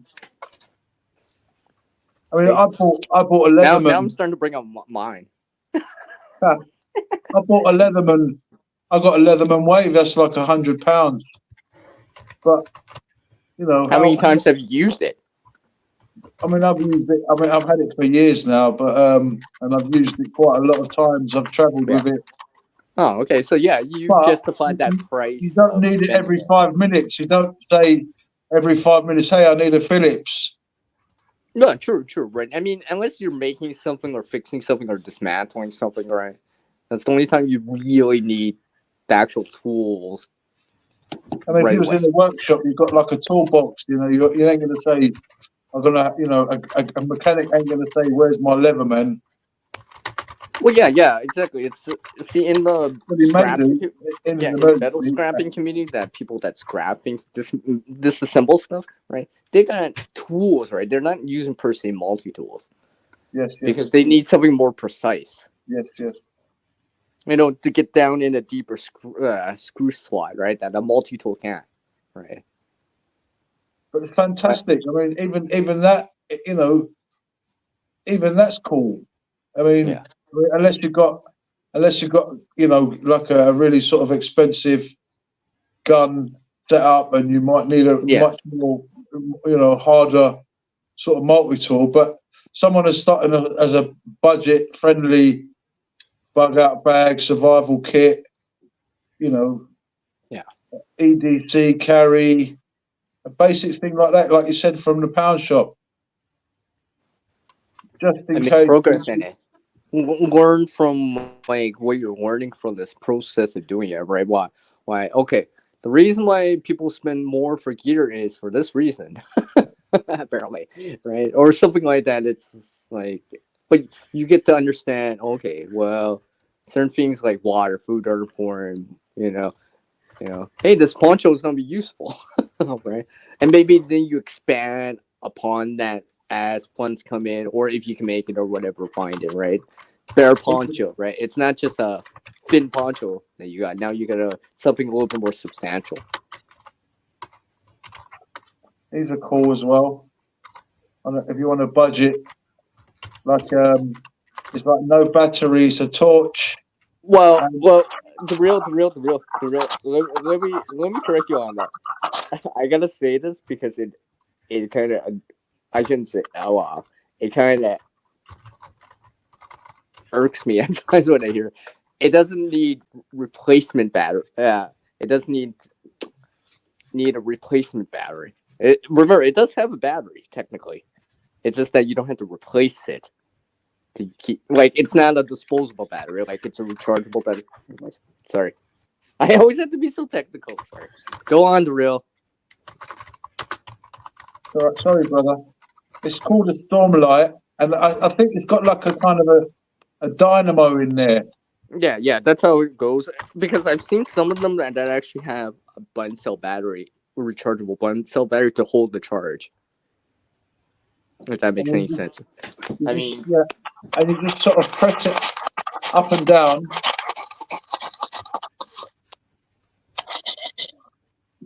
Yeah, you can buy those here in Sweden as well. And it's incredible how long it actually holds a charge.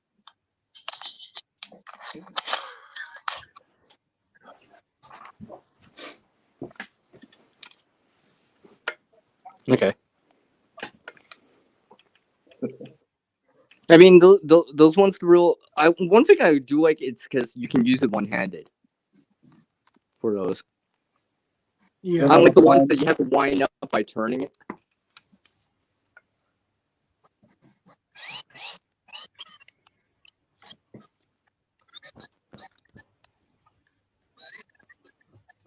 Wind up a flashlight. You know, the stream is getting me all wound up. Literally.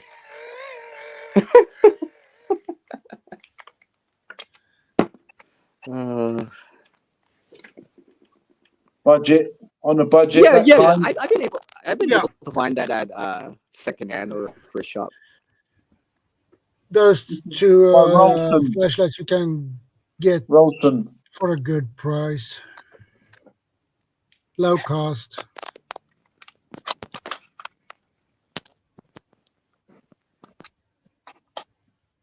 You got if you start as a start off in a budget bug out bag. Yeah.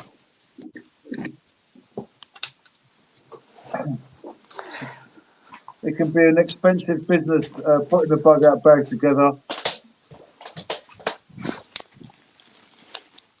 Well, yeah, I mean, don't get me wrong. There's going to be a price of some sort, right? Because you might not be able to make everything or find everything in terms of well, free or practically for free.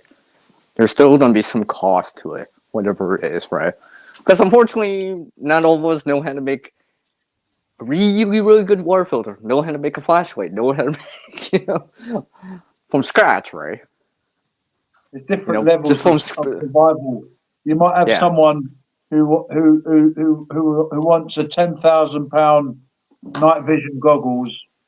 His life might depend on it. If you said to him, "Well, you can get a budget-friendly one for £100," and this guy, is an operator going into a desert, going into a battlefield, and so he needs a top. There are people on the other,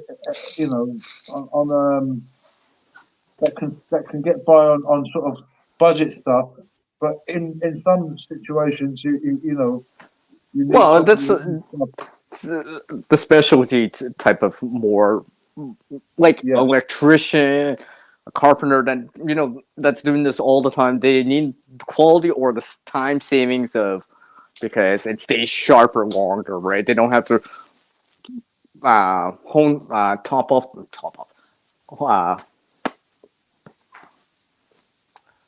Wow, you know what, Shadow? It's been a long time that you've done a stream that I've forgotten words to say. Yeah, I know.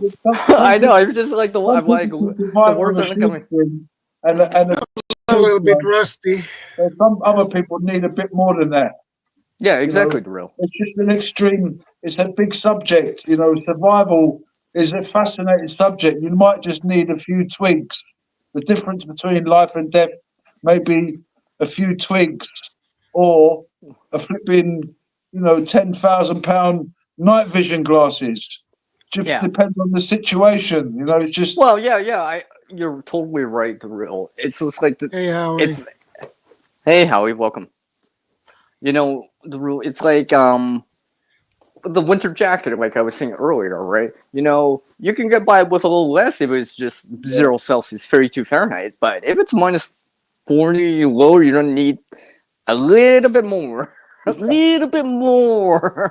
with. A bit more insulation, right? Yeah, all right. Where you may justify that extra increase in price. Cold. The work you have to put into it, right? Your job that you have to put into it, right? But it'll be worth it, especially if you actually do see that. Like for me, for example, I can actually see minus 40 here, so I know that I need, solid shelter components for the winter, or else, well, it wouldn't be enjoyable, right? But for someone else that lives down south more, they can get by with a little less. However, with that said, look at the people in Texas a few years back, right? They didn't see that coming. And most people wouldn't actually have that winter gear. Hey, Tendo! It's about time I see that dude.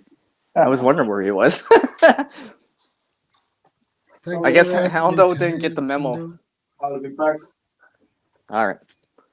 But you know what I mean? Like, some people can get by in terms of budget gear a little less.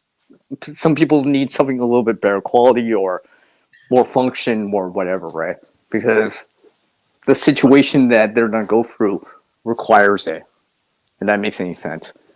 It's just like the cold, right? I mean, Tuck lives down south. Some of you guys live in different parts of the world that are a little bit warmer than Canada, right? So you can get by with a little bit less in the winter. But for me, I need a little bit more, so maybe I spend more money on that versus other people, for example, right? Like on a jacket, mitts, whatever. Winter gear.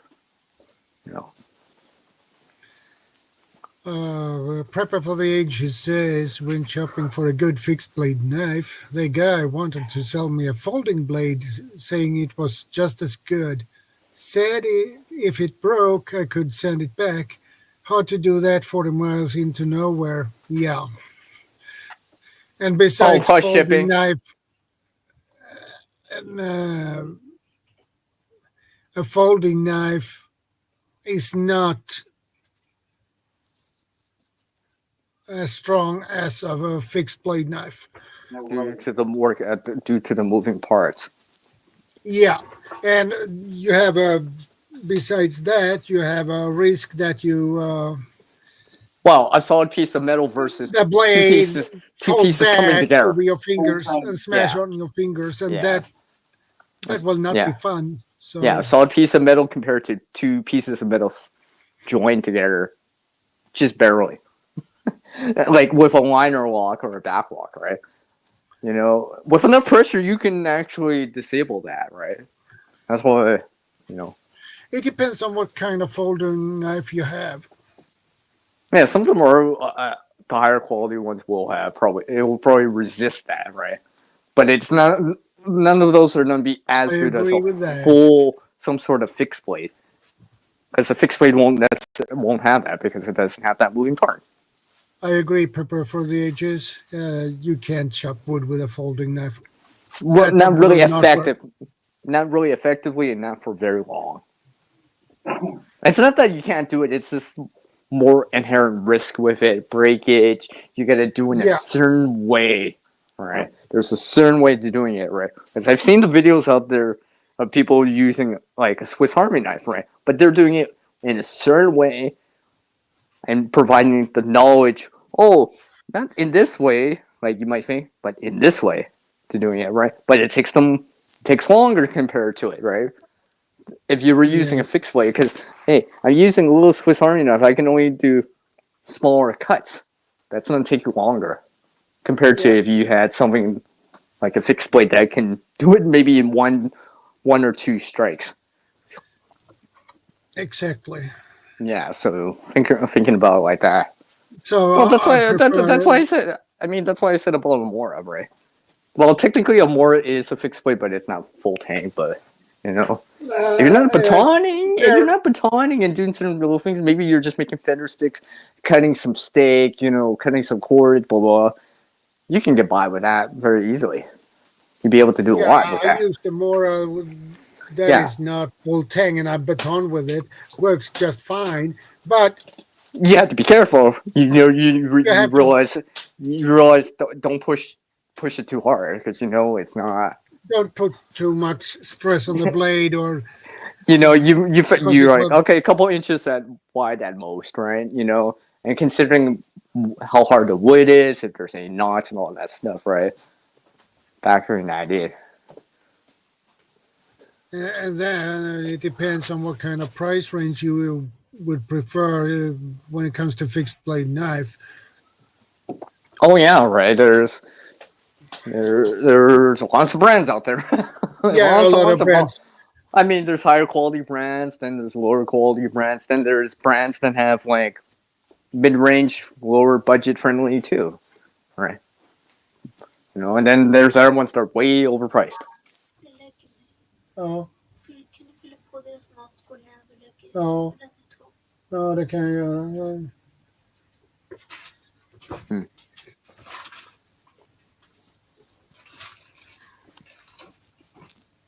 Yeah, nice to see your wife again. Actually, I was surprised she didn't sneeze. She's I was used to her sneezing on these streams. Yeah, I know. It's my first time I haven't heard it. She's going to bed now, so. Oh, I see. So I don't want to sit here and talk too long. Yeah, I got you. So, besides, I have been running for 4 hours and 23 minutes. So, brother, on that note, hey, the real. Are you taking off? And everybody, I'm going to shoot off. It's been fantastic. Never mind. Great to see you. I was seeing the real if you want to chat in the back for a moment. Shadow's got amazing strength. God bless you, CR. Everybody here tonight on the show. Everybody in the comments. Well, we had to welcome this guy back. Very fascinating subject. We had to welcome this guy back. Budgeting, prepping, the whole lot. You know, from we've been talking about many different things and learn new things. Anyway, I'm going to say good night and take care, Shadow. CR. I guess I have to find that wool blanket now. Take care. And our friend in Canada. You know, I haven't got my glasses on. And struggling to You're see most them. welcome, Krista. Take care, Crystal. Good night. You're Take the real. care. Take care, Costa. Yeah. Yeah. But anyway, Yeah. I need to wrap things up, and I don't. It's almost. Yeah. We'll still have stuff to say next time. Are you streaming next Saturday now too? Yeah, unless I will stream next Saturday. Well, I mean, unless, you'll see a notification first, anyways. Probably, Yeah. right? You would give notice for that kind of stuff if anything. If you Well, got I to haven't delay it heard- or postpone it. Yeah, I haven't heard You know. anything from my brother yet, so I will probably not do that until next week. So yeah, I will stream next Saturday.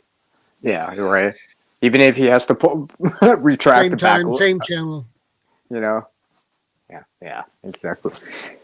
Where did Darren go? He's just like muted the whole I have time. no idea, but Did he fall asleep? I was just like, what happened to him? I have no idea. I don't know. I haven't heard from him. It seemed like the last 2 hours. It's like Yeah. PV was here. That's saying a lot because PV took off like 2 hours ago. Thank you, Prepper for the Ages. I appreciate it. Oh, of course, Shadow appreciates us coming by, right? It's like it's like he never left, right? We just came back, welcome him back. Yeah. Didn't see the whole crowd, but he saw most of the crowd. Good representation of it. All right. Well, like I said to you earlier, right? When you have purpose, you have reason, and when you have reason, you're gonna have the will. Yeah. All right, that's how it goes. But it always comes back Take to care, purpose. Fire Horse. Take care. Thanks for stopping by. Aw. Thanks for stopping by.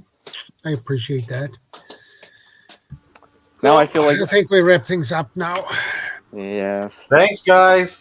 Ow! Yeah. Where was Darren for like the last hour? I was just listening. I was letting you guys talk. Okay, guys.